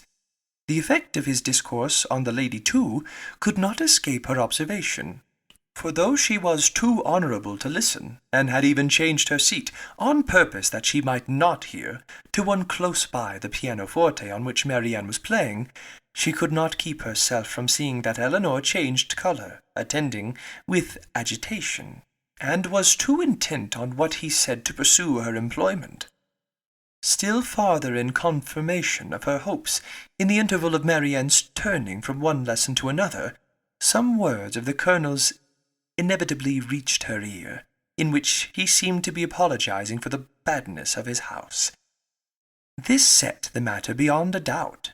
She wondered, indeed, at his thinking it necessary to do so, but supposed it to be the proper etiquette. What Elinor said in reply she could not distinguish, but judged from the motion of her lips that she did not think that any material objection.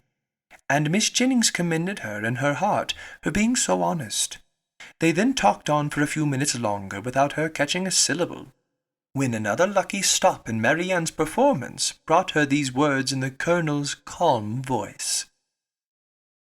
"I am afraid it cannot take place very soon." Astonished and shocked at so unlover-like a speech, she was almost ready to cry out, "Lord, what should hinder it?" But checking her desire, confined herself to this silent ejaculation. "This is very strange. Sure he need not wait to be older." This delay on the Colonel's side, however, did not seem to offend or mortify his fair companion in the least, for on their breaking up the conference soon afterwards, and moving different ways, Miss Jennings very plainly heard Elinor say, and with a voice which showed her to feel what she said, "I shall always think myself very much obliged to you." Miss Jennings was delighted with her gratitude, and only wondered that after hearing such a sentence, the Colonel should be able to take leave of them, as he immediately did, with the utmost sang-froid, and go away without making her any reply. She had not thought her old friend could have made so indifferent a suitor. What had really passed between them was to this effect. "I have heard," said he, with great compassion, "of the injustice your friend Mr. Ferrars has suffered from his family. For if I understand the matter right, he has been entirely cast off by them for persevering in his engagement with a very deserving young woman. Have I been rightly informed? Is it so?" Elinor told him that it was.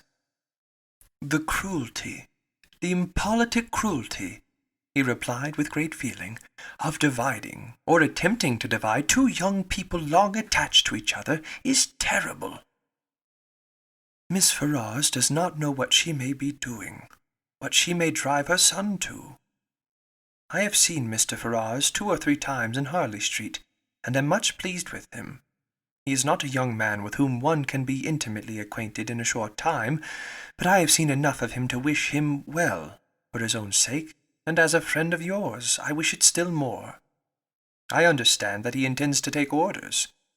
Will you be so good as to tell him that the living of Delaford, now just vacant, as I am informed by this day's post, is his, if he think it worth his acceptance? But that, perhaps, so unfortunately circumstanced as he is now, it may be nonsense to appear to doubt. I only wish it were more valuable. It is a rectory, but a small one. The late incumbent, I believe, did not make more than 200 per annum, and though it is certainly capable of improvement, I fear not to such an amount as to afford him a very comfortable income. Such as it is, however, my pleasure in presenting him to it will be very great. Pray assure him of it." Eleanor's astonishment at this commission could hardly have been greater, had the Colonel been really making her an offer of his hand. The preferment, which only 2 days before she had considered as hopeless for Edward, was already provided to enable him to marry, and she, of all people in the world, was fixed on to bestow it. Her emotion was such as Miss Jennings had attributed to a very different cause, but whatever minor feelings, less pure, less pleasing, might have a share in that emotion, her esteem for the general benevolence, and her gratitude for the particular friendship, which together prompted Colonel Brandon to this act, were strongly felt, and warmly expressed. She thanked him for it with all her heart, spoke of Edward's principles and disposition with that praise which she knew them to deserve, and promised to undertake the commission with pleasure, if it were really his wish to put off so agreeable an office to another. But at the same time she could not help thinking that no one could so well perform it as himself.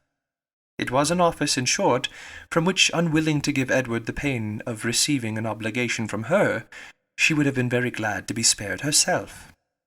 But Colonel Brandon, on motives of equal delicacy, declining it likewise, still seemed so desirous of it being given through her means, that she would not on any account make farther opposition. Edward, she believed, was still in town, and fortunately she had heard his address from Miss Steele. She could undertake, therefore, to inform him of it in the course of the day. After this had been settled, Colonel Brandon began to talk of his own advantage in securing so respectable and agreeable a neighbour, and then it was that he mentioned with regret that the house was small and indifferent, an evil which Eleanor, as Miss Jennings had supposed her to do, made very light of, at least as far as regarded its size. "The smallness of the house," said she, "I cannot imagine any inconvenience to them, for it will be in proportion to their family and income."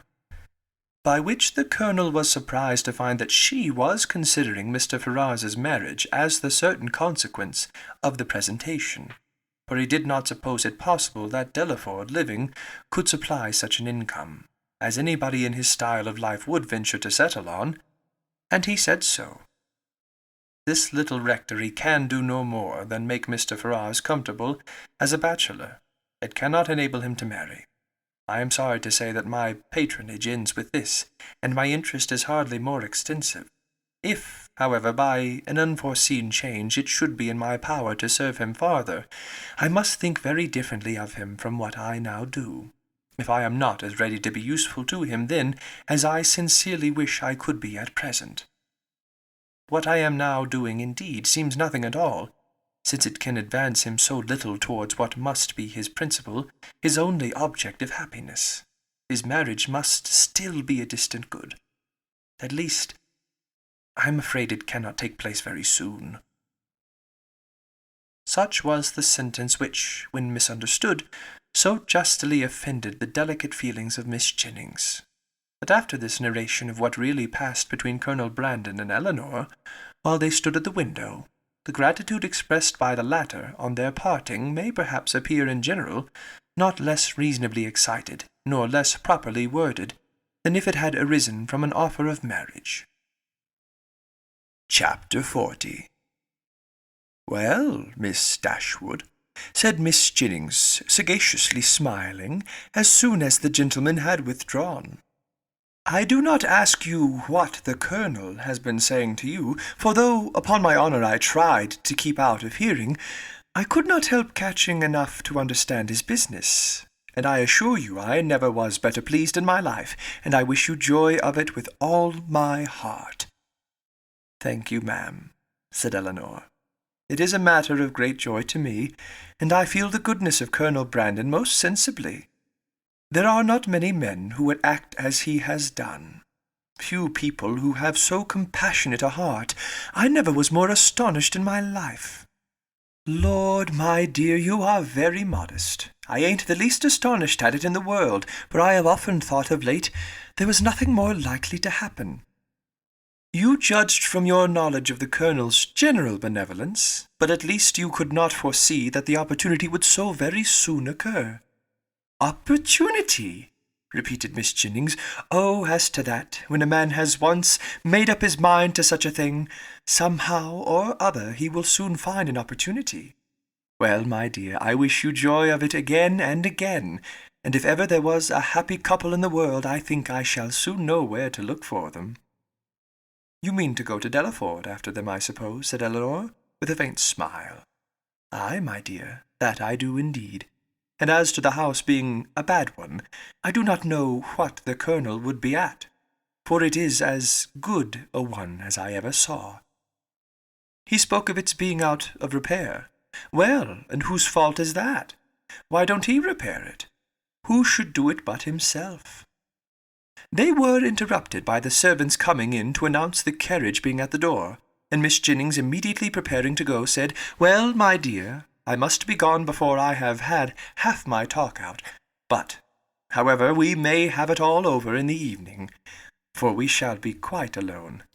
I do not ask you to go with me, for I dare say your mind is too full of the matter to care for company, and besides, you must long to tell your sister all about it." Marianne had left the room before the conversation began. "Certainly, ma'am. I shall tell Marianne of it, but I shall not mention it at present to anybody else." "Oh, very well," said Miss Jennings, rather disappointed. "Then you would not have me tell it to Lucy, for I think of going as far as Holborn to-day." "No, ma'am, not even Lucy, if you please. One day's delay will not be very material. Until I have written to Mr. Ferrars, I think it ought not to be mentioned to anybody else. I shall do that directly. It is of importance that no time should be lost with him, for he will, of course, have much to do relative to his ordination." This speech at first puzzled Miss Jennings exceedingly. Why Mr. Ferrars was to have been written to about it in such a hurry, she could not immediately comprehend. A few moments' reflection, however, produced a very happy idea, and she exclaimed, "Oh ho! I understand you. Mr. Ferrars is to be the man. Well, so much the better for him. Ay, to be sure, he must be ordained in readiness, and I am very glad to find things are so forward between you." "But, my dear, is not this rather out of character? Should not the Colonel write himself? Sure, he is the proper person." Elinor did not quite understand the beginning of Miss Jennings's speech, neither did she think it worth inquiring into, and therefore only replied to its conclusion.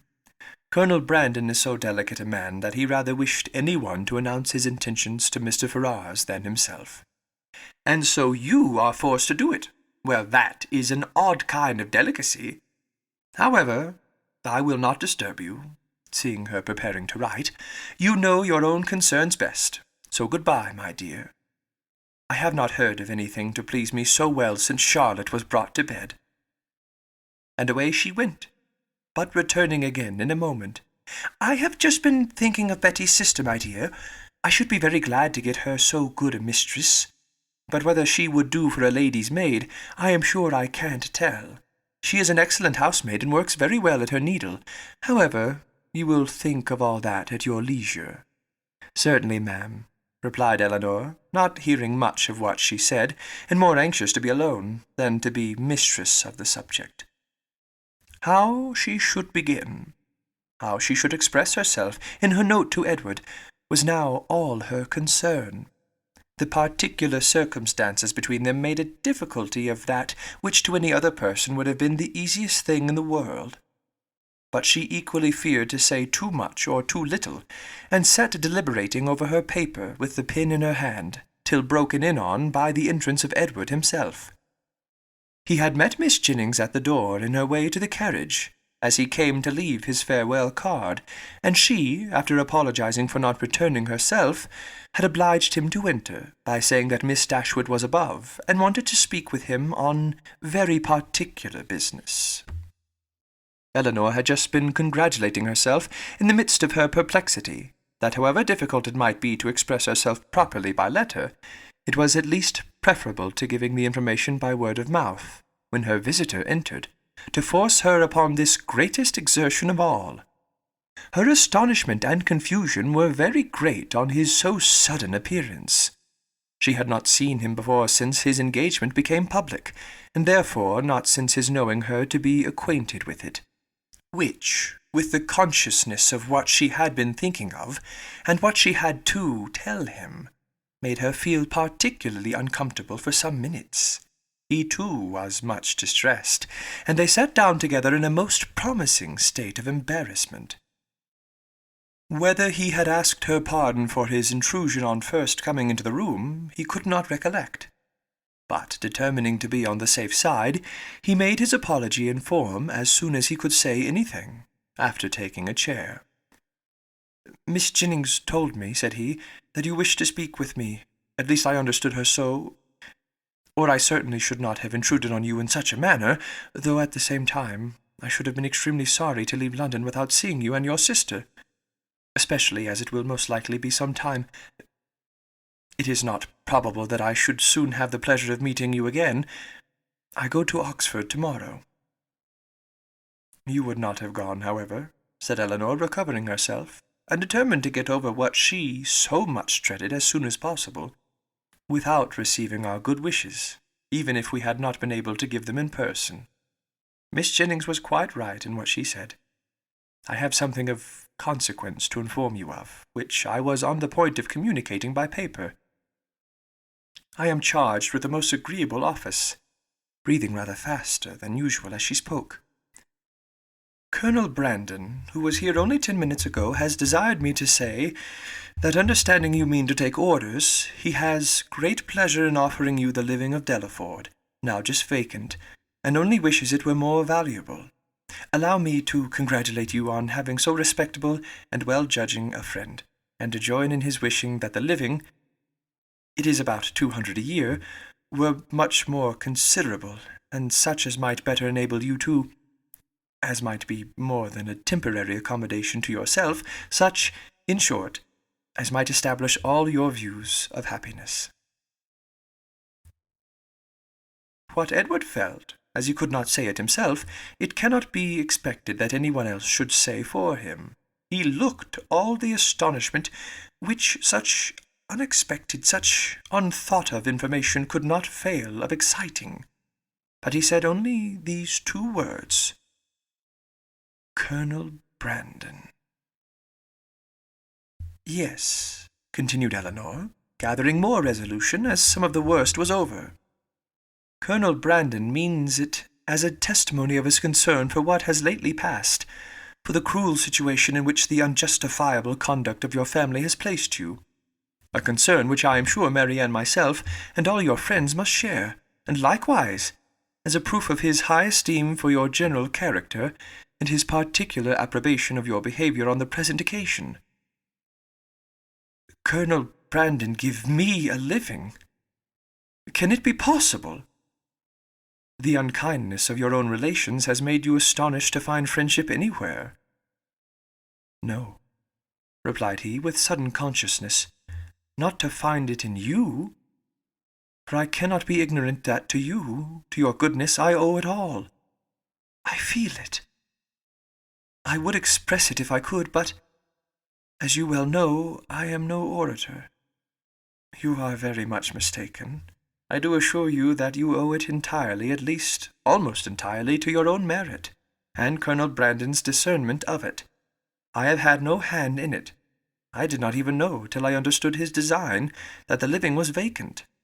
Nor had it ever occurred to me that he might have had such a living in his gift. As a friend of mine, of my family, he may perhaps, indeed I know he has, still greater pleasure in bestowing it.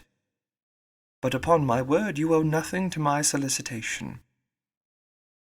Truth obliged her to acknowledge some small share in the action, but she was at the same time so unwilling to appear as the benefactress of Edward that she acknowledged it with hesitation, which probably contributed to fix that suspicion in his mind which had recently entered it.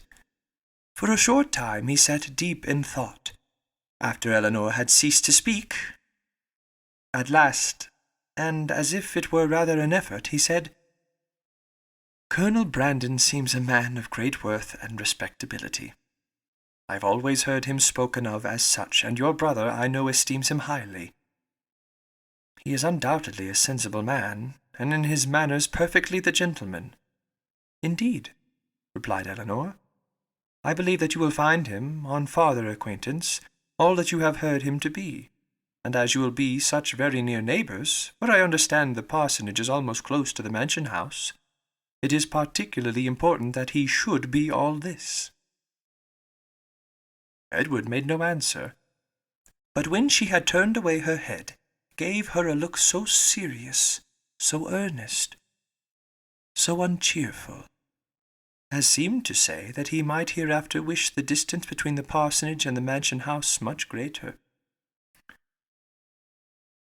"Colonel Brandon, I think, lodges in St. James Street," said he, soon afterwards rising from his chair. Eleanor told him the number of the house. "I must hurry away, then, to give him those thanks which you will not allow me to give you, to assure him that he has made me an exceedingly happy man." Eleanor did not offer to detain him, and they parted, with a very earnest assurance on her side of her unceasing good wishes for his happiness in every change of situation that might befall him. On his, with rather an attempt to return the same goodwill than the power of expressing it. "When I see him again," said Eleanor to herself, as the door shut him out, "I shall see him the husband of Lucy." And with this pleasing anticipation, she sat down to reconsider the past, recall the words, and endeavour to comprehend all the feelings of Edward, and, of course, to reflect on her own with discontent. When Miss Jennings came home, though she returned from seeing people whom she had never seen before, and of whom therefore she must have a great deal to say, her mind was so much more occupied by the important secret in her possession than by anything else, that she reverted to it again as soon as Eleanor appeared. "Well, my dear," she cried, "I sent you up the young man. Did not I do right? And I suppose you had no great difficulty? You did not find him very unwilling to accept your proposal?" "No, ma'am. That was not very likely." "Well, and how soon will he be ready? For it seems all to depend upon that." "Really," said Eleanor, "I know so little of these kind of forms that I can hardly even conjecture as to the time or the preparation necessary. But I suppose 2 or 3 months will complete his ordination." "2 or 3 months!" cried Miss Jennings. "Lord, my dear, how calmly you talk of it! And how can the Colonel wait 2 or 3 months? Lord bless me, I am sure it would put me quite out of patience. And though one would be very glad to do a kindness by poor Mr. Ferrars, I do think it is not worth while to wait 2 or 3 months for him. Sure somebody else might be found that would do as well, somebody that is in orders already." "My dear ma'am," said Eleanor, "what can you be thinking of?" "Why, Colonel Brandon's only object is to be of use to Mr. Ferrars." "Lord bless you, my dear, sure you do not mean to persuade me that the Colonel only marries you for the sake of giving 10 guineas to Mr. Ferrars?" The deception could not continue after this, and an explanation immediately took place, by which both gained considerable amusement for the moment, without any material loss of happiness to either. For Miss Jennings only exchanged one form of delight for another, and still without forfeiting her expectation of the first. "Ay, the parsonage is but a small one," said she after the first ebullition of surprise and satisfaction was over, "and very likely may be out of repair. But to hear a man apologizing, as I thought, for a house that to my knowledge has 5 sitting-rooms on the ground floor, and I think the housekeeper told me could make up 15 beds. And to you, too, that had been used to living in Barton Cottage. It seems quite ridiculous. But, my dear, we must touch up the Colonel to do something to the parsonage, and make it comfortable for them before Lucy goes to it. But Colonel Brandon does not seem to have any idea of the livings being enough to allow them to marry. The Colonel is a ninny, my dear. Because he has 2,000 a year himself, he thinks that nobody else can marry on less. Take my word for it, that, if I'm alive, I shall be paying a visit at Delaford Parsonage before Michaelmas, and I am sure I shan't go if Lucy ain't there." Elinor was quite of her opinion as to the probability of their not waiting for anything more. Chapter 41. Edward, having carried his thanks to Colonel Brandon, proceeded with his happiness to Lucy, and such was the excess of it by the time he reached Bartlett's Buildings, that she was able to assure Miss Jennings, who called on her again the next day with her congratulations, that she had never seen him in such spirits before in her life. Her own happiness and her own spirits were at least very certain, and she joined Miss Jennings most heartily in her expectation of their being all comfortably together in Delaford Parsonage before Michaelmas. So far was she, at the same time, from any backwardness to give Elinor that credit which Edward would give her, that she spoke of her friendship for them both with the most grateful warmth, was ready to own all their obligation to her, and openly declare that no exertion for their good on Miss Dashwood's part, either present or future, would ever surprise her, for she believed her capable of doing anything in the world for those she really valued. As for Colonel Brandon, she was not only ready to worship him as a saint, but was moreover truly anxious that he should be treated as one in all worldly concerns, anxious that his tithes should be raised to the utmost, and scarcely resolved to avail herself, at Delaford, as far as she possibly could, of his servants, his carriage, his cows, and his poultry. It was now above a week since John Dashwood had called in Berkeley Street, and as since that time no notice had been taken by them of his wife's indisposition, beyond one verbal inquiry, Elinor began to feel it necessary to pay her a visit.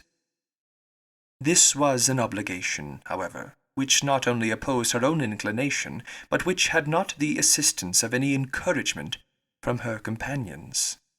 Marianne, not contented with absolutely refusing to go herself, was very urgent to prevent her sister's going at all.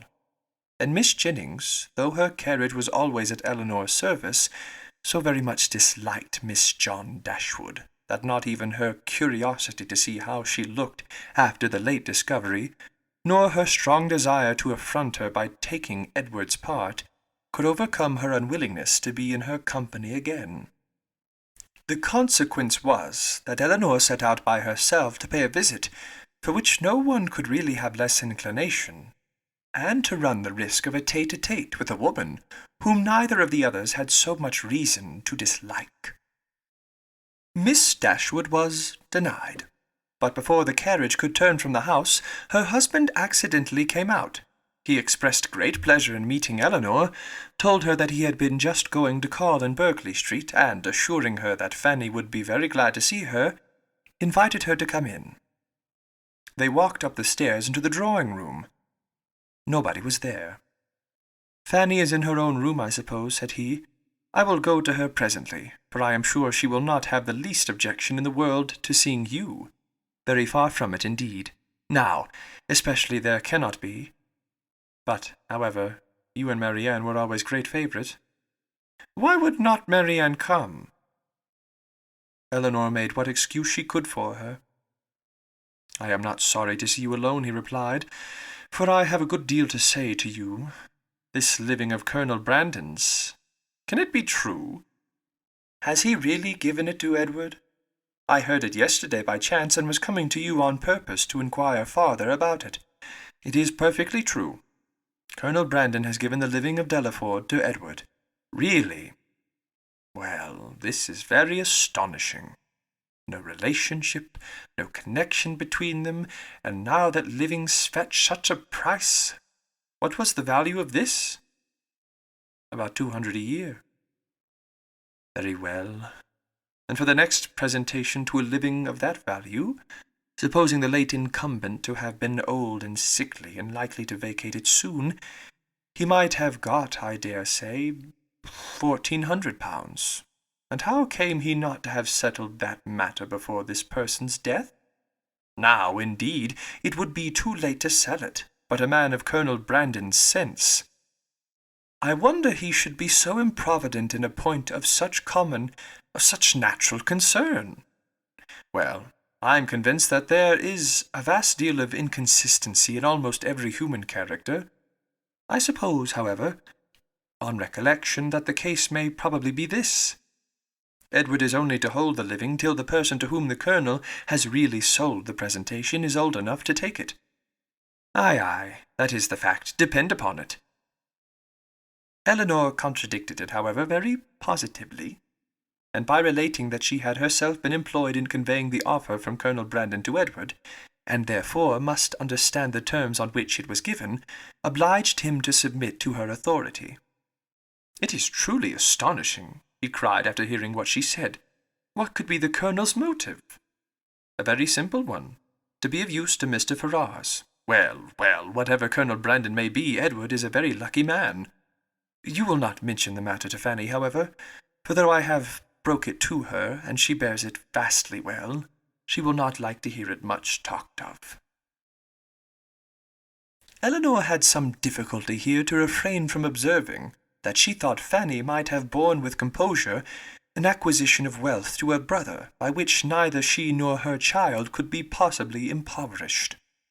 "Miss Ferrars," added he, lowering his voice to the tone becoming so important a subject, "knows nothing about it at present, and I believe it will be best to keep it entirely concealed from her as long as may be.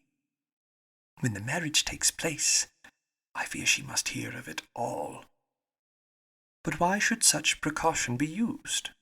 Though it is not to be supposed that Miss Ferrars can have the smallest satisfaction in knowing that her son has money enough to live upon, for that must be quite out of the question.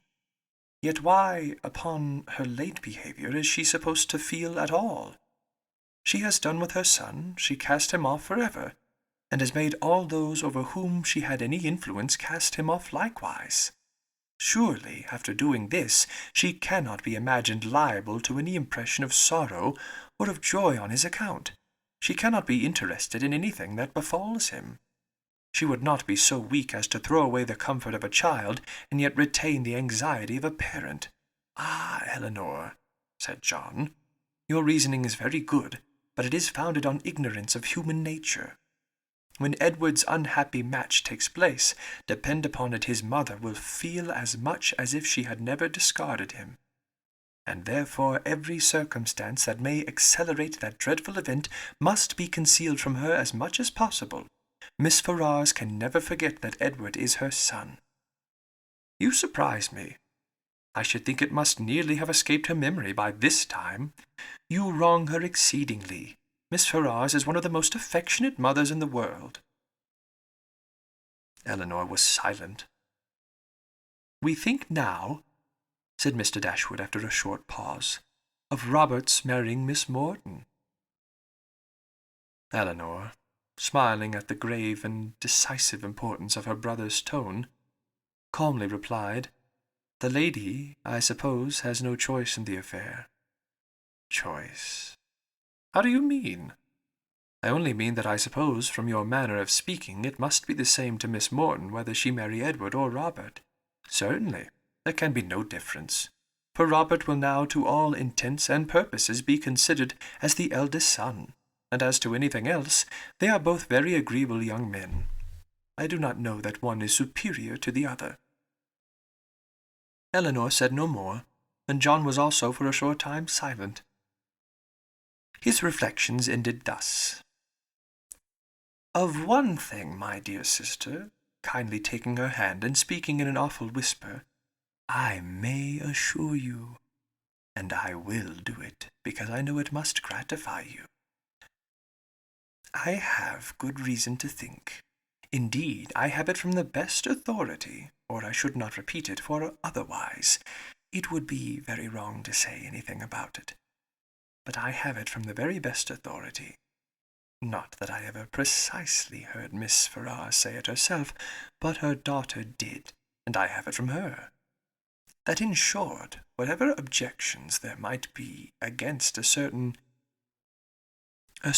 connection, you understand me, it would have been far preferable to her. It would not have given her half the vexation that this does. I was exceedingly pleased to hear that Miss Ferrars considered it in that light. A very gratifying circumstance, you know, to us all. It would have been beyond comparison, she said, the least evil of the two, and she would be glad to compound now, but nothing worse. But, however, all that is quite out of the question, not to be thought of or mentioned. As to any attachment, you know, it never could be. All that is gone by. But I thought I would just tell you of this, because I knew how much it must please you. Not that you have any reason to regret, my dear Elinor. There is no doubt of your doing exceedingly well. Quite as well, or better, perhaps, all things considered. Has Colonel Brandon been with you lately?" Elinor had heard enough, if not to gratify her vanity and raise her self-importance, to agitate her nerves and fill her mind. And she was therefore glad to be spared from the necessity of saying much in reply herself, and from the danger of hearing anything more from her brother by the entrance of Mr. Robert Ferrars. After a few moments' chat, John Dashwood, recollecting that Fanny was yet uninformed of her sister's being there, quitted the room in quest of her, and Elinor was left to improve her acquaintance with Robert, who, by the gay unconcern, the happy self-complacency of his manner while enjoying so unfair a division of his mother's love and liberality, to the prejudice of his banished brother, earned only by his own dissipated course of life, and that brother's integrity, was confirming her most unfavourable opinion of his head and heart. They had scarcely been 2 minutes by themselves before he began to speak of Edward, for he, too, had heard of the living, and was very inquisitive on the subject. Elinor repeated the particulars of it, as she had given them to John, and their effect on Robert, though very different, was not less striking than it had been on him. He laughed most immoderately. The idea of Edward's being a clergyman, and living in a small parsonage house, diverted him beyond measure. And when to that was added the fanciful imagery of Edward reading prayers in a white surplice, and publishing the banns of marriage between John Smith and Mary Brown, he could conceive nothing more ridiculous. Elinor, while she waited in silence and immovable gravity, the conclusion of such folly could not restrain her eyes from being fixed on him with a look that spoke all the contempt it excited. It was a look, however, very well bestowed, for it relieved her own feelings, and gave no intelligence to him. He was recalled from wit to wisdom, not by any reproof of hers, but by his own sensibility. "We may treat it as a joke," said he, at last, recovering from the affected laugh, which had considerably lengthened out the genuine gaiety of the moment. "But upon my soul it is a most serious business. Poor Edward is ruined for ever. I am extremely sorry for it, for I know him to be a very good-hearted creature, as well-meaning a fellow, perhaps, as any in the world. You must not judge of him, Miss Dashwood, from your slight acquaintance. Poor Edward! His manners are certainly not the happiest in nature, but we are not all born, you know, with the same powers, the same dress. Poor fellow. To see him in a circle of strangers, to be sure it was pitiable enough. But upon my soul I believe he has as good a heart as any in the kingdom, and I declare and protest to you I never was so shocked in my life as when it all burst forth. I could not believe it. My mother was the first person who told me of it, and I, feeling myself called on to act with resolution, immediately said to her, "My dear madam, I do not know what you may intend to do on the occasion, but as for myself, I must say that if Edward does marry this young woman, I never will see him again." That was what I said immediately. I was most uncommonly shocked indeed. Poor Edward! He has done for himself completely, shut himself out forever from all decent society. But as I directly said to my mother, I am not in the least surprised at it. From his style of education it was always to be expected. My poor mother was half frantic. "Have you ever seen the lady?" "Yes, once. While she was staying in this house, I happened to drop in for 10 minutes, and I saw quite enough of her. The merest awkward country girl without style or elegance, and almost without beauty. I remember her perfectly, just the kind of girl I should suppose likely to captivate poor Edward. I offered immediately, as soon as my mother related the affair to me, to talk to him myself and dissuade him from the match. But it was too late then, I found, to do anything, for unluckily I was not in the way at first, and knew nothing of it till after the breach had taken place, when it was not for me, you know, to interfere. But had I been informed of it a few hours earlier, I think it most probable that something might have been hit on. I certainly should have represented it to Edward in a very strong light. "My dear fellow," I should have said, "consider what you are doing. You are making a most disgraceful connection, and such a one as your family are unanimous in disapproving." I cannot help thinking, in short, that means might have been found. But now it is all too late. He must be starved, you know. That is certain. Absolutely starved. He had just settled this point with great composure, when the entrance of Miss John Dashwood put an end to the subject. But though she never spoke of it out of her own family, Elinor could see its influence on her mind in the something like confusion of countenance with which she entered, and an attempt at cordiality in her behaviour to herself. She even proceeded so far as to be concerned to find that Elinor and her sister were so soon to leave town, as she had hoped to see more of them. An exertion in which her husband, who attended her into the room and hung enamoured over her accents, seemed to distinguish everything that was most affectionate and graceful. Chapter 42.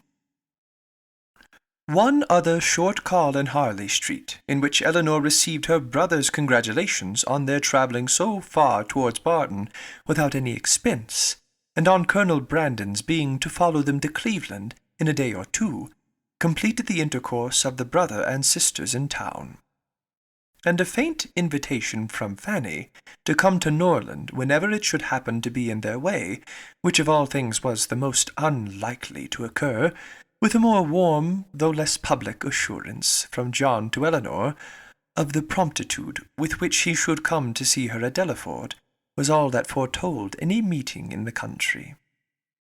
It amused her to observe that all her friends seemed determined to send her to Delaford, a place in which, of all others, she would now least choose to visit, or wish to reside.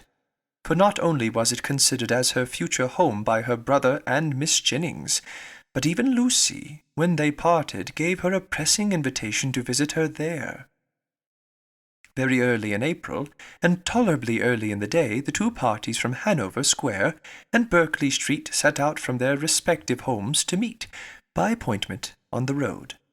For the convenience of Charlotte and her child, they were to be more than 2 days on their journey, and Mr. Palmer, travelling more expeditiously with Colonel Brandon, was to join them at Cleveland soon after their arrival.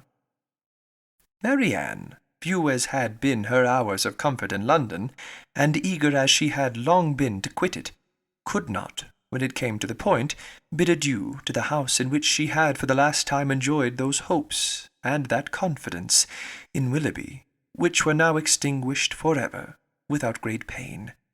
Nor could she leave the place in which Willoughby remained, busy in new engagements and new schemes in which she could have no share, without shedding many tears.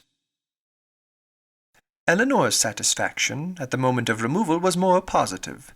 She had no such object for her lingering thoughts to fix on. She left no creature behind from whom it would give her a moment's regret to be divided forever. She was pleased to be free herself from the persecution of Lucy's friendship. She was grateful for bringing her sister away unseen by Willoughby since his marriage, and she looked forward with hope to what a few months of tranquillity at Barton might do towards restoring Marianne's peace of mind and confirming her own. Their journey was safely performed. The second day brought them into the cherished or the prohibited country of Somerset, for as such was it dwelt on by turns in Marianne's imagination, and in the forenoon of the third they drove up to Cleveland. Cleveland was a spacious, modern-built house, situated on a sloping lawn. It had no park, but the pleasure grounds were tolerably extensive, and like every other place of the same degree of importance, it had its open shrubbery and closer wood-walk. A road of smooth gravel winding round a plantation led to the front. The lawn was dotted over with timber. The house itself was under the guardianship of the fir, the mountain ash, and the acacia, and the thick screen of them all together, interspersed with tall Lombardy poplars, shut out the offices. Marianne entered the house with a heart swelling with emotion from the consciousness of being only 80 miles from Barton, and not 30 from Combe Magna. And before she had been 5 minutes within its walls, while the others were busily helping Charlotte to show her child to the housekeeper, she quitted it again, stealing away through the winding shrubberies, now just beginning to be in beauty, to gain a distant eminence, where, from its Grecian temple, her eye, wandering over a wide tract of country to the southeast, could fondly rest on the farthest ridge of hills in the horizon, and fancy that from their summits Combe Magna might be seen. In such moments of precious, invaluable misery, she rejoiced in tears of agony to be at Cleveland, and as she returned by a different circuit to the house, feeling all the happy privilege of country liberty, of wandering from place to place in free and luxurious solitude, she resolved to spend almost every hour of every day while she remained with the Palmers in the indulgence of such solitary rambles. She returned just in time to join the others as they quitted the house, on an excursion through its more immediate premises, and the rest of the morning was easily whiled away in lounging round the kitchen garden, examining the bloom upon its walls, and listening to the gardener's lamentations upon blights, in dawdling through the greenhouse, where the loss of her favourite plants unweariedly exposed, and nipped by the lingering frost, raised the laughter of Charlotte, and in visiting her poultry yard, where, in the disappointed hopes of her dairymaid, by hens forsaking their nests, or being stolen by a fox, or in the rapid decrease of a promising young brood, she found fresh sources of merriment. The morning was fine and dry, and Marianne, in her plan of employment abroad, had not calculated for any change of weather during their stay at Cleveland. With great surprise, therefore, did she find herself prevented by a settled rain from going out again after dinner. She had depended on a twilight walk to the Grecian temple, and perhaps all over the grounds, and an evening merely cold or damp would not have deterred her from it. But a heavy and settled rain even she could not fancy dry or pleasant weather for walking. Their party was small, and the hours passed quietly away. Miss Palmer had her child, and Miss Jennings her carpet work. They talked of the friends they had left behind, arranged Lady Middleton's engagements, and wondered whether Mr. Palmer and Colonel Brandon would get farther than reading that night. Eleanor, however, little concerned in it, joined in their discourse, and Marianne, who had the knack of finding her way in every house to the library, however it might be avoided by the family in general, soon procured herself a book. Nothing was wanting on Miss Palmer's side that constant and friendly good humour could do to make them feel themselves welcome. The openness and heartiness of her manner more than atoned for that want of recollection and elegance which made her often deficient in the forms of politeness. Her kindness, recommended by so pretty a face, was engaging. Her folly, though evident, was not disgusting, because it was not conceited, and Elinor could have forgiven everything but her laugh. The two gentlemen arrived the next day to a very late dinner, affording a pleasant enlargement of the party, and a very welcome variety to their conversation, which a long morning of the same continued rain had reduced very low. Elinor had seen so little of Mr. Palmer, and in that little had seen so much variety in his address to her sister and herself, that she knew not what to expect to find him in his own family. She found him, however, perfectly the gentleman in his behaviour to all his visitors, and only occasionally rude to his wife and her mother. She found him very capable of being a pleasant companion, and only prevented from being so always by too great an aptitude to fancy himself as much superior to people in general, as he must feel himself to be to Miss Jennings and Charlotte. For the rest of his character and habits, they were marked, as far as Elinor could perceive, with no traits at all unusual in his sex and time of life. He was nice in his eating, uncertain in his hours, fond of his child, though affecting to slight it, and idled away the mornings at billiards, which ought to have been devoted to business. She liked him, however, upon the whole, much better than she had expected, and in her heart was not sorry that she could like him no more. Not sorry to be driven by the observation of his epicurism, his selfishness, and his conceit, to the rest with complacency on the remembrance of Edward's generous temper, simple taste, and diffident feelings. Of Edward, or at least of some of his concerns, she now received intelligence from Colonel Brandon, who had been in Dorsetshire lately, and who, treating her at once as the disinterested friend of Mr. Ferrars and the kind of confidant of himself, talked to her a great deal of the parsonage at Delaford, described its deficiencies, and told her what he meant to do himself towards removing them. His behaviour to her in this, as well as in every other particular, his open pleasure in meeting her after an absence of only 10 days, his readiness to converse with her, and his difference for her opinion, might very well justify Miss Jennings' persuasion of his attachment, and would have been enough, perhaps, had not Elinor still, as from the first, believed Marianne his real favourite, to make her suspect it herself. But as it was, such a notion had scarcely ever entered her head, except by Miss Jennings's suggestion, and she could not help believing herself the nicest observer of the two. She watched his eyes while Miss Jennings thought only of his behaviour, and while his looks of anxious solicitude on Marianne's feelings, in her head and throat, the beginning of a heavy cold, because unexpressed by words, entirely escaped the latter lady's observation. She could discover in them the quick feelings and needless alarm of a lover. 2 delightful twilight walks on the 3rd and 4th evenings of her being there, not merely on the dry gravel of the shrubbery, but all over the grounds, and especially in the most distant parts of them, where there was something more of wildness than in the rest, where the trees were the oldest, and the grass was the longest and wettest, had, assisted by the still greater imprudence of sitting in her wet shoes and stockings, given Marianne a cold so violent as, though for a day or two trifled with or denied, would force itself by increasing ailments on the concern of everybody and the notice of herself. Prescriptions poured in from all quarters, and as usual were all declined, though heavy and feverish, with a pain in her limbs, and a cough, and a sore throat. A good night's rest was to cure her entirely, and it was with difficulty that Elinor prevailed on her, when she went to bed, to try 1 or 2 of the simplest of the remedies. Chapter 43.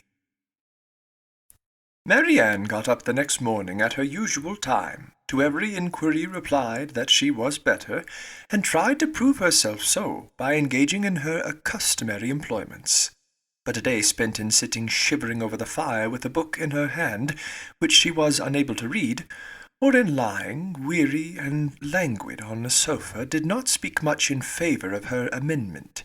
And when, at last, she went early to bed, more and more indisposed, Colonel Brandon was only astonished at her sister's composure, who, though attending and nursing her the whole day, against Marianne's inclination, and forcing proper medicines on her at night, trusted, like Marianne, to the certainty and efficacy of sleep, and felt no real alarm. A very restless and feverish night, however, disappointed the expectation of both, and when Marianne, after persisting in rising, confessed herself unable to sit up, and returned voluntarily to her bed, Elinor was very ready to adopt Miss Jennings's advice of sending for the Palmers' apothecary. He came, examined his patient, and though encouraging Miss Dashwood to expect that a very few days would restore her sister to health, yet, by pronouncing her disorder to have a putrid tendency, and allowing the word infection to pass his lips, gave instant alarm to Miss Palmer on her baby's account. Miss Jennings, who had been inclined from the first to think Marianne's complaint more serious than Elinor, now looked very grave on Mr. Harris's report, and confirming Charlotte's fears and caution, urged the necessity of her immediate removal with her infant. And Mr. Palmer, though treating their apprehensions as idle, found the anxiety and importunity of his wife too great to be withstood. Her departure, therefore, was fixed on, and within an hour after Mr. Harris's arrival, she set off with her little boy and his nurse for the house of a near relation of Mr. Palmer's, who lived a few miles on the other side of Bath, whither her husband promised, at her earnest entreaty, to join her in a day or two, and whither she was almost equally urgent with her mother to accompany her. Miss Jennings, however, with a kindness of heart which made Elinor really love her, declared her resolution of not stirring from Cleveland as long as Marianne remained ill, and of endeavouring, by her own attentive care, to supply her the place of the mother she had taken her from. And Elinor found her on every occasion a most willing and active helpmate, desirous to share in all her fatigues, and often by her better experience in nursing, of material use. Poor Marianne, languid and low from the nature of her malady, and feeling herself universally ill, could no longer hope that tomorrow would find her recovered. And the idea of what tomorrow would have produced, but for this unlucky illness, made every ailment severe. For on that day they were to have begun their journey home, and, attended the whole way by a servant of Miss Jennings, were to have taken their mother by surprise on the following forenoon. The little she said was all in lamentation of this inevitable delay, though Elinor tried to raise her spirits and make her believe, and she then really believed herself, that it would be a very short one. The next day produced little or no alteration in the state of the patient. She certainly was not better, and, except that there was no amendment, did not appear worse. Their party was now farther reduced, for Mr. Palmer, though very unwilling to go as well from real humanity and good nature as from a dislike of appearing to be frightened away by his wife, was persuaded at last by Colonel Brandon to perform his promise of following her. And while he was preparing to go, Colonel Brandon himself, with a much greater exertion, began to talk of going likewise. Here, however, the kindness of Miss Jennings interposed most acceptably. For to send the Colonel away while his love was in so much uneasiness on her sister's account would be to deprive them both, she thought, of every comfort.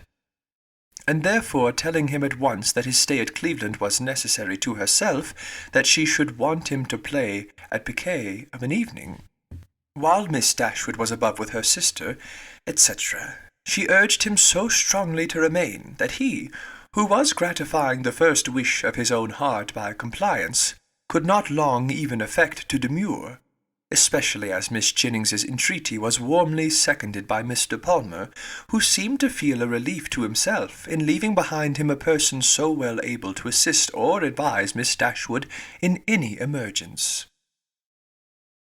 Marianne was, of course, kept in ignorance of all these arrangements. She knew not that she had been the means of sending the owner of Cleveland away, in about 7 days from the time of their arrival. It gave her no surprise that she saw nothing of Miss Palmer, and as it gave her likewise no concern, she never mentioned her name. 2 days passed away from the time of Mr. Palmer's departure, and her situation continued with little variation the same. Mr. Harris, who attended her every day, still talked boldly of a speedy recovery, and Miss Dashwood was equally sanguine, but the expectation of the others was by no means so cheerful. Miss Jennings had determined very early in the seizure that Marianne would never get over it, and Colonel Brandon, who was chiefly of use in listening to Miss Jennings's forebodings, was not in a state of mind to resist their influence. He tried to reason himself out of fears which the different judgment of the apothecary seemed to render absurd, but the many hours of each day in which he was left entirely alone were but too favourable for the admission of every melancholy idea, and he could not expel from his mind the persuasion that he should see Marianne no more. On the morning of the 3rd day, however, the gloomy anticipations of both were almost done away, for when Mr. Harris arrived, he declared his patient materially better. Her pulse was much stronger, and every symptom more favourable than on the preceding visit. Elinor, confirmed in every pleasant hope, was all cheerfulness, rejoicing that in her letters to her mother she had pursued her own judgment rather than her friends, in making very light of the indisposition which delayed them at Cleveland, and almost fixing on the time when Marianne would be able to travel. But the day did not close so auspiciously as it began. Towards the evening Marianne became ill again, growing more heavy, restless, and uncomfortable than before. Her sister, however, still sanguine, was willing to attribute the change to nothing more than the fatigue of having sat up to have her bed made, and carefully administering the cordials prescribed, saw her with satisfaction sink at last into a slumber, from which she expected the most beneficial effects. Her sleep, though not so quiet as Elinor wished to see it, lasted a considerable time, and anxious to observe the result of it herself, she resolved to sit with her during the whole of it. Miss Jennings, knowing nothing of any change in the patient, went unusually early to bed. Her maid, who was one of the principal nurses, was recreating herself in the housekeeper's room, and Elinor remained alone with Marianne. The repose of the latter became more and more disturbed, and her sister, who watched with unremitting attention her continual change of posture, and heard the frequent but inarticulate sounds of complaint which passed her lips, was almost wishing to rouse her from so painful a slumber, when Marianne, suddenly awakened by some accidental noise in the house, started hastily up, and, with feverish wildness, cried out, "Is mamma coming?" "Not yet," cried the other, concealing her terror, and assisting Marianne to lie down again. "But she will be here, I hope, before it is long. It is a great way, you know, from hence to Barton." "But she must not go round by London," cried Marianne in the same hurried manner. "I shall never see her if she goes by London." Elinor perceived with alarm that she was not quite herself, and, while attempting to soothe her, eagerly felt her pulse. It was lower and quicker than ever, and Marianne, still talking wildly of mamma, her alarm increased so rapidly as to determine her on sending instantly for Mr. Harris, and dispatching a messenger to Barton for her mother.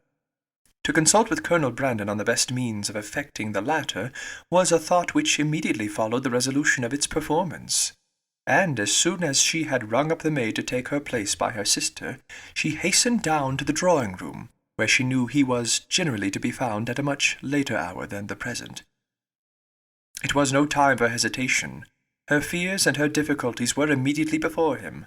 Her fears he had no courage, no confidence to attempt the removal of. He listened to them in silent despondence. But her difficulties were instantly obviated, for with a readiness that seemed to speak the occasion, and the service prearranged in his mind, he offered himself as the messenger who should fetch Miss Dashwood. Elinor made no resistance that was not easily overcome. She thanked him with brief though fervent gratitude, and while he went to hurry off his servant with a message to Mr. Harris, and an order for post-horses directly, she wrote a few lines to her mother. The comfort of such a friend at that moment as Colonel Brandon was such a companion for her mother, how gratefully was it felt! A companion whose judgment would guide, whose attendance must relieve, and whose friendship might soothe her. As far as the shock of such a summons could be lessened to her, his presence, his manners, his assistance would lessen it. He, meanwhile, whatever he might feel, acted with all the firmness of a collected mind, made every necessary arrangement with the utmost dispatch, and calculated with exactness the time in which she might look for his return. Not a moment was lost in delay of any kind. The horses arrived, even before they were expected, and Colonel Brandon, only pressing her hand with a look of solemnity, and a few words spoken too low to reach her ear, hurried into the carriage. It was then about 12 o'clock, and she returned to her sister's apartment to wait for the arrival of the apothecary, and to watch by her the rest of the night. It was a night of almost equal suffering to both. Hour after hour passed away in sleepless pain and delirium on Marianne's side, and in the most cruel anxiety of Eleanor's, before Mr. Harris appeared. Her apprehensions once raised paid by their excess for all her former security, and the servant who sat up with her, for she would not allow Miss Jennings to be called, only tortured her more by hints of what her mistress had always thought.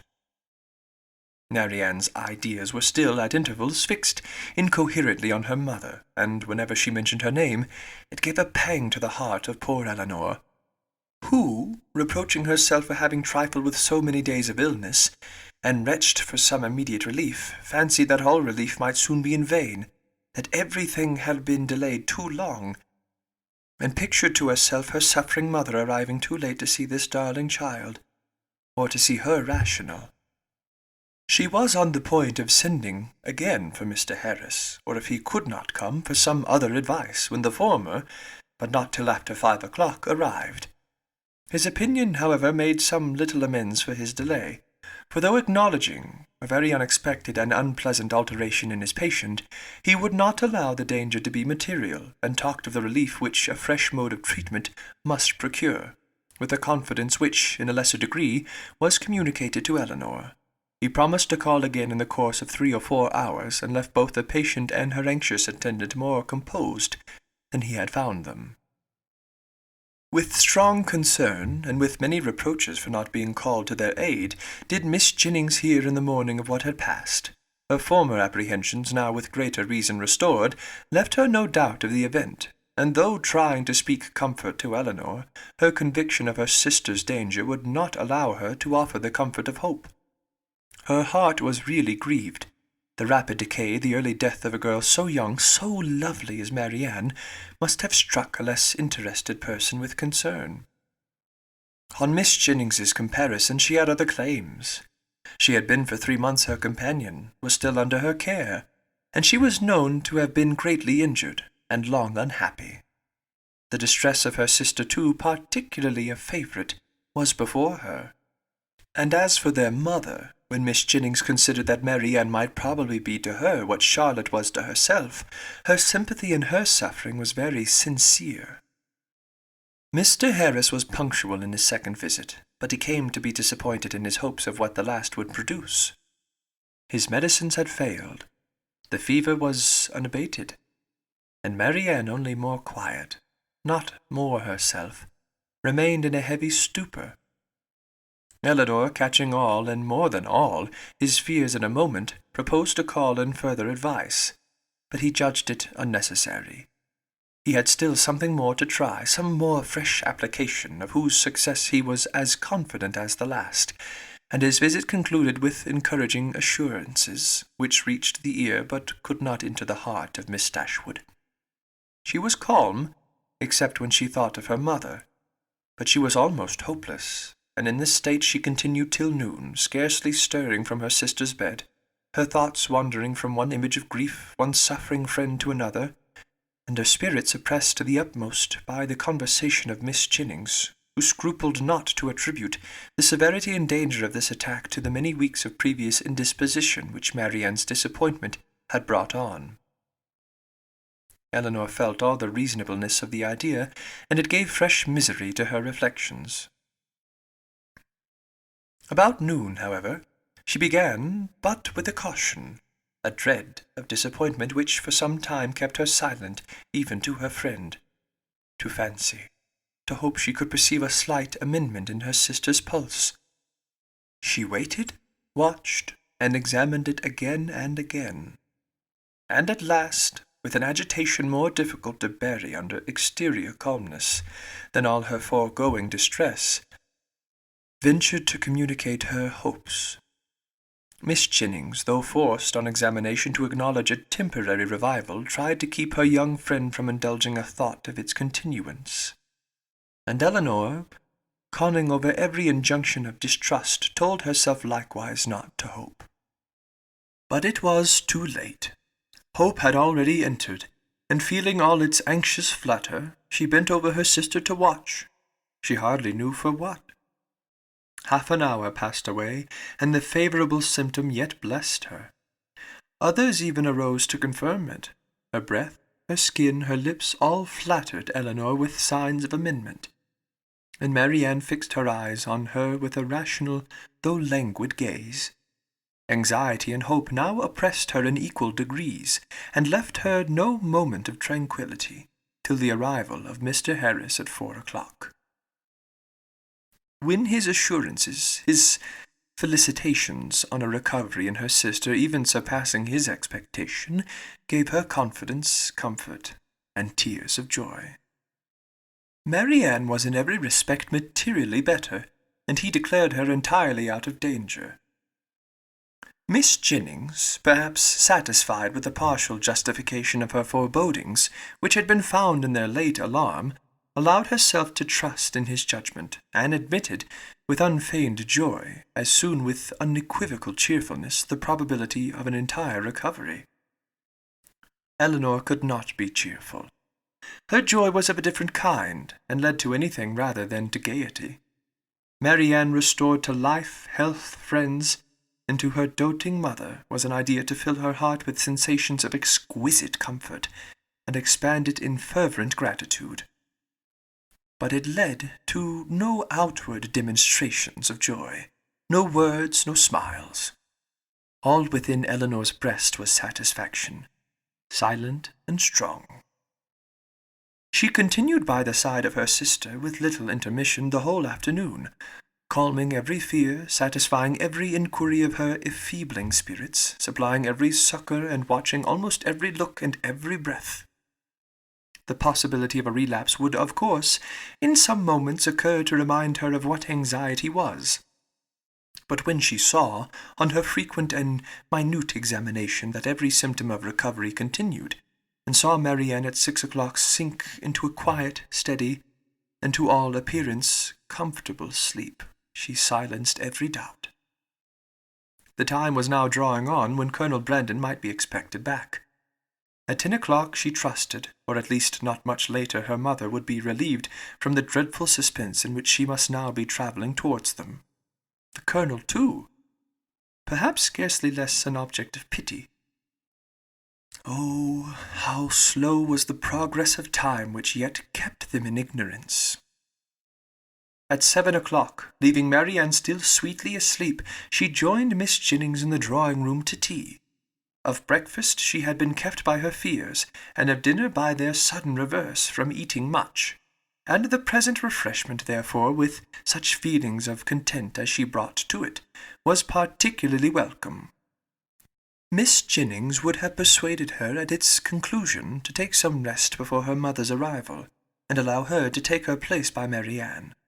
But Eleanor had no sense of fatigue, no capability of sleep at that moment about her, and she was not to be kept away from her sister an unnecessary instant. Miss Jennings, therefore, attending her upstairs into the sick chamber, to satisfy herself that all continued right, left her there again to her charge and her thoughts, and retired to her own room to write letters and sleep. The night was cold and stormy. The wind roared round the house, and the rain beat against the windows. But Eleanor, all happiness within, regarded it not. Marianne slept through every blast, and the travellers, they had a rich reward in store for every present inconvenience. The clock struck 8, Had it been 10, Eleanor would have been convinced that at that moment she heard a carriage driving up to the house, and so strong was the persuasion that she did, in spite of the almost impossibility of their being already come, that she moved into the adjoining dressing-closet and opened a window shutter to be satisfied of the truth. She instantly saw that her ears had not deceived her. The flaring lamps of a carriage were immediately in view. By their uncertain light she thought she could discern it to be drawn by 4 horses, and this, while it told the excess of her poor mother's alarm, gave some explanation to such unexpected rapidity. Never in her life had Eleanor found it so difficult to be calm as at that moment. The knowledge of what her mother must be feeling as the carriage stopped at the door, of her doubt, her dread perhaps, her despair, and of what she had to tell. With such knowledge it was impossible to be calm. All that remained to be done was to be speedy, and therefore, staying only till she could leave Miss Jennings's maid with her sister, she hurried downstairs. The bustle in the vestibule, as she passed along an inner lobby, assured her that they were already in the house. She rushed to the drawing-room. She entered it, and only saw Willoughby. Chapter 44. Eleanor, starting back with a look of horror at the sight of him, obeyed the first impulse of her heart in turning instantly to quit the room, and her hand was already on the lock when its action was suspended by his hastily advancing and saying, in a voice rather of command than supplication, "Miss Dashwood, for half an hour, for 10 minutes, I entreat you to stay." "No, sir," she replied with firmness, "I shall not stay. Your business cannot be with me. The servants, I suppose, forgot to tell you that Mr. Palmer was not in the house." "Had they told me," he cried with vehemence, "that Mr. Palmer and all his relations were at the devil, it would not have turned me from the door. My business is with you, and only you." "With me?" in the utmost amazement. "Well, sir, be quick, and if you can, less violent. Sit down, and I will be both." She hesitated. She knew not what to do. The possibility of Colonel Brandon's arriving and finding her there came across her, but she had promised to hear him, and her curiosity no less than her honour was engaged. After a moment's recollection, therefore, concluding that prudence required dispatch, and that her acquiescence would best promote it, she walked silently towards the table and sat down. He took the opposite chair, and for half a minute not a word was said by either. "Pray be quick, sir," said Eleanor impatiently. "I have no time to spare." He was sitting in an attitude of deep meditation, and seemed not to hear her. "Your sister," said he, with abruptness, a moment afterwards, "is out of danger. I heard it from the servant. God be praised! But is it true? Is it really true?" Eleanor would not speak. He repeated the inquiry with yet greater eagerness. "For God's sake, tell me. Is she out of danger, or is she not? We hope she is." He rose up and walked across the room. "Had I known as much half an hour ago. But since I am here," speaking with a forced vivacity as he returned to his seat, "what does it signify? For once, Miss Dashwood. It will be the last time, perhaps. Let us be cheerful together. I am in a fine mood for gaiety. Tell me honestly," a deeper glow overspreading his cheeks, "do you think me most a knave or a fool?" Eleanor looked at him with greater astonishment than ever. She began to think that he must be in liquor. The strangeness of such a visit, and of such manners, seemed no otherwise intelligible. And with this impression she immediately rose, saying, "Mr. Willoughby, I advise you at present to return to Combe. I am not at leisure to remain with you longer. Whatever your business may be with me, will it be better recollected and explained tomorrow?" "I understand you," he replied with an expressive smile and a voice perfectly calm. "Yes, I am very drunk. A pint of porter with my cold beef at Marlborough was enough to overset me." "At Marlborough?" cried Eleanor, more and more at a loss to understand what he would be at. "Yes. I left London this morning at 8 o'clock, and the only 10 minutes I have spent out of my chaise since that time procured me a nuncheon at Marlborough." the steadiness of his manner and the intelligence of his eye as he spoke, convincing Eleanor that whatever other unpardonable folly might bring him to Cleveland, he was not brought there by intoxication, she said, after a moment's recollection, "Mr. Willoughby, you ought to feel, and I certainly do, that after what has passed, your coming here in this manner and forcing yourself upon my notice requires a very particular excuse. What is it that you mean by it?" "I mean," said he with serious energy, "if I can, to make you hate me 1 degree less than you do now. I mean to offer some kind of explanation, some kind of apology for the past, to open my whole heart to you, and by convincing you that though I have been always a blockhead, I have not been always a rascal, to obtain something like forgiveness from your sister. Is this the real reason of your coming? Upon my soul it is," was his manner with a warmth which brought all the former Willoughby to her remembrance, and in spite of herself made her think him sincere. "If that is all, you may be satisfied already, for Marianne does. She has long forgiven you." "Has she?" he cried in the same eager tone. "Then she has forgiven me before she ought to have done it. But she shall forgive me again, and on more reasonable grounds. Now will you listen to me?" Eleanor bowed her assent. "I do not know," said he after a pause of expectation on her side, and thoughtfulness of his own, "how you may have accounted for my behaviour to your sister, or what diabolical motive you may have imputed to me. Perhaps you will hardly think the better of me. It is worth the trial, however, and you shall hear everything. When I first became intimate in your family, I had no other intention, no other view in the acquaintance than to pass my time pleasantly, while I was obliged to remain in Devonshire, more pleasantly than I had ever done before. Your sister's lovely person and interesting manners could not but please me, and her behaviour to me, almost from the first, was of a kind.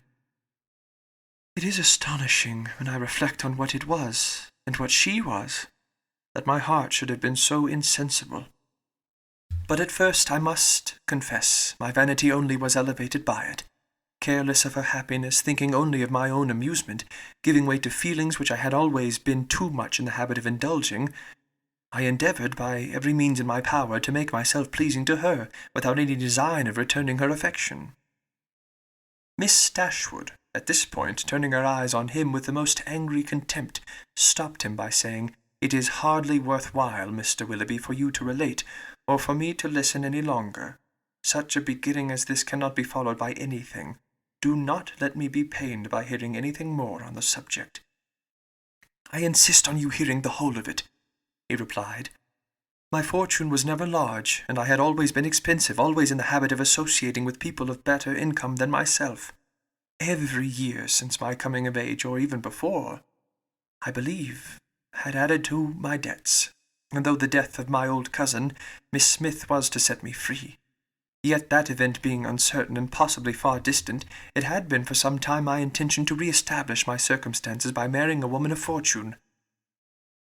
To attach myself to your sister, therefore, was not a thing to be thought of, and with a meanness, selfishness, cruelty, which no indignant, no contemptuous look even of yours, Miss Dashwood, can ever reprobate too much. I was acting in this manner, trying to engage her regard without a thought of returning it. But one thing may be said for me, even in that horrid state of selfish vanity. I did not know the extent of the injury I meditated, because I did not then know what it was to love. But have I ever known it? Well, may it be doubted, for had I really loved, could I have sacrificed my feelings to vanity, to avarice? Or, what is more, could I have sacrificed hers? But I have done it, to avoid a comparative poverty, which her affection and her society would have deprived of all its horrors. I have, by raising myself to affluence, lost everything that could make it a blessing." "You did then," said Eleanor, a little softened, "believe yourself at one time attached to her? To have resisted such attractions, to have withstood such tenderness, is there a man on earth who could have done it? Yes, I found myself by insensible degrees sincerely fond of her, and the happiest hours of my life were what I spent with her when I felt my intentions were strictly honourable, and my feelings blameless. Even then, however, when fully determined on paying my address to her, I allowed myself most improperly to put off, from day to day, the moment of doing it, from an unwillingness to enter into an engagement while my circumstances were so greatly embarrassed. I will not reason here, nor will I stop for you to expatiate on the absurdity, and the worse than absurdity, of scrupling to engage my faith where my honour was already bound. The event was proved that I was a cunning fool, providing with great circumspection for a possible opportunity of making myself contemptible and wretched for ever. At last, however, my resolution was taken, and I had determined, as soon as I could engage her alone, to justify the attentions I had so invariably paid her, and openly assure her of an affection which I had already taken such pains to display. But in the interim of the very few hours that were to pass before I could have an opportunity of speaking with her in private, a circumstance occurred, an unlucky circumstance, to ruin all my resolution, and with it all my comfort. A discovery took place. Here he hesitated and looked down. Miss Smith had somehow or other been informed, I imagine by some distant relation whose interest it was to deprive me of her favour, of an affair, a connection. But I need not explain myself farther, he added, looking at her with a heightened colour and an inquiring eye. Your particular intimacy. You have probably heard the whole story long ago. I have, returned Eleanor, colouring likewise and hardening her heart anew against any compassion for him. I have heard it all, and how you will explain away any part of your guilt in that dreadful business I confess is beyond my comprehension. Remember, cried Willoughby, from whom you received the account. Could it be an impartial one? I acknowledge that her situation and her character ought to have been respected by me. I do not mean to justify myself, but at the same time cannot leave you to suppose that I have nothing to urge, that because she was injured she was irreproachable, and because I was libertine she must be a saint. If the violence of her passions, the weakness of her understanding, I do not mean, however, to defend myself. Her affection for me deserved better treatment, and I often, with great self-reproach, recall the tenderness which, for a very short time, had the power of creating any return. I heartily wish it had never been, but I have injured more than herself, and I have injured one whose affection for me, may I say it, was scarcely less warm than hers, and whose mind, oh, how infinitely superior! Your indifference, however, towards that unfortunate girl, I must say it, unpleasant to me as the discussion of such a subject may well be. Your indifference is no apology for your cruel neglect of her. Do not think yourself excused by any weakness, any natural defect of understanding on her side, in the wanton cruelty so evident on yours. You must have known that while you were enjoying yourself in Devonshire, pursuing fresh schemes, always gay, always happy, she was reduced to the extremest indigence. But upon my soul I did not know it, he warmly replied. I did not recollect that I had omitted to give her my direction, and common sense might have told her how to find it out. Well, sir, and what said Miss Smith? She taxed me with the offence at once, and my confusion may be guessed. The purity of her life, the formality of her notions, her ignorance of the world, everything was against me. The matter itself I could not deny, and vain was every endeavour to soften it. She was previously disposed, I believe, to doubt the morality of my conduct in general, and was moreover discontented with the very little attention, the very little portion of my time that I had bestowed on her in my present visit. In short, it ended in a total breach. By one measure I might have saved myself. In the height of her morality, good woman, she offered to forgive the past, if I would marry Eliza. That could not be, and I was formally dismissed from her favour and her house, the night following this affair. I was to go the next morning was spent by me in deliberating on what my future conduct should be. The struggle was great, but it ended too soon. My affection for Marianne, my thorough conviction of her attachment to me, it was all insufficient to outweigh that dread of poverty, or get the better of those false ideas of the necessity of riches, which I was naturally inclined to feel, and expensive society had increased. I had reason to believe myself secure on my present wife, if I chose to address her, and I persuaded myself to think that nothing else in common prudence remained for me to do. A heavy scene, however, awaited me before I could leave Devonshire. I was engaged to dine with you on that very day. Some apology was therefore necessary for my breaking this engagement. But whether I should write this apology or deliver it in person was a point of long debate.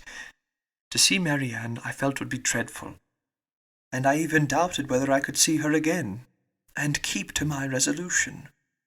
In that point, however, I undervalued my own magnanimity, as the event declared. For I went, I saw her, and I saw her miserable, and left her miserable, and left her hoping never to see her again. "Why did you call, Mr. Willoughby?" said Elinor reproachfully. "A note would have answered every purpose. Why was it necessary to call?" "It was necessary to my own pride. I could not bear to leave the country in a manner that might lead you, or the rest of the neighbourhood, to suspect any part of what had really passed between Miss Smith and myself. And I resolved therefore on calling at the cottage, in my way to Honiton. The sight of your dear sister, however, was really dreadful, and to heighten the matter, I found her alone. You were all gone, I do not know where. I had left her only the evening before, so fully, so firmly resolved within myself of doing right. A few hours were to have engaged her to me forever, and I remember how happy, how gay were my spirits, as I walked from the cottage to Allenham, satisfied with myself, delighted with everybody. But in this, our last interview of friendship, I approached her with a sense of guilt that almost took from me the power of dissembling. Her sorrow, her disappointment, her deep regret when I told her that I was obliged to leave Devonshire so immediately. I never shall forget it. United, too, with such reliance, such confidence in me, oh, God, what a hard-hearted rascal I was!" They were both silent for a few moments. Elinor first spoke. "Did you tell her that you should soon return?" "I do not know what I told her," he replied impatiently. "Less than was due to the past beyond a doubt, and in all likelihood much more than was justified by the future. I cannot think of it. It won't do." Then came your dear mother to torture me farther, with all her kindness and confidence. Thank heaven, it did torture me. I was miserable. Miss Dashwood, you cannot have an idea of the comfort it gives me to look back on my own misery. I owe such a grudge to myself for the stupid, rascally folly of my own heart, that all my past sufferings under it are only triumph and exultation to me now. Well, I went, left all that I loved, and went to those to whom, at best, I was only indifferent. My journey to town, travelling with my own horses, and therefore so tediously, no creature to speak to, my own reflection so cheerful. When I looked forward, everything so inviting. When I looked back at Barton, the picture so soothing. Oh, it was a blessed journey." He stopped. "Well, sir," said Elinor, who, though pitying him, grew impatient for his departure, "and this is all?" "Ah, no. Have you forgot what passed in town? That infamous letter. Did she show it to you?" "Yes, I saw every note that passed." "When the first of hers reached me, as it immediately did, for I was in town the whole time, what I felt is, in the common phrase not to be expressed. In a more simple one, perhaps too simple to raise any emotion, my feelings were very, very painful. Every line, every word was, in the hackneyed metaphor which their dear writer, were she here, would forbid. A dagger to my heart. To know that Marianne was in town was, in the same language, a thunderbolt. Thunderbolts and daggers. What a reproof would she have given me! Her taste, her opinions. I believe they are better known to me than my own, and I am sure they are dearer." Eleanor's heart, which had undergone many changes in the course of this extraordinary conversation, was now softened again. Yet she felt it her duty to check such ideas in her companion as the last. "This is not right, Mr. Willoughby. Remember that you are married. Relate only what in your conscience you think necessary for me to hear." Marianne's note, by assuring me that I was still as dear to her as in former days, that in spite of the many, many weeks we had been separated, she was as constant in her own feelings, and as full of faith in the consistency of mine as ever, awakened all my remorse. I say awakened because time in London, business and dissipation, had in some measure quieted it, and I had been growing a fine hardened villain, fancying myself indifferent to her, and choosing to fancy that she too must have become indifferent to me, talking to myself of our past attachment as a mere idle, trifling business, shrugging up my shoulders in proof of its being so, and silencing every reproach, overcoming every scruple, by secretly saying now and then, "I shall be heartily glad to hear she is well married." But this note made me know myself better. I felt that she was infinitely dearer to me than any other woman in the world, and that I was using her infamously. But everything was then just settled between Miss Grey and me. To retreat was impossible. All that I had to do was to avoid you both. I sent no answer to Marianne, intending by that to preserve myself from her farther notice, and for some time I was even determined not to call in Berkeley Street. But at last, judging it wiser to affect the air of a cool, common acquaintance than anything else, I watched you all safely out of the house one morning, and left my name. Watched us out of the house! Even so, you would be surprised to hear how often I watched you, how often I was on the point of falling in with you. I have entered many a shop to avoid your sight, as the carriage drove by. Lodging as I did in Bond Street, there was hardly a day in which I did not catch a glimpse of one or other of you, and nothing but the most constant watchfulness on my side, a most invariably prevailing desire to keep out of your sight, could have separated us so long. I avoided the Middletons as much as possible, as well as everybody else who was likely to prove an acquaintance in common. Not aware of their being in town, however, I blundered on Sir John, I believe, the first day of his coming, and the day after I had called on Miss Jennings. He asked me to a party, a dance at his house in the evening. Had he not told me as an inducement that you and your sister were to be there, I should have felt it too certain a thing to trust myself near him. The next morning brought another short note from Marianne, still affectionate, open, artless, confiding, everything that could make my conduct most hateful. I could not answer it. I tried, but could not frame a sentence. But I thought of her, I believed, every moment of the day. If you can pity me, Miss Dashwood, pity my situation as it was then. With my head and heart full of your sister, I was forced to play the happy lover to another woman. Those 3 or 4 weeks were worse than all. But at last, as I need not tell you, you were forced on me. And what a sweet figure I cut! What an evening of agony it was! Marianne, beautiful as an angel on one side, calling me Willoughby in such a tone. Oh, God! Holding out her hand to me, asking me for an explanation, with those bewitching eyes fixed in such speaking solicitude on my face.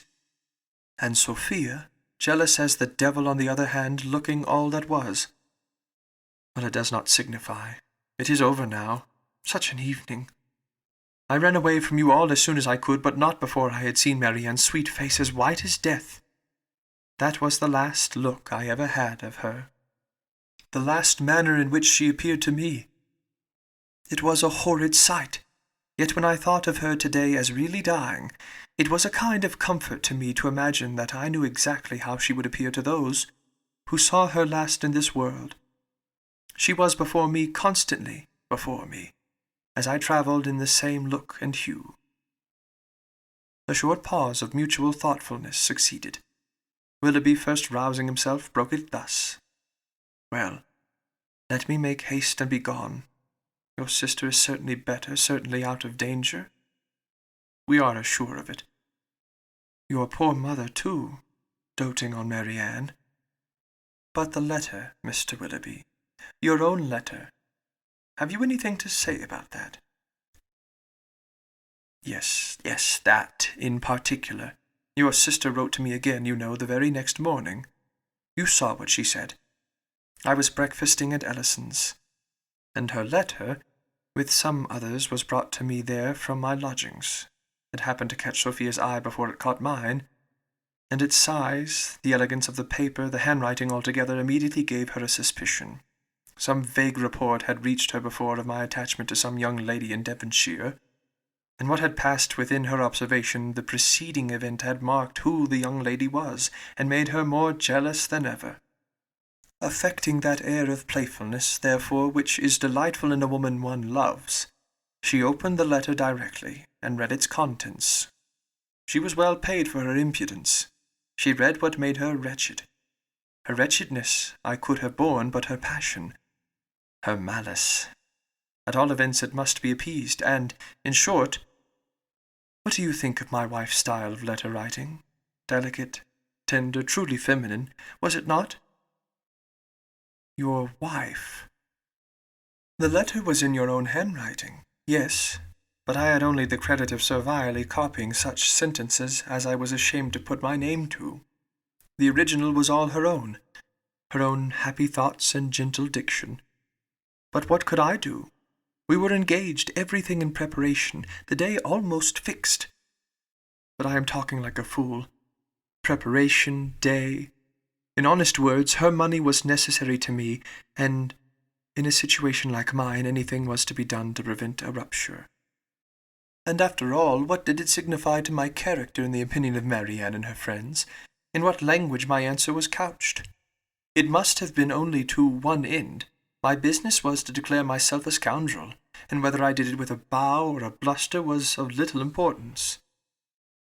I am ruined for ever in their opinion, said I to myself. I am shut out for ever from their society. They already think me an unprincipled fellow. This letter will only make them think me a blackguard one. Such were my reasonings as, in a sort of desperate carelessness, I copied my wife's work and parted with the last relics of Marianne. Her 3 notes, unluckily they were all in my pocket-book, or I should have denied their existence, and hoarded them forever. I was forced to put them up, and could not even kiss them. And the lock of hair, that too I had always carried about me in the same pocket-book, which was now searched by Madam with the most ingratiating virulence. The dear lock, every memento was torn from me. You are very wrong, Mr. Willoughby, very blamable, said Eleanor, while her voice, in spite of herself, betrayed her compassionate emotion. You ought not to speak in this way either of Miss Willoughby or my sister. You had made your own choice. It was not forced on you. Your wife has a claim to your politeness, to your respect at least. She must be attached to you, or she would not have married you. To treat her with unkindness, to speak of her slightingly, is no atonement to Marianne. Nor can I suppose it a relief to your own conscience. Do not talk to me of my wife, said he with a heavy sigh. She does not deserve your compassion. She knew I had no regard for her when we married. Well, married we were, and came down to Combe Magna to be happy, and afterwards returned to town to be gay. And now do you pity me, Miss Dashwood? Or have I said all this to no purpose? Am I, be it only 1 degree, am I less guilty in your opinion than I was before? My intentions were not always wrong. Have I explained away any part of my guilt? Yes, you have certainly removed something. A little. You have proved yourself on the whole less faulty than I had believed you. You have proved your heart less wicked, much less wicked. But I hardly know the misery that you have inflicted. I hardly know what could have made it worse. Will you repeat to your sister when she is recovered what I have been telling you? Let me be a little lightened too in her opinion as well as in yours. You tell me that she has forgiven me already. Let me be able to fancy that a better knowledge of my heart and of my present feelings will draw from her a more spontaneous, more natural, more gentle, less dignified forgiveness. Tell her of my misery and my penitence. Tell her that my heart was never inconstant to her, and if you will, that at this moment she is dearer to me than ever. I will tell her all that is necessary to what may comparatively be called your justification. But you have not explained to me the particular reason of your coming now, nor how you heard of her illness. Last night, in Drury Lane lobby, I ran against Sir John Middleton, and when he saw who I was, for the first time these 2 months, he spoke to me. That he had cut me ever since my marriage, I had seen without surprise or resentment. Now, however, his good-natured, honest, stupid soul, full of indignation against me, and concern for your sister, could not resist the temptation of telling me what he knew ought to, though probably he did not think it would, vex me horribly. As bluntly as he could speak it, therefore, he told me that Mary Ann Dashwood was dying of a putrid fever at Cleveland. A letter that morning received from Miss Jennings declared her danger most imminent. The Palmers are all gone off in a fright, etc. I was too much shocked to be able to pass myself off as insensible even to the undiscerning Sir John. His heart was softened in seeing mine suffer, and so much of his ill will was done away, that when we parted, he almost shook me by the hand while he reminded me of an old promise about a pointer puppy. What I felt on hearing that your sister was dying, and dying too, believing me the greatest villain upon earth, scorning, hating me in her latest moments.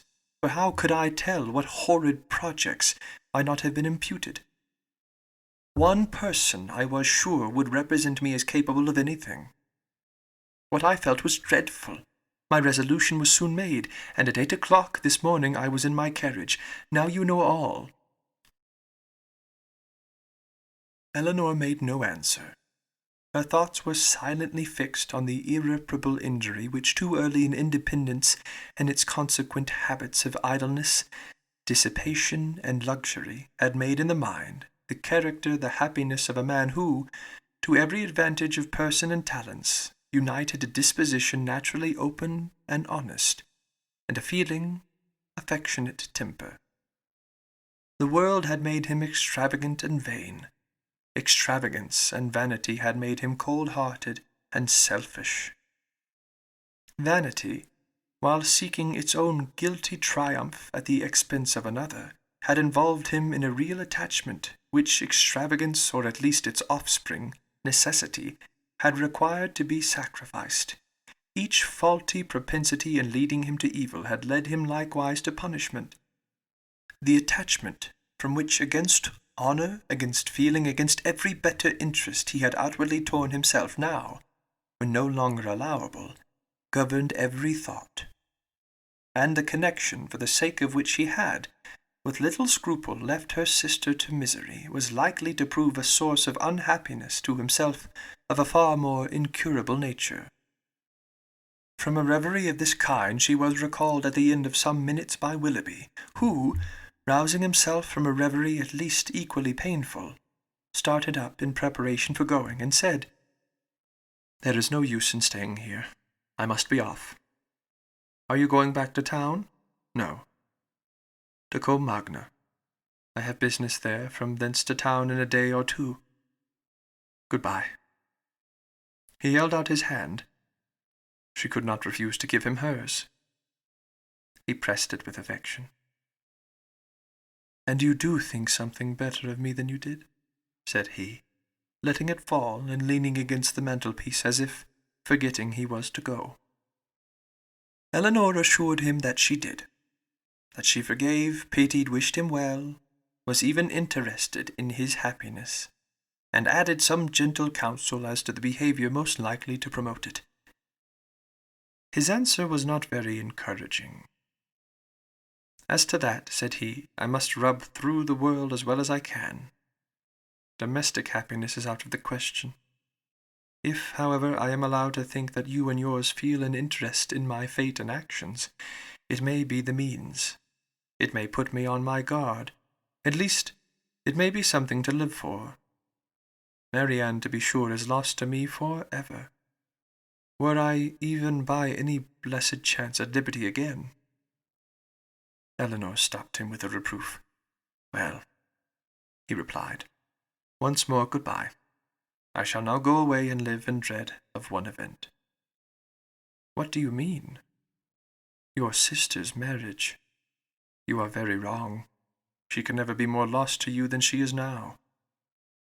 But she will be gained by someone else, and if that someone should be the very he whom of all others I could least bear. But I will not stay to rob myself of all your compassionate goodwill by showing you that where I have most injured, I can least forgive. Goodbye. God bless you. And with these words he almost ran out of the room. Chapter 45. Eleanor, for some time after he left, for some time even after the sound of his carriage had died away, remained too much oppressed by a crowd of ideas widely differing in themselves, but of which sadness was the general result, to think even of her sister. Willoughby, he whom only half an hour ago she had abhorred as the most worthless of men. Willoughby, in spite of all his faults, excited a degree of commiseration for the sufferings produced by them, which made her think of him as now separated for ever from her family, with a tenderness, a regret rather in proportion, as she soon acknowledged within herself, to his wishes than to his merits. She felt that his influence over her mind was heightened by circumstances which ought not in reason to have weight, by that person of uncommon attraction, that open, affectionate, and lively manner which it was no merit to possess, and by that still ardent love for Marianne, which it was not even innocent to indulge. But she felt that it was so long, long before she could feel his influence less. When at last she returned to the unconscious Marianne, she found her just awaking, refreshed by so long and sweet a sleep to the extent of her hopes. Eleanor's heart was full. The past, the present, the future, Willoughby's visit, Marianne's safety, and her mother's expected arrival threw her altogether into an agitation of spirits which kept off every indication of fatigue, and made her only fearful of betraying herself to her sister. Short was the time, however, in which that fear could affect her. From within half an hour after Willoughby's leaving the house, she was again called downstairs by the sound of another carriage. Eager to save her mother from every unnecessary moment's horrible suspense, she ran immediately into the hall, and reached the outward door just in time to receive and support her as she entered it. Miss Dashwood, whose terror as they drew near the house had produced almost the conviction of Marianne's being no more, had no voice to inquire after her, no voice even for Eleanor. But she, waiting neither for salutation nor inquiry, instantly gave the joyful relief, and her mother, catching it with all her usual warmth, was in a moment as much overcome by her happiness as she had been before by her fears. She was supported into the drawing-room between her daughter and her friend, and there, shedding tears of joy, though still unable to speak, embraced Eleanor again and again, turning from her at intervals to press Colonel Brandon's hand, with a look which spoke at once her gratitude and her conviction of his sharing with herself in the bliss of the moment. He shared it, however, in a silence even greater than her own. As soon as Miss Dashwood had recovered herself, to see Marianne was her first desire, and in 2 minutes she was with her beloved child, rendered dearer to her than ever by absence, unhappiness, and danger. Eleanor's delight, as she saw what each felt in the meeting, was only checked by an apprehension of its robbing Marianne of farther sleep. But Miss Dashwood could be calm, could be even prudent, when the life of a child was at stake, and Marianne, satisfied in knowing her mother was near her, and conscious of being too weak for conversation, submitted readily to the silence and quiet prescribed by every nurse around her. Miss Dashwood would sit up with her all night, and Eleanor, in compliance with her mother's entreaty, went to bed. But the rest, which one night entirely sleepless, and many hours of the most wearing anxiety seemed to make requisite, was kept off by irritation of spirits.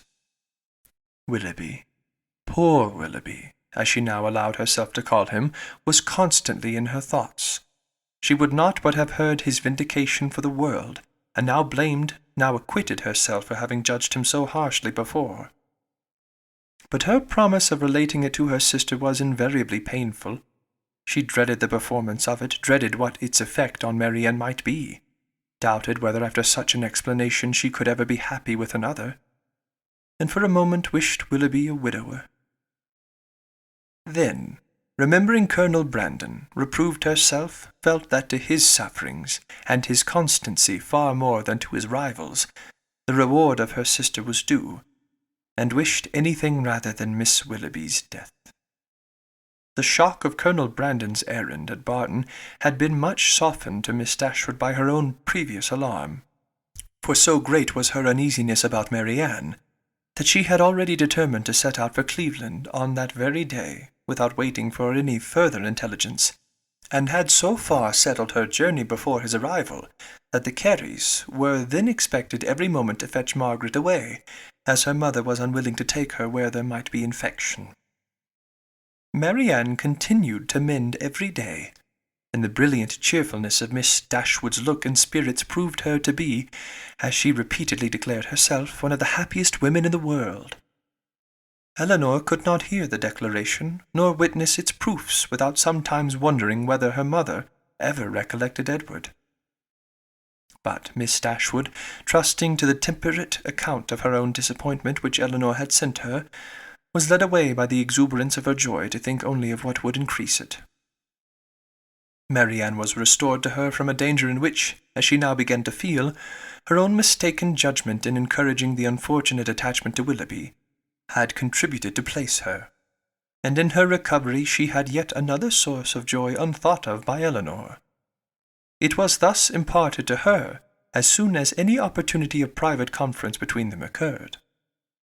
At last we are alone. My Elinor, you do not yet know all my happiness.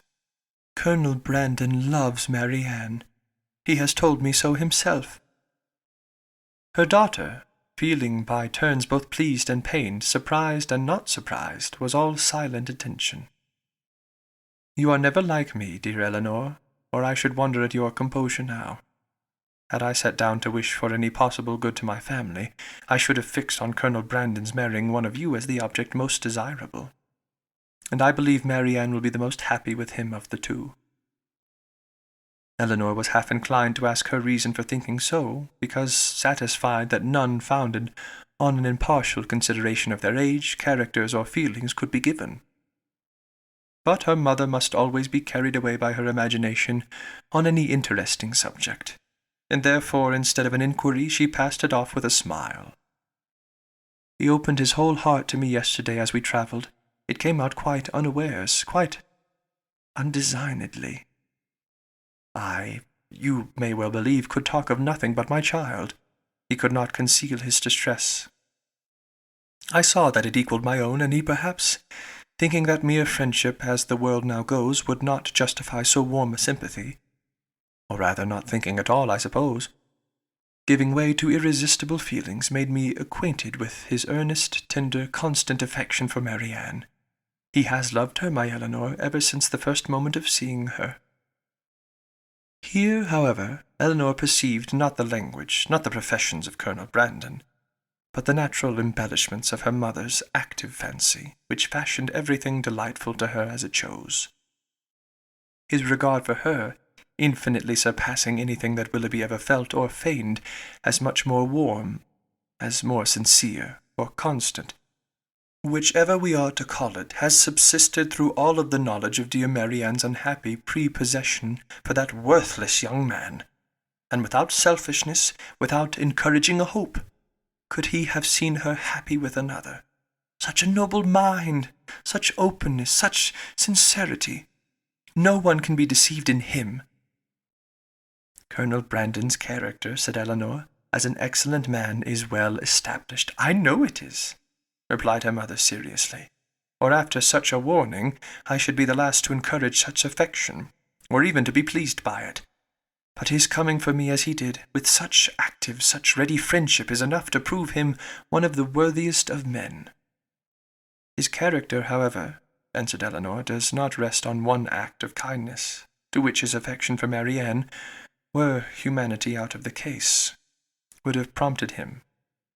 To Miss Jennings, to the Middletons, he has been long and intimately known. They equally love and respect him, and even my own knowledge of him, though lately acquired, is very considerable. And so highly do I value and esteem him, that if Marianne can be happy with him, I shall be as ready as yourself to think our connection the greatest blessing to us in the world. What answer did you give him? Did you allow him hope? Oh, my love, I could not then talk of hope to him or to myself. Marianne might at that moment be dying. But he did not ask for hope or encouragement. He was an involuntary confidence, an irrepressible effusion to a soothing friend, not an application to a parent. Yet after a time I did say, for at first I was quite overcome, that if she lived, as I trusted she might, my greatest happiness would lie in promoting their marriage. And since our arrival, since our delightful security, I have repeated it to him more fully, have given him every encouragement in my power. Time, a very little time, I tell him, will do everything. Marianne's heart is not to be wasted forever on such a man as Willoughby.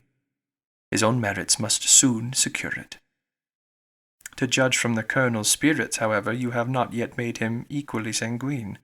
No, he thinks Marianne's affection too deeply rooted for any change in it under a great length of time, and even supposing her heart again free, is too diffident of himself to believe that with such a difference of age and disposition he could ever attach her. There, however, he is quite mistaken. His age is only so much beyond hers as to be an advantage, as to make his character and principles fixed, and his disposition, I am well convinced, is exactly the very one to make your sister happy. And his person, his manners too, are all in his favour. My partiality does not blind me. He certainly is not so handsome as Willoughby, but at the same time there is something much more pleasing in his countenance. There was always something, if you remember, in Willoughby's eyes at times, which I did not like. Eleanor could not remember it, but her mother, without waiting for her assent, continued. And his manners, the Colonel's manners, are not only more pleasing to me than Willoughby's ever were, but they are of a kind I well know to be more solidly attaching to Marianne. Their gentleness, their genuine attention to other people, and their manly, unstudied simplicity is much more accordant with her real disposition than the liveliness, often artificial and often ill-timed, of the other. I am very sure myself that had Willoughby turned out as really amiable as he has proved himself the contrary, Marianne would yet never be so happy with him as she will be with Colonel Brandon. She paused. Her daughter could not quite agree with her, but her dissent was not heard, and therefore gave no offence. At Delaford she will be within an easy distance of me, added Miss Dashwood, even if I remain at Barton, and in all probability, for I hear it is a large village. Indeed, there certainly must be some small house or cottage close by that would suit us quite as well as our present situation. Poor Eleanor! Here was a new scheme for getting her to Delaford, but her spirit was stubborn. His fortune, too, for at my time of life, you know, everybody cares about that. And though I neither know nor desire to know what it really is, I am sure it must be a good one. Here they were interrupted by the entrance of a third person, and Eleanor withdrew to think it all over in private, to wish success to her friend, and yet in wishing it, to feel a pang for Willoughby. Chapter 46. Marianne's illness, though weakened in its kind, had not been long enough to make her recovery slow, and with youth, natural strength, and her mother's presence in aid, it proceeded so smoothly as to enable her to remove, within 4 days after the arrival of the latter, into Miss Palmer's dressing-room. When there, at her own particular request, for she was impatient to pour forth her thanks to him for fetching her mother, Colonel Brandon was invited to visit her. His emotion on entering the room, in seeing her altered looks, and in receiving the pale hand which she immediately held out to him, was such as, in Eleanor's conjecture, must arise from something more than his affection for Marianne, or the consciousness of its being known to others, and she soon discovered in his melancholy eye and varying complexion, as he looked at her sister, the probable recurrence of many past scenes of misery to his mind, brought back by that resemblance between Marianne and Eliza already acknowledged, and now strengthened by the hollow eye, the sickly skin, the posture of reclining weakness, and the warm acknowledgment of peculiar obligation. Miss Dashwood, not less watchful of what passed than her daughter, but with a mind very differently influenced, and therefore watching to very different effect, saw nothing in the Colonel's behaviour but what arose from the most simple and self-evident sensations, while in the actions and words of Marianne she persuaded herself to think that something more than gratitude already dawned. At the end of another day or two, Marianne, growing visibly stronger every 12 hours, Miss Dashwood, urged equally by her own and her daughter's wishes, began to talk of removing to Barton. On her measures depended those of her two friends. Miss Jennings could not quit Cleveland during the Dashwoods' stay, and Colonel Brandon was soon brought, by their united request, to consider his own abode there as equally determinate, if not equally indispensable. At his and Miss Jennings' united request in return, Miss Dashwood was prevailed on to accept the use of his carriage on her journey back, for the better accommodation of her sick child. And the Colonel, at the joint invitation of Miss Dashwood and Miss Jennings, whose active good nature made her friendly and hospitable for other people as well as herself, engaged with pleasure to redeem it by a visit at the cottage in the course of a few weeks. The day of separation and departure arrived, and Marianne, after taking so particular and lengthened a leave of Miss Jennings, one so earnestly grateful, so full of respect and kind wishes as seemed due to her own heart from a secret acknowledgment of past inattention, and bidding Colonel Brandon farewell with the cordiality of a friend, was carefully assisted by him into the carriage, of which he seemed anxious that she should engross at least half. Miss Dashwood and Eleanor then followed, and the others were left by themselves, to talk of the travellers and feel their own dullness, till Miss Jennings was summoned to her chaise to take comfort in the gossip of her maid for the loss of her two young companions. And Colonel Brandon immediately afterwards took his solitary way to Delaford. The Dashwoods were 2 days on the road, and Marianne bore her journey on both, without essential fatigue. Everything that the most zealous affection, the most solicitous care could do to render her comfortable, was the office of each watchful companion, and each found their reward in her bodily ease and her calmness of spirits. To Eleanor, the observation of the latter was particularly grateful. She, who had seen her week after week so constantly suffering, oppressed by anguish of heart which she had neither courage to speak of nor fortitude to conceal, now saw with a joy which no other could equally share, an apparent composure of mind which, in being the result, as she trusted, of serious reflection, must eventually lead her to contentment and cheerfulness. As they approached Barton, indeed, and entered on scenes of which every field and every tree brought some peculiar, some painful recollection, she grew silent and thoughtful, and turning away her face from their notice, sat earnestly gazing through the window. But here Eleanor could neither wonder nor blame, and when she saw, as she assisted Marianne from the carriage, that she had been crying, she saw only an emotion too natural in itself to raise anything less tender than pity, and in its unobtrusiveness entitled to praise. In the whole of her subsequent manner, she traced the direction of a mind awakened to reasonable exertion, for no sooner had they entered the common sitting-room than Marianne turned her eyes around it with a look of resolute firmness, as if determined at once to accustom herself to the sight of every object with which the remembrance of Willoughby could be connected. She said little, but every sentence aimed at cheerfulness, and though a sigh sometimes escaped her, it never passed away without the atonement of a smile. After dinner she would try her pianoforte. She went to it, but the music on which her eye first rested was an opera, procured for her by Willoughby, containing some of their favourite duets, and bearing on its outward leaf her own name in his handwriting. That would not do.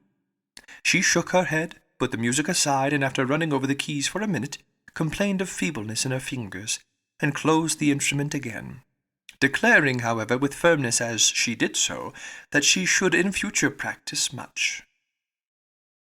The next morning produced no abatement in these happy symptoms. On the contrary, with a mind and body alike strengthened by rest, she looked and spoke with more genuine spirit, anticipating the pleasure of Margaret's return, and talking of the dear family party which would then be restored, of their mutual pursuits and cheerful society, as the only happiness worth a wish. "When the weather is settled, and I have recovered my strength," said she, "we will take long walks together every day.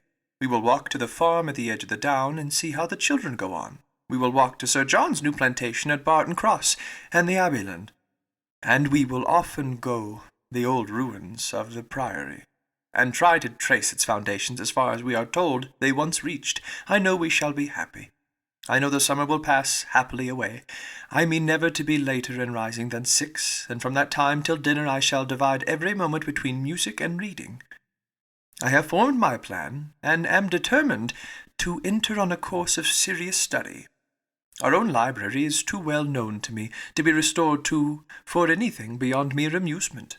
But there are many works well worth reading at the park, and there are others of more modern production which I know I can borrow of Colonel Brandon. By reading only 6 hours a day I shall gain in the course of a 12-month a great deal of instruction which I now feel myself to want."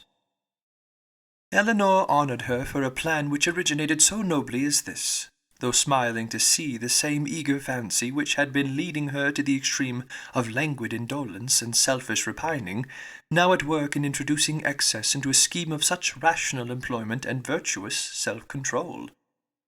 Her smile, however, changed to a sigh when she remembered that promise to Willoughby was yet unfulfilled, and feared she had that to communicate which might again unsettle the mind of Marianne, and ruin at least for a time this fair prospect of busy tranquillity.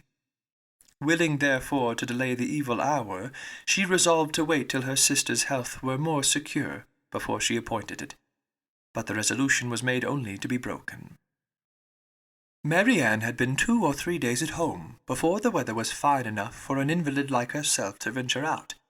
But at last a soft, genial morning appeared, such as might tempt the daughter's wishes and the mother's confidence, and Marianne, leaning on Elinor's arm, was authorized to walk as long as she could without fatigue in the lane before the house. The sisters set out at a pace slow as the feebleness of Marianne, in an exercise hitherto untried since her illness required, and they had advanced only so far beyond the house as to admit a full view of the hill, the important hill behind, when pausing with her eyes turned towards it, Marianne calmly said, "There, exactly there," pointing with one hand, "on that projecting mound. There I fell, and there I first saw Willoughby."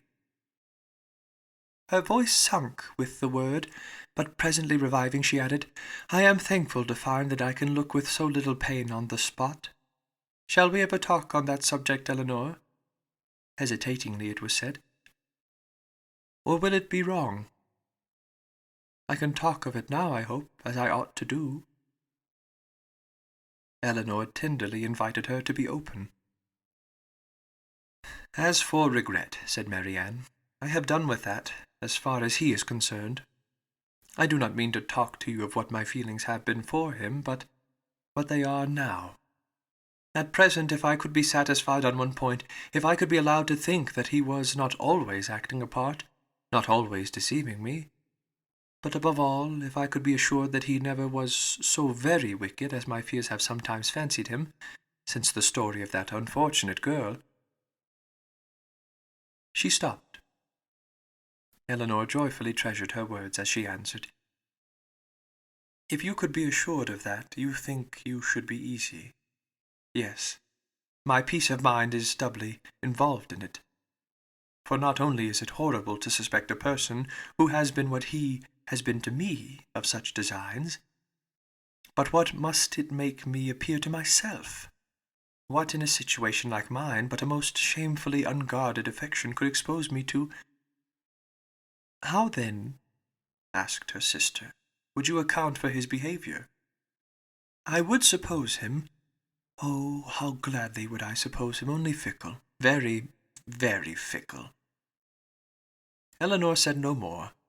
She was debating within herself on the eligibility of beginning her story directly, or postponing it till Marianne were in stronger health, and they crept on for a few minutes in silence. I am not wishing him too much good, said Marianne at last with a sigh.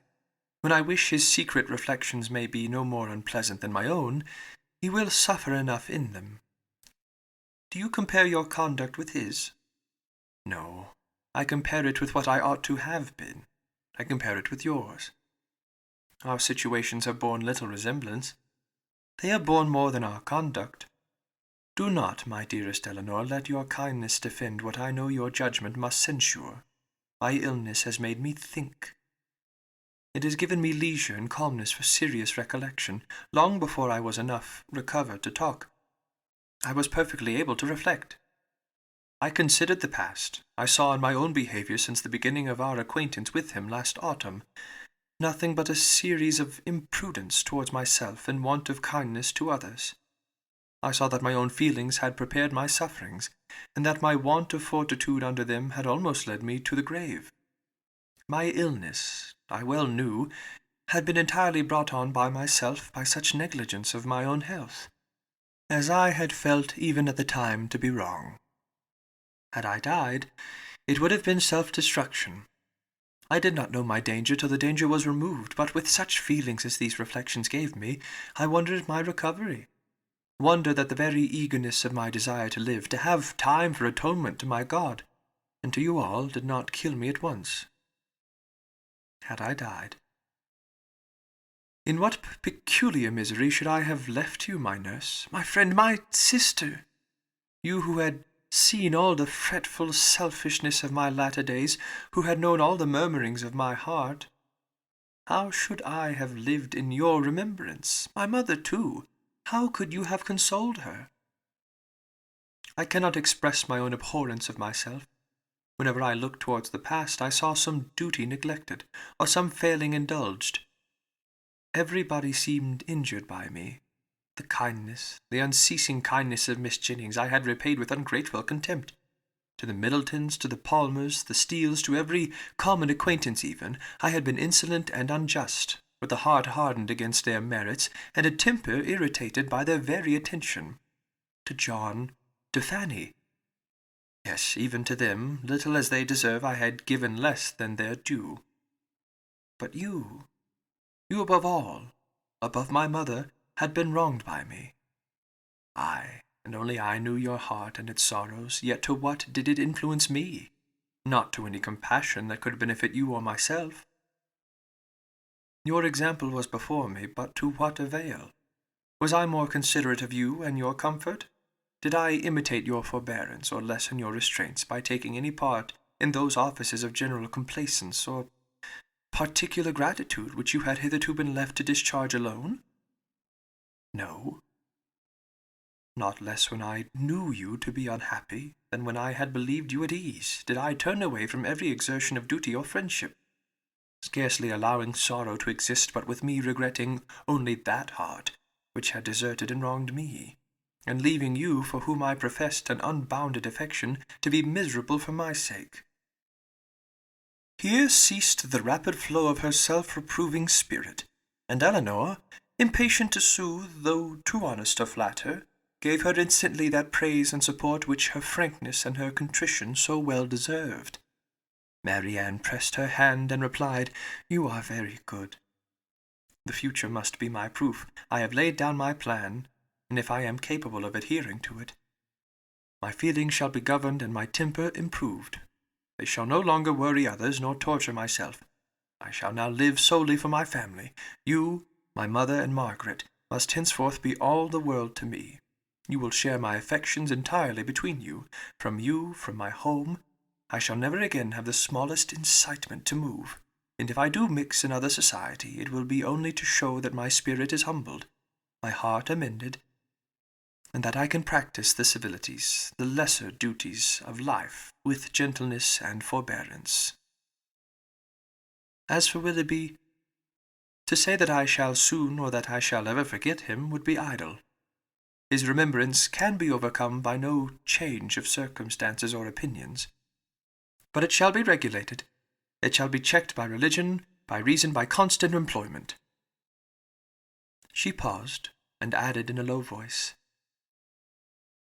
If I could know but his heart, everything would become easy.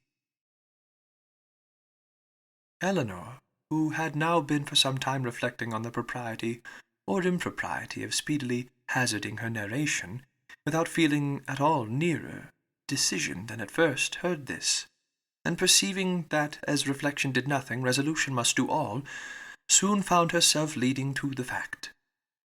She managed the recital as she hoped with address, prepared her anxious listener with caution, related simply and honestly the chief points on which Willoughby grounded his apology, did justice to his repentance, and softened only his protestations of present regard.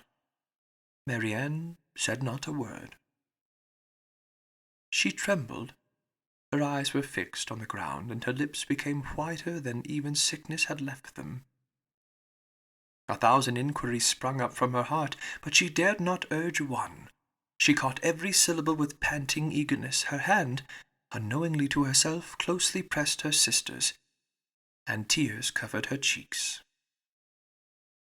Eleanor, dreading her being tired, led her towards home, until they reached the door of the cottage, easily conjecturing what her curiosity must be, though no question was suffered to speak it, talked of nothing but Willoughby, and their conversation together, and was carefully minute in every particular of speech and look, where minuteness could be safely indulged. As soon as they entered the house, Marianne, with a kiss of gratitude, and these 2 words just articulate through her tears, "Tell mamma," withdrew from her sister and walked slowly upstairs. Eleanor would not attempt to disturb a solitude so reasonable as what she now sought, and with her mind anxiously prearranging its result, and a resolution of receiving the subject again, should Marianne fail to do it, she turned into the parlour to fulfil her parting injunction.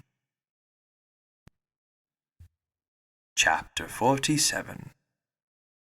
Miss Dashwood did not hear unmoved the vindication of her former favourite. She rejoiced in his being cleared for some part of his imputed guilt. She was sorry for him. She wished him happy. But the feelings of the past could not be recalled. Nothing could restore him with a faith unbroken, a character unblemished, to Marianne. Nothing could do away the knowledge of what the latter had suffered through his means, nor remove the guilt of his conduct towards Eliza. Nothing could replace him, therefore, in her former esteem, nor injure the interests of Colonel Brandon. Had Miss Dashwood, like her daughter, heard Willoughby's story from himself, had she witnessed his distress, and been under the influence of his countenance and his manner, it is probable that her compassion would have been greater. But it was neither in Eleanor's power, nor in her wish, to rouse such feelings in another by her retailed explanation, as had at first been called forth in herself. Reflection had given calmness to her judgment, and sobered her own opinion of Willoughby's deserts. She wished, therefore, to declare only the simple truth, and lay open such facts as were really due to his character, without any embellishment of tenderness to lead the fancy astray. In the evening, when they were all 3 together, Marianne began voluntarily to speak of him again, but that it was not without an effort. The restless, unquiet thoughtfulness in which she had been for some time previously sitting, her rising colour as she spoke, and her unsteady voice plainly showed. "I wish to assure you both," said she, "that I see everything as you can desire me to do." Miss Dashwood would have interrupted her instantly with soothing tenderness, had not Eleanor, who really wished to hear her sister's unbiassed opinion, by an eager sign engaged her silence. Marianne slowly continued. It is a great relief to me. What Eleanor told me this morning, I have now heard exactly what I wished to hear." For some moments her voice was lost, but recovering herself she added, and with greater calmness than before, "I am now perfectly satisfied. I wish for no change. I never could have been happy with him after knowing, as sooner or later I must have known, all this. I should have had no confidence, no esteem. Nothing could have done it away to my feelings." I know it," cried her mother. "Happy with a man of libertine practices, with one who so injured the peace of the dearest of our friends, and the best of men. No, my Marianne has not a heart to be made happy with such a man. Her conscience, her sensitive conscience, would have felt all that the conscience of her husband ought to have felt." Marianne sighed and repeated, "I wish for no change." "You consider the matter," said Eleanor, "exactly as a good mind and a sound understanding must consider it, and I dare say you perceive as well as myself, not only in this, but in many other circumstances, reason enough to be convinced that your marriage must have involved you in many certain troubles and disappointments, in which you would have been poorly supported by an affection, on his side, much less certain. Had you married, you must have been always poor. His expensiveness is acknowledged even by himself, and his whole conduct declares that self-denial is a word hardly understood by him. His demands and your inexperience together, on a small, very small income, must have brought on distress, which would not be the less grievous to you, from having been entirely unknown and unthought of before. Your sense of honour and honesty would have led you, I know, when aware of your situation, to attempt all the economy that would appear to you possible. And perhaps, as long as your frugality retrenched only on your own comfort, you might have been suffered to practice it. But beyond that, and how little could the utmost of your single management do to stop the ruin which had begun before your marriage? Beyond that, had you endeavoured, however reasonably, to abridge his enjoyments, it is not to be feared that instead of prevailing on feelings so selfish to consent to it, you would have lessened your own influence on his heart, and made him regret the connection which had involved him in such difficulties?" Marianne's lips quivered, and she repeated the word "selfish?" in a tone that implied, "Do you really think him selfish?" "The whole of his behaviour," replied Eleanor, "from the beginning to the end of the affair, has been grounded on selfishness. It was selfishness which first made him sport with your affections, which afterwards, when his own were engaged, made him delay the confession of it, and which finally carried him from Barton. His own enjoyment or his own ease was, in every particular, his ruling principle. It is very true. My happiness never was his object. At present," continued Eleanor, "he regrets what he has done. And why does he regret it? Because he finds it has not answered towards himself. It has not made him happy. His circumstances are now unembarrassed. He suffers from no evil of that kind, and he thinks only that he has married a woman of a less amiable temper than yourself. But does it follow that had he married you, he would have been happy? The inconveniences would have been different.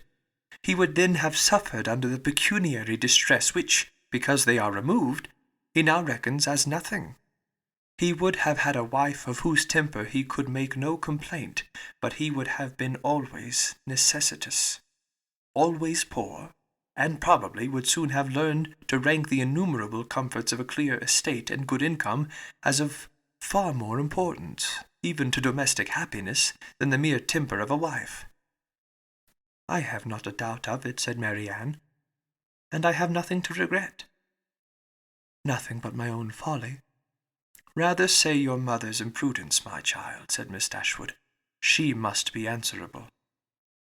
Marianne would not let her proceed.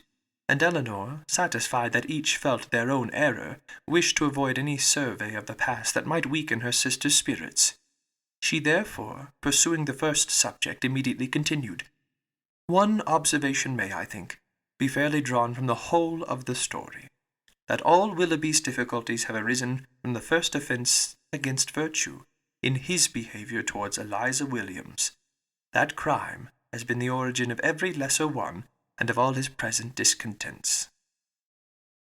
Marianne assented most feelingly to the remark, and her mother was led by it to an enumeration of Colonel Brandon's injuries and merits, warm as friendship and design could unitedly dictate. Her daughter did not look, however, as if much of it were heard by her. Eleanor, according to her expectations, saw on the 2 or 3 following days that Marianne did not continue to gain strength as she had done, but while her resolution was unsubdued, and she still tried to appear cheerful and easy, her sister could safely trust to the effort of time upon her health. Margaret returned, and the family were again all restored to each other, again quietly settled at the cottage, and if not pursuing their usual studies with quite so much vigour as when they first came to Barton, at least planning a vigorous prosecution of them in future. Eleanor grew impatient for some tidings of Edward. She had heard nothing of him since her leaving London, nothing new of his plans, nothing certain even of his present abode. Some letters had passed between her and her brother, in consequence of Marianne's illness, and in the first of John's there had been this sentence, "We know nothing of our unfortunate Edward, and can make no inquiries on so prohibited a subject, but conclude him to be still at Oxford," which was all the intelligence of Edward afforded her by the correspondence, for his name was not even mentioned in any of the succeeding letters. She was not doomed, however, to be long in ignorance of his measures.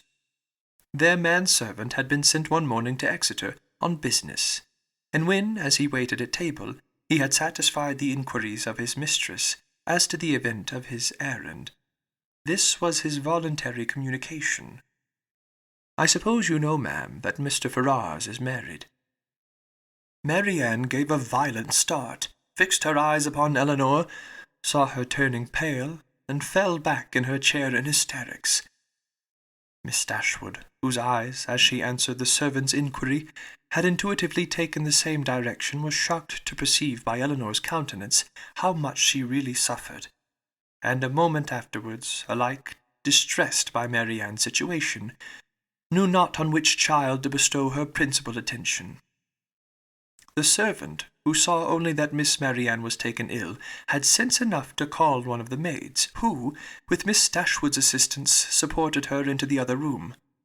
By that time Marianne was rather better, and her mother, leaving her to the care of Margaret and the maid, returned to Eleanor, who, though still much disordered, had so far recovered the use of her reason and voice as to be just beginning an inquiry of Thomas, as to the source of his intelligence. Miss Dashwood immediately took all that trouble on herself, and Eleanor had the benefit of the information without the exertion of seeking it. "Who told you that Mr. Ferrars was married, Thomas?" "I see Mr. Ferrars myself, ma'am, this morning in Exeter, and this lady too, Miss Steele, as was. They was stopping in a chaise at the door of the New London Inn, as I went there with a message from Sally at the park to her brother, who is one of the postboys. I happened to look up as I went by the chaise, and so I see directly it was the youngest Miss Steele. So I took off my hat, and she knew me and called to me, and inquired after you, ma'am, and the young ladies, especially Miss Marianne, and bid me I should give her compliments and Mr. Ferrars's, their best compliments and service, and how sorry they was they had not time to come on and see you. But they was in a great hurry to go forwards, for they was going further down for a little while. But hows'ever, when they come back, they'd make sure to come and see you." "But did she tell you she was married, Thomas?" "Yes, ma'am. She smiled and said how she had changed her name since she was in these parts. She was always a very affable and free-spoken young lady, and very civil behaved, so I made free to wish her joy." "Was Mr. Ferrars in the carriage with her?" "Yes, ma'am. I just see him leaning back in it, but he did not look up. He never was a gentleman much for talking." Eleanor's heart could easily account for his not putting himself forward, and Miss Dashwood probably found the same explanation. "Was there no one else in the carriage?" "No, ma'am, only they two." "Do you know where they came from?" "They come straight from town, as Miss Ferrars told me." "And are they going farther westward?" "Yes, ma'am, but not to bide long. They will soon be back again, and they'd be sure and call here." Miss Dashwood now looked at her daughter, but Eleanor knew better than to expect them. She recognized the whole of Lucy in the message, and was very confident that Edward would never come near them. She observed in a low voice to her mother that they were probably going down to Mr. Pratt's near Plymouth. Thomas's intelligence seemed over. Eleanor looked as if she wished to hear more. "Did you see them off before you came away?" "No, ma'am. The horses were just coming out, but I could not bide any longer. I was afraid of being late." "Did Miss Ferrars look well?" "Yes, ma'am. She said how she was very well, and to my mind she was always a very handsome young lady, and she seemed vastly contented." Miss Dashwood could think of no other question, and Thomas and the tablecloth, now alike needless, were soon afterwards dismissed. Marianne had already sent to say that she should eat nothing more. Miss Dashwood's and Eleanor's appetites were equally lost, and Margaret might think herself very well off, that with so much uneasiness as both her sisters had lately experienced, so much reason as they had often had to be careless of their meals, she had never been obliged to go without her dinner before. When the dessert and the wine were arranged, and Miss Dashwood and Eleanor were left by themselves, they remained long together in a similarity of thoughtfulness and silence. Miss Dashwood feared to hazard any remark, and ventured not to offer consolation. She now found that she had erred in relying on Eleanor's representation of herself, and justly concluded that everything had been expressly softened at the time, to spare her from an increase of unhappiness, suffering as she then had suffered, for Marianne. She found that she had been misled by the careful, the considerate attention of her daughter. To think the attachment, which once she had so well understood, much slighter in reality than she had been wont to believe, or than it was now proved to be. She feared that under this persuasion she had been unjust, inattentive, nay, almost unkind, to her Eleanor. That Marianne's affliction, because more acknowledged, more immediately before her, had too much engrossed her tenderness, and led her away, to forget that in Eleanor she might have a daughter suffering almost as much, certainly with less self-provocation and greater fortitude. Chapter 48.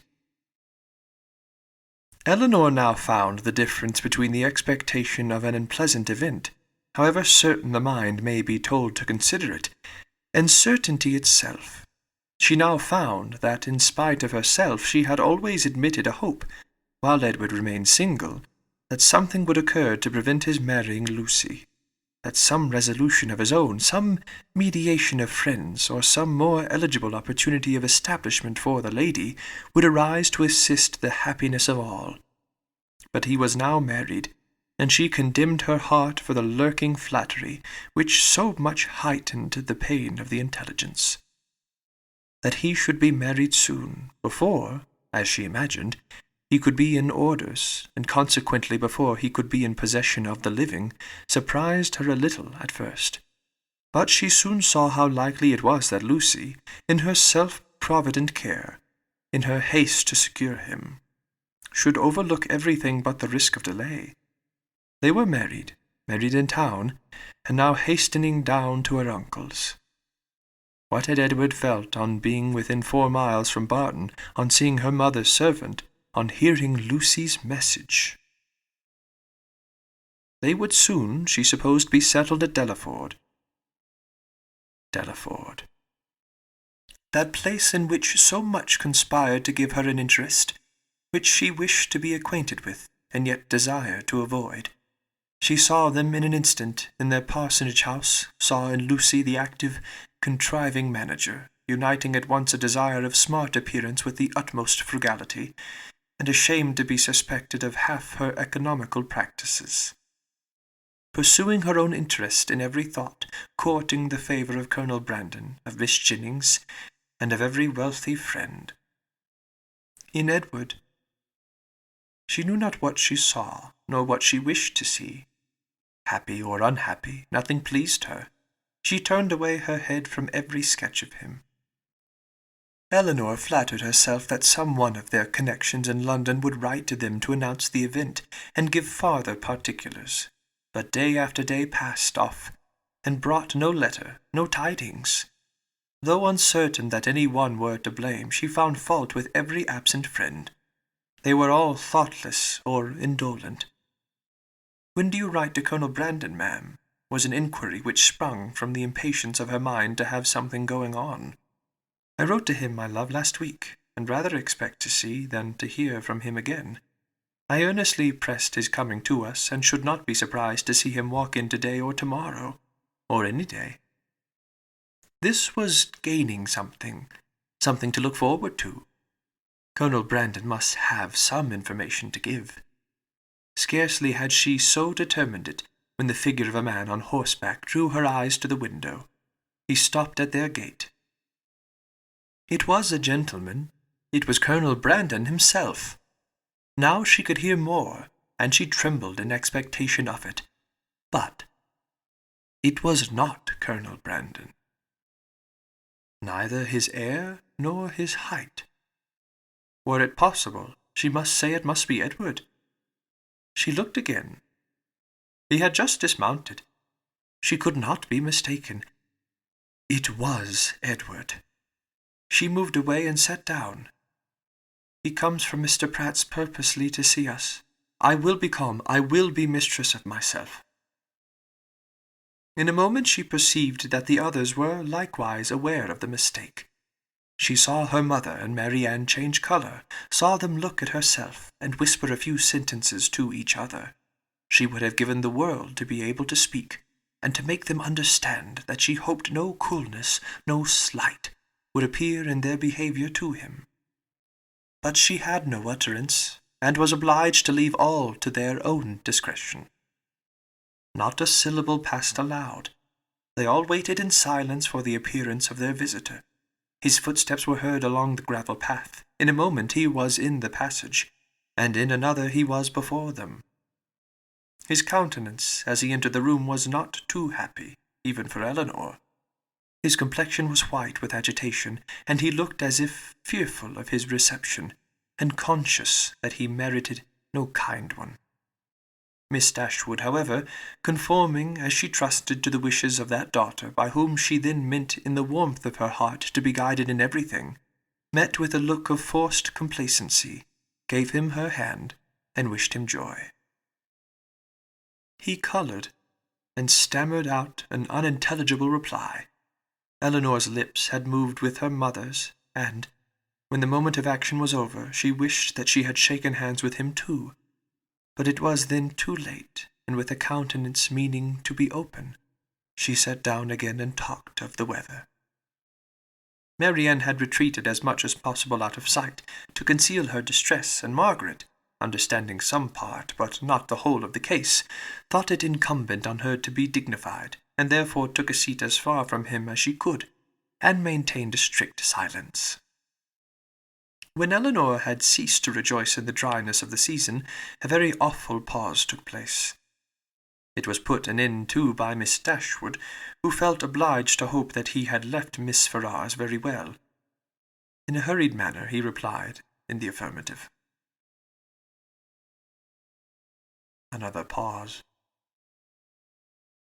Eleanor, resolving to exert herself, though fearing the sound of her own voice, now said, "Is Miss Ferrars at Longstaple?" "At Longstaple?" he replied with an air of surprise. "No, my mother is in town."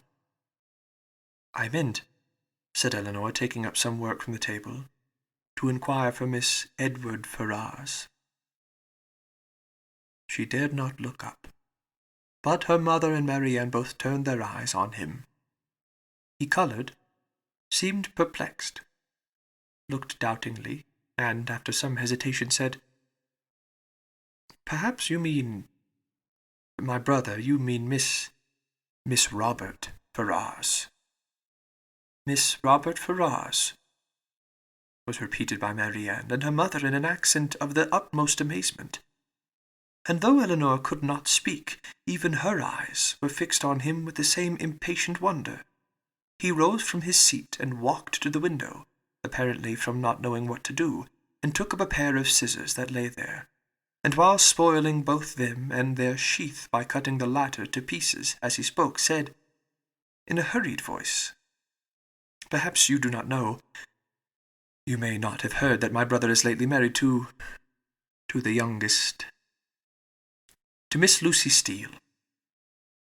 His words were echoed with unspeakable astonishment by all but Elinor, who sat with her head leaning over her work in a state of such agitation as made her hardly know where she was. "Yes," said he, "they were married last week, and are now at Dawlish." Elinor could sit it no longer. She almost ran out of the room, and as soon as the door was closed burst into tears of joy, which at first she thought would never cease.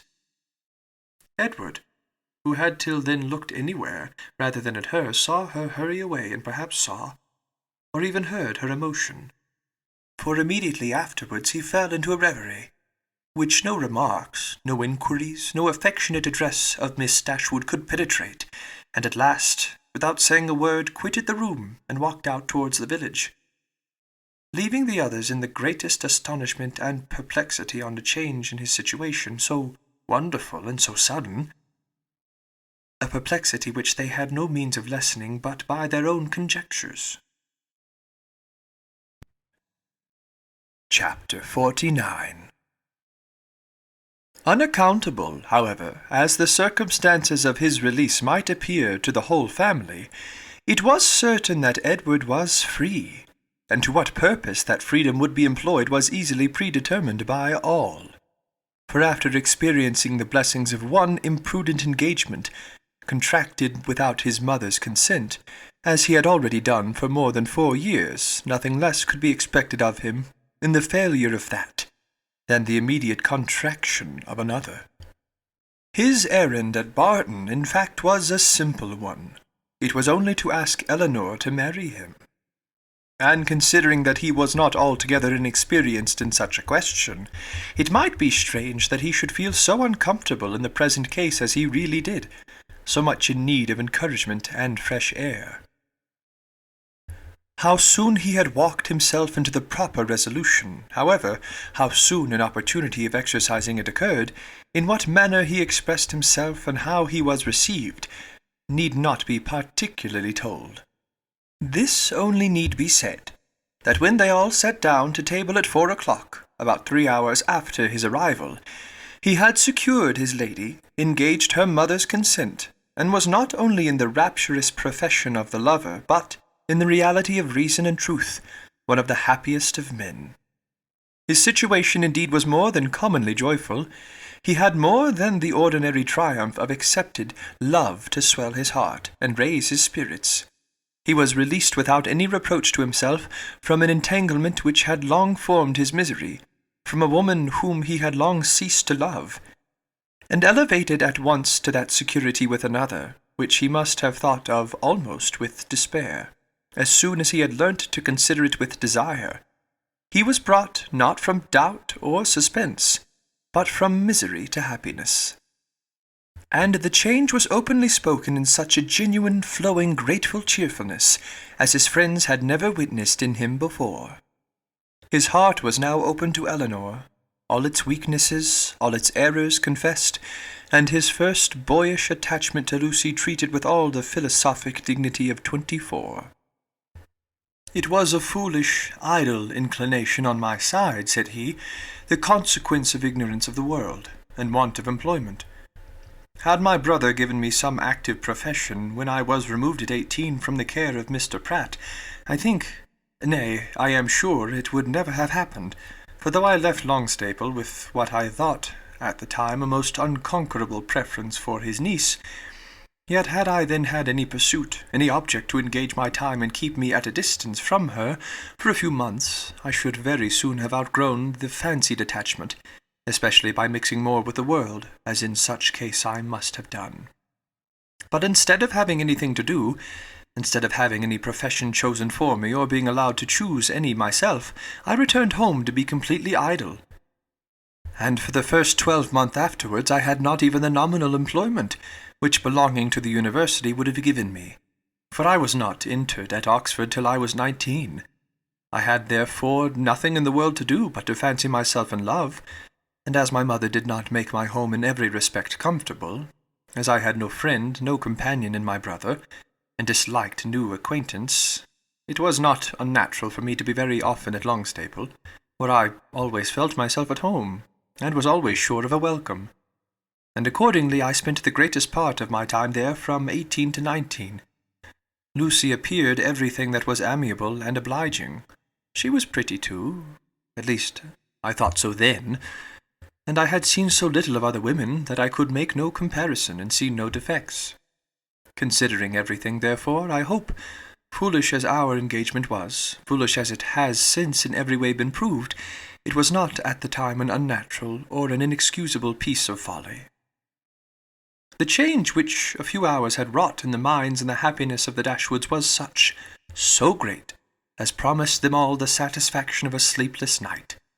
Miss Dashwood, too happy to be comfortable, knew not how to love Edward, nor praise Eleanor enough, how to be enough thankful for his release without wounding his delicacy, nor how at once to give them leisure for unrestrained conversation together, and yet enjoy, as she wished, the sight and society of both. Marianne could speak her happiness only by tears. Comparisons would occur, regrets would arise, and her joy, though sincere as her love for her sister, was of a kind to give her neither spirits nor language. But Eleanor, how are her feelings to be described? From the moment of learning that Lucy was married to another, that Edward was free, to the moment of his justifying the hopes which had so instantly followed, she was everything by turns but tranquil. But when the second moment had passed, when she found every doubt, every solicitude removed, compared her situation with what so lately it had been, saw him honourably released from his former engagement, saw him instantly profiting by the release, to address herself and declare an affection as tender, as constant, as she had ever supposed it to be. She was oppressed, she was overcome by her own felicity, and happily disposed, as in the human mind, to be easily familiarized by any change for the better. It required several hours to give sedateness to her spirits or any degree of tranquillity to her heart. Edward was now fixed at the cottage at least for a week. For whatever other claims might be made on him, it was impossible that less than a week should be given up to the enjoyment of Eleanor's company, or suffice to say half that was to be said of the past, the present, and the future. For though a very few hours spent in the hard labour of incessant talking will dispatch more subjects than can really be in common between any two rational creatures, yet with lovers it is different. Between them no subject is finished, no communication is even made, till it has been made at least 20 times over. Lucy's marriage, the unceasing and reasonable wonder among them all, formed of course one of the earliest discussions of the lovers, and Eleanor's particular knowledge of each party made it appear to her in every view as one of the most extraordinary and unaccountable circumstances she had ever heard.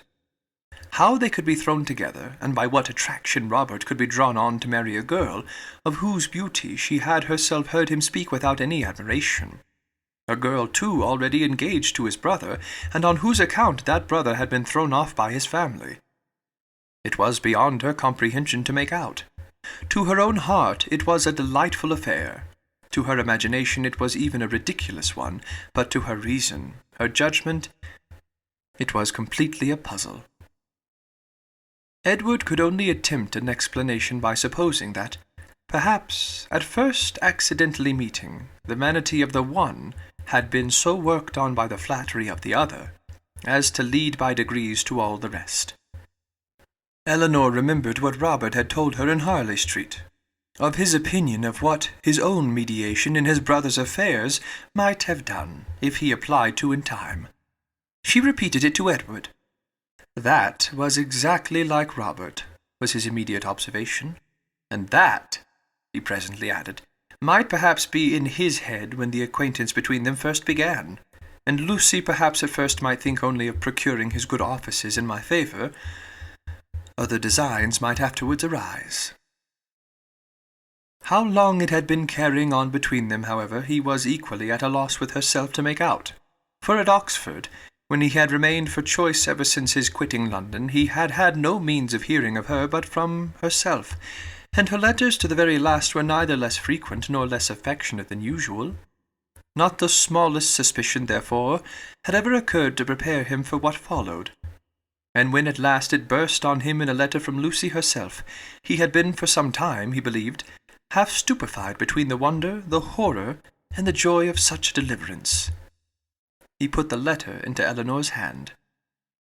Dear Sir, being very sure I have long lost your affections, I have thought myself at liberty to bestow my own on another, and have no doubt of being as happy with him as I once used to think I might be with you. But I scorn to accept a hand while the heart was another's. Sincerely wish you happy in your choice, and it shall not be my fault if we are not always good friends, as our relationship now makes proper. I can safely say I owe you no ill will, and am sure you will be too generous to do us any ill offices. Your brother has gained my affections entirely, and as we could not live without one another, we are just returned from the altar, and are now on our way to Dawlish for a few weeks, which place your dear brother has great curiosity to see. But thought I would first trouble you with these few lines, and shall always remain your sincere well-wisher, friend, and sister, Lucy Ferrars. I have burnt all your letters, and will return your picture the first opportunity. Please destroy my scrawls, but the ring with my hair you are very welcome to keep. Eleanor read and returned it without any comment. I will not ask your opinion of it as a composition, said Edward. For worlds would not I have had a letter of hers seen by you in former days.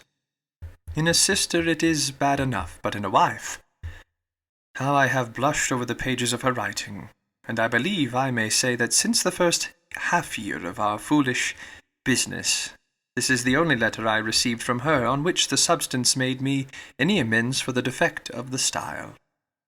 However it may have come about, said Eleanor after a pause, they are certainly married, and your mother has brought on herself a most appropriate punishment. The independence she settled on Robert, through resentment against you, has put it in his power to make his own choice, and she has actually been bribing one son with 1,000 a year to do the very deed which she disinherited the other for intending to do. She will hardly be less hurt, I suppose, by Robert's marrying Lucy, than she would have been by your marrying her. She will be more hurt by it, for Robert always was her favourite. She will be more hurt by it, and on the same principle will forgive him much sooner. In what state the affair stood at present between them, Edward knew not, for no communication with any of his family had yet been attempted by him. He had quitted Oxford within 24 hours after Lucy's letter arrived, and with only one object before him, the nearest road to Barton, had had no leisure to form any scheme of conduct with which that road did not hold the most intimate connection. He could do nothing till he were assured of his fate with Miss Dashwood, and by his rapidity in seeking that fate, it is to be supposed, in spite of the jealousy with which he had once thought of Colonel Brandon, in spite of the modesty with which he rated his own deserts, and the politeness with which he talked of his doubts, he did not, upon the whole, expect a very cruel reception. It was his business, however, to say that he did, and he said it very prettily. What he might say on the subject a 12-month after must be referred to the imagination of husbands and wives. That Lucy had certainly meant to deceive, to go off with a flourish of malice against him in her message by Thomas, was perfectly clear to Eleanor, and Edward himself, now thoroughly enlightened on her character, had no scruple in believing her capable of the utmost meanness of wanton ill nature. though his eyes had been long opened, even before his acquaintance with Eleanor began, to her ignorance and a want of liberality in some of her opinions. They had been equally imputed by him to her want of education. Until her last letter reached him, he had always believed her to be a well-disposed, good-hearted girl, and thoroughly attached to himself. Nothing but such a persuasion could have prevented his putting an end to an engagement, which, long before the discovery of it laid him open to his mother's anger, had been a continual source of disquiet and regret to him.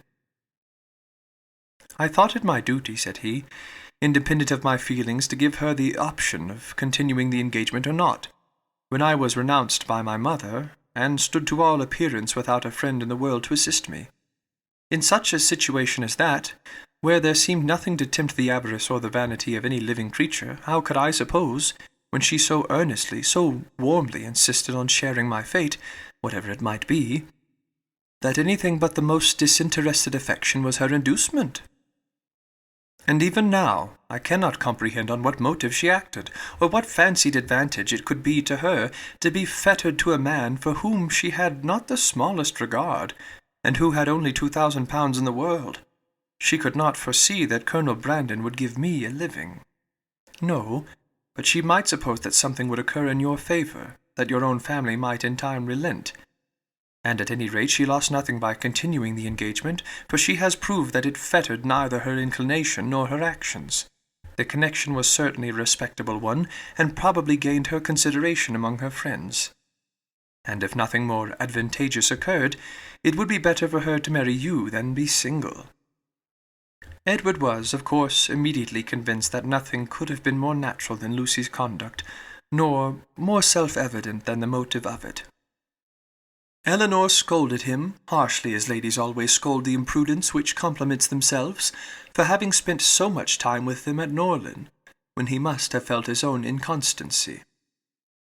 "Your behaviour was certainly very wrong," said she, "because, to say nothing of my own conviction, our relations were all led away by it to fancy and expect what, as you were then situated, could never be." He could only plead an ignorance of his own heart and mistaken confidence in the force of his engagement. "I was simple enough to think that because my faith was plighted to another, there could be no danger in my being with you, and that the consciousness of my engagement was to keep my heart as safe and sacred as my honour.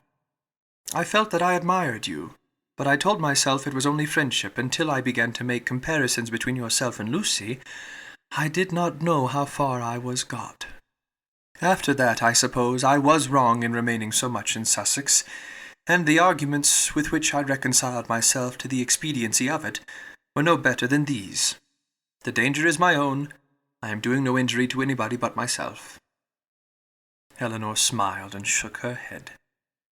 Edward heard with pleasure of Colonel Brandon's being expected at the cottage, as he really wished not only to be better acquainted with him, but to have an opportunity of convincing him that he no longer resented his giving him the living of Delaford, "which at present," said he, "after thanks so ungraciously delivered as mine were on the occasion, he must think I have never forgiven him for offering." Now he felt astonished himself that he had never yet been to the place, but so little interest had he taken in the matter that he owed all his knowledge of the house, garden, and glebe, extent of the parish, condition of the land, and rate of the tithes, to Eleanor herself, who had heard so much of it from Colonel Brandon, and heard it with so much attention, as to be entirely mistress of the subject. One question after this only remained undecided. Between them one difficulty only was to be overcome. They were brought together by mutual affection, with the warmest approbation of their real friends. Their intimate knowledge of each other seemed to make their happiness certain, and they only wanted something to live upon. Edward had £2,000, and Eleanor one, which, with Delaford living, was all that they could call their own, for it was impossible that Miss Dashwood should advance anything, and they were neither of them quite enough in love to think that £350 a year would supply them with the comforts of life. Edward was not entirely without hopes of some favourable change in his mother towards him, and on that he rested for the residue of their income. But Eleanor had no such dependence. for since Edward would still be unable to marry Miss Morton, and his choosing herself had been spoken of in Miss Ferrars's flattening language as only a lesser evil than his choosing Lucy Steele, she feared that Robert's offence would serve no other purpose than to enrich Fanny. About 4 days after Edward's arrival, Colonel Brandon appeared, to complete Miss Dashwood's satisfaction, and to give her the dignity of having, for the first time since her living at Barton, more company with her than her house would hold. Edward was allowed to retain the privilege of first comer, and Colonel Brandon therefore walked every night to his old quarters at the park, from whence he usually returned in the morning, early enough to interrupt the lovers' first tete-a-tete before breakfast. A 3 weeks' residence at Delaford, where, in his evening hours at least, he had little to do but to calculate the disproportion between 36 and 17, brought him to Barton in a temper of mind which needed all the improvement in Marianne's looks, all the kindness of her welcome, and all the encouragement of her mother's language, to make it cheerful. Among such friends, however, and such flattery, he did revive. No rumour of Lucy's marriage had yet reached him. He knew nothing of what had passed, and the first hours of his visit were consequently spent in hearing and in wondering. Everything was explained to him by Miss Dashwood, and he found fresh reason to rejoice in what he had done for Mr. Ferrars, since eventually it promoted the interest of Elinor. It would be needless to say that the gentlemen advanced in the good opinion of each other, as they advanced in each other's acquaintance, for it could not be otherwise. Their resemblance in good principles and good sense, in disposition and manner of thinking, would probably have been sufficient to unite them in friendship without any other attraction.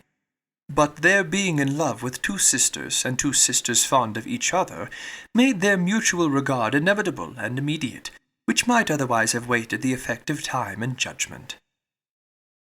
The letters from town, which a few days before would have made every nerve in Elinor's body thrill with transport, now arrived to be read with less emotion than mirth. Miss Jennings wrote to tell the wonderful tale, to vent her honest indignation against the Jitling girl, and pour forth her compassion towards poor Mr. Edward, who, she was sure, had quite doted upon the worthless hussy, and was now, by all accounts, almost broken-hearted at Oxford. I do think, she continued, nothing was ever carried on so sly, for it was but 2 days before Lucy called and sat a couple of hours with me.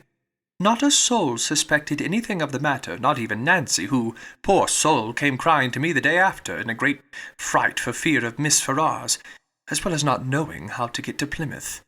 For Lucy, it seems, borrowed all her money before she went off to be married, on purpose, we suppose, to make a show with, and poor Nancy had not 7 shillings in the world. So I was very glad to give her 5 guineas to take her down to Exeter, where she thinks of staying 3 or 4 weeks with Miss Burgess, and hopes, as I tell her, to fall in with the doctor again.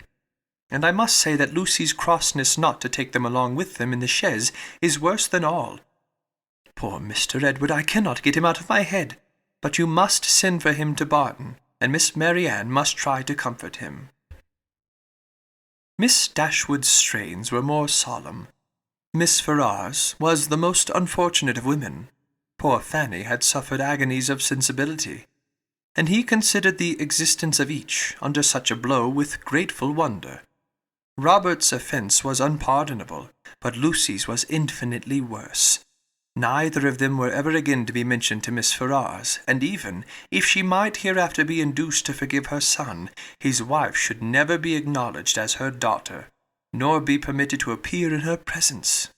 The secrecy with which everything had been carried on between them was rationally treated as enormously heightening the crime, because, had any suspicion of it occurred to the others, proper measures would have been taken to prevent the marriage, and he called on Elinor to join with him in regretting that Lucy's engagement with Edward had not rather been fulfilled, than that she should thus be the means of spreading misery farther in the family. He thus continued, Miss Ferrars has never yet mentioned Edward's name, which does not surprise us, but, to our great astonishment, not a line has been received from him on the occasion. Perhaps, however, he is kept silent by his fear of offending, and I shall, therefore, give him a hint by a line to Oxford, that his sister and I both think a letter of proper submission from him, addressed perhaps to Fanny, and by her shown to her mother, might not be taken amiss. for we all know the tenderness of Miss Ferrars's heart, and that she wishes for nothing so much as to be on good terms with her children. This paragraph was of some importance to the prospects and conduct of Edward.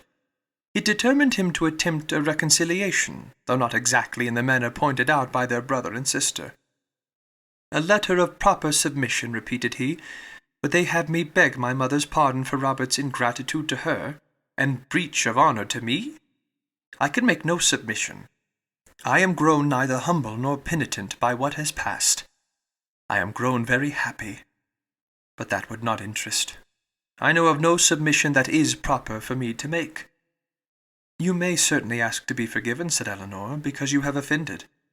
And I should think you might now venture so far as to profess some concern for having ever formed the engagement which drew on you your mother's anger."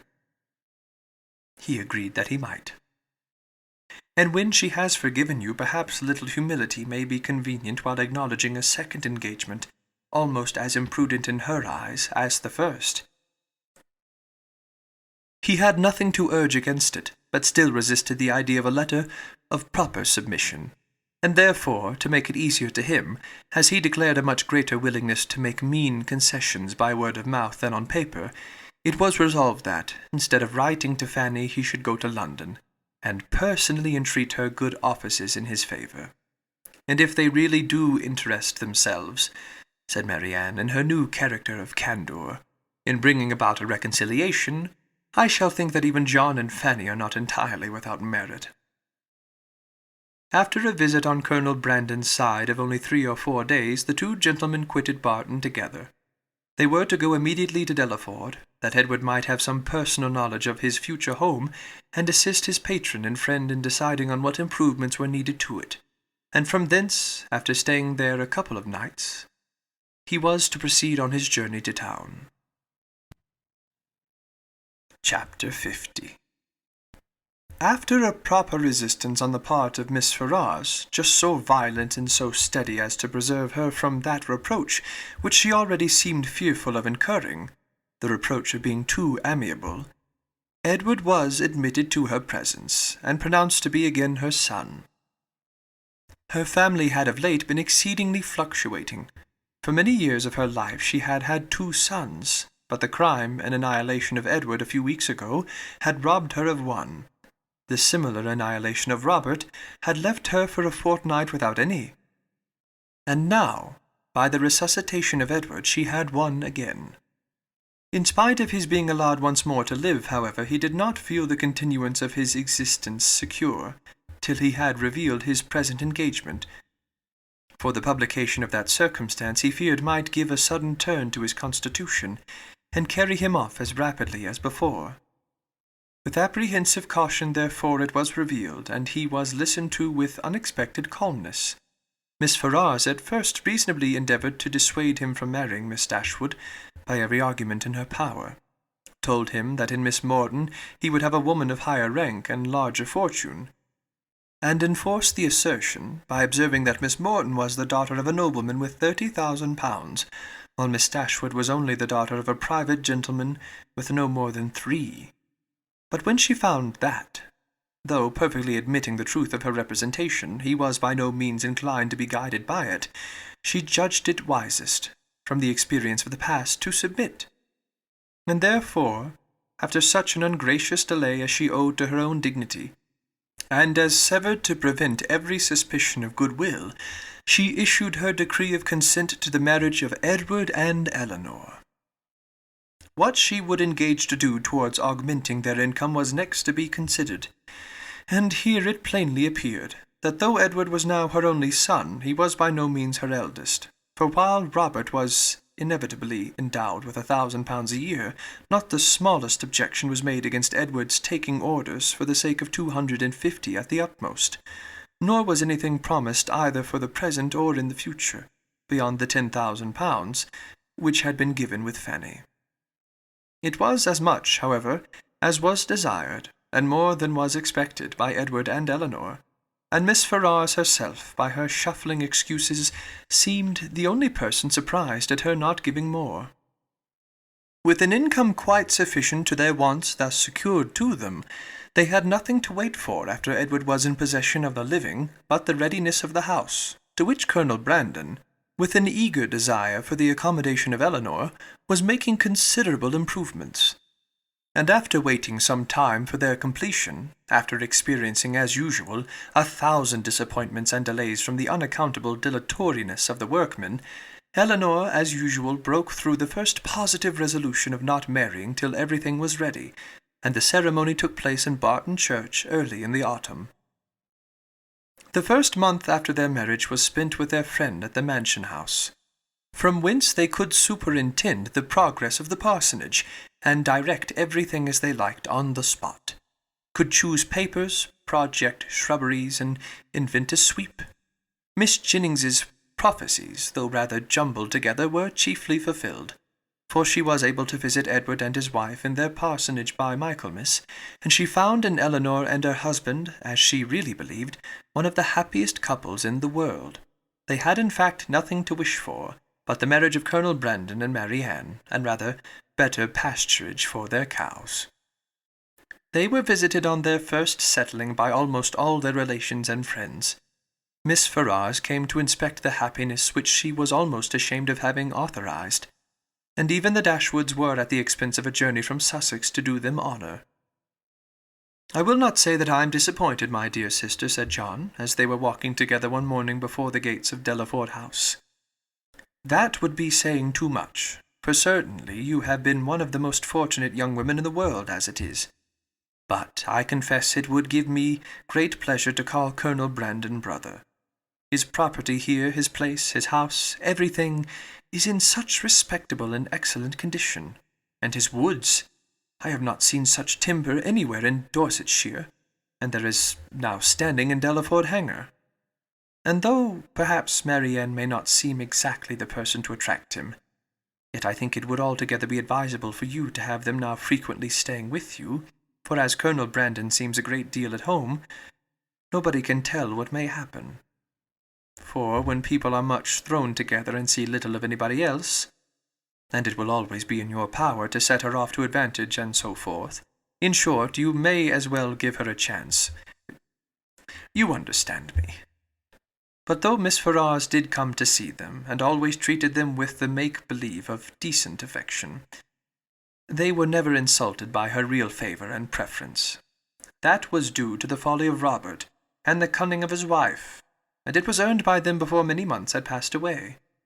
The selfish sagacity of the latter, which had at first drawn Robert into the scrape, was the principal instrument of his deliverance from it. For her respectful humility, assiduous attentions, and endless flatteries, as soon as the smallest opening was given for their exercise, reconciled Miss Ferrars to his choice, and re-established him completely in her favour.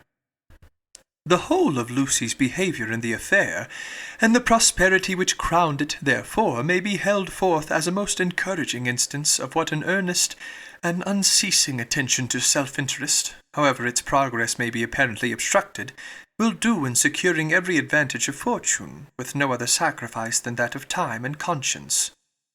When Robert first sought her acquaintance and privately visited her in Bartlett's Buildings, it was only with the view imputed to him by his brother. He merely meant to persuade her to give up the engagement, and as there could be nothing to overcome but the affection of both, he naturally expected that one or two interviews would settle the matter. In that point, however, and that only, he erred. For though Lucy soon gave him hopes that his eloquence would convince her in time, another visit, another conversation was always wanted to produce this conviction. Some doubts always lingered in her mind when they parted, which could only be removed by another half-hour's discourse with himself. His attendance was by this means secured, and the rest followed in course. Instead of talking of Edward, they came gradually to talk only of Robert, a subject on which he had always more to say than on any other, and in which she soon betrayed an interest even equal to his own, and in short, it became speedily evident to both that he had entirely supplanted his brother. He was proud of his conquest, proud of tricking Edward, and very proud of marrying privately without his mother's consent. What immediately followed is known. They passed some months in great happiness at Dawlish, for she had many relations and old acquaintances to cut, and he drew several plans for magnificent cottages, and from thence returning to town procured the forgiveness of Miss Ferrars by the simple expedient of asking it, which, at Lucy's instigation, was adopted. The forgiveness at first, indeed, as was reasonable, comprehended only Robert, and Lucy, who had owed his mother no duty and therefore could have transgressed none, still remained some weeks longer unpardoned.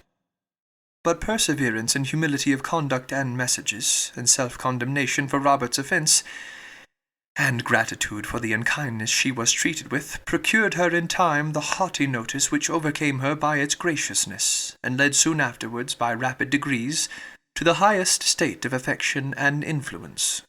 Lucy became as necessary to Miss Ferrars as either Robert or Fanny, and while Edward was never cordially forgiven for having once intended to marry her, and Eleanor, though superior to her in fortune and birth, was spoken of as an intruder, she was in everything considered, and always openly acknowledged to be a favourite child.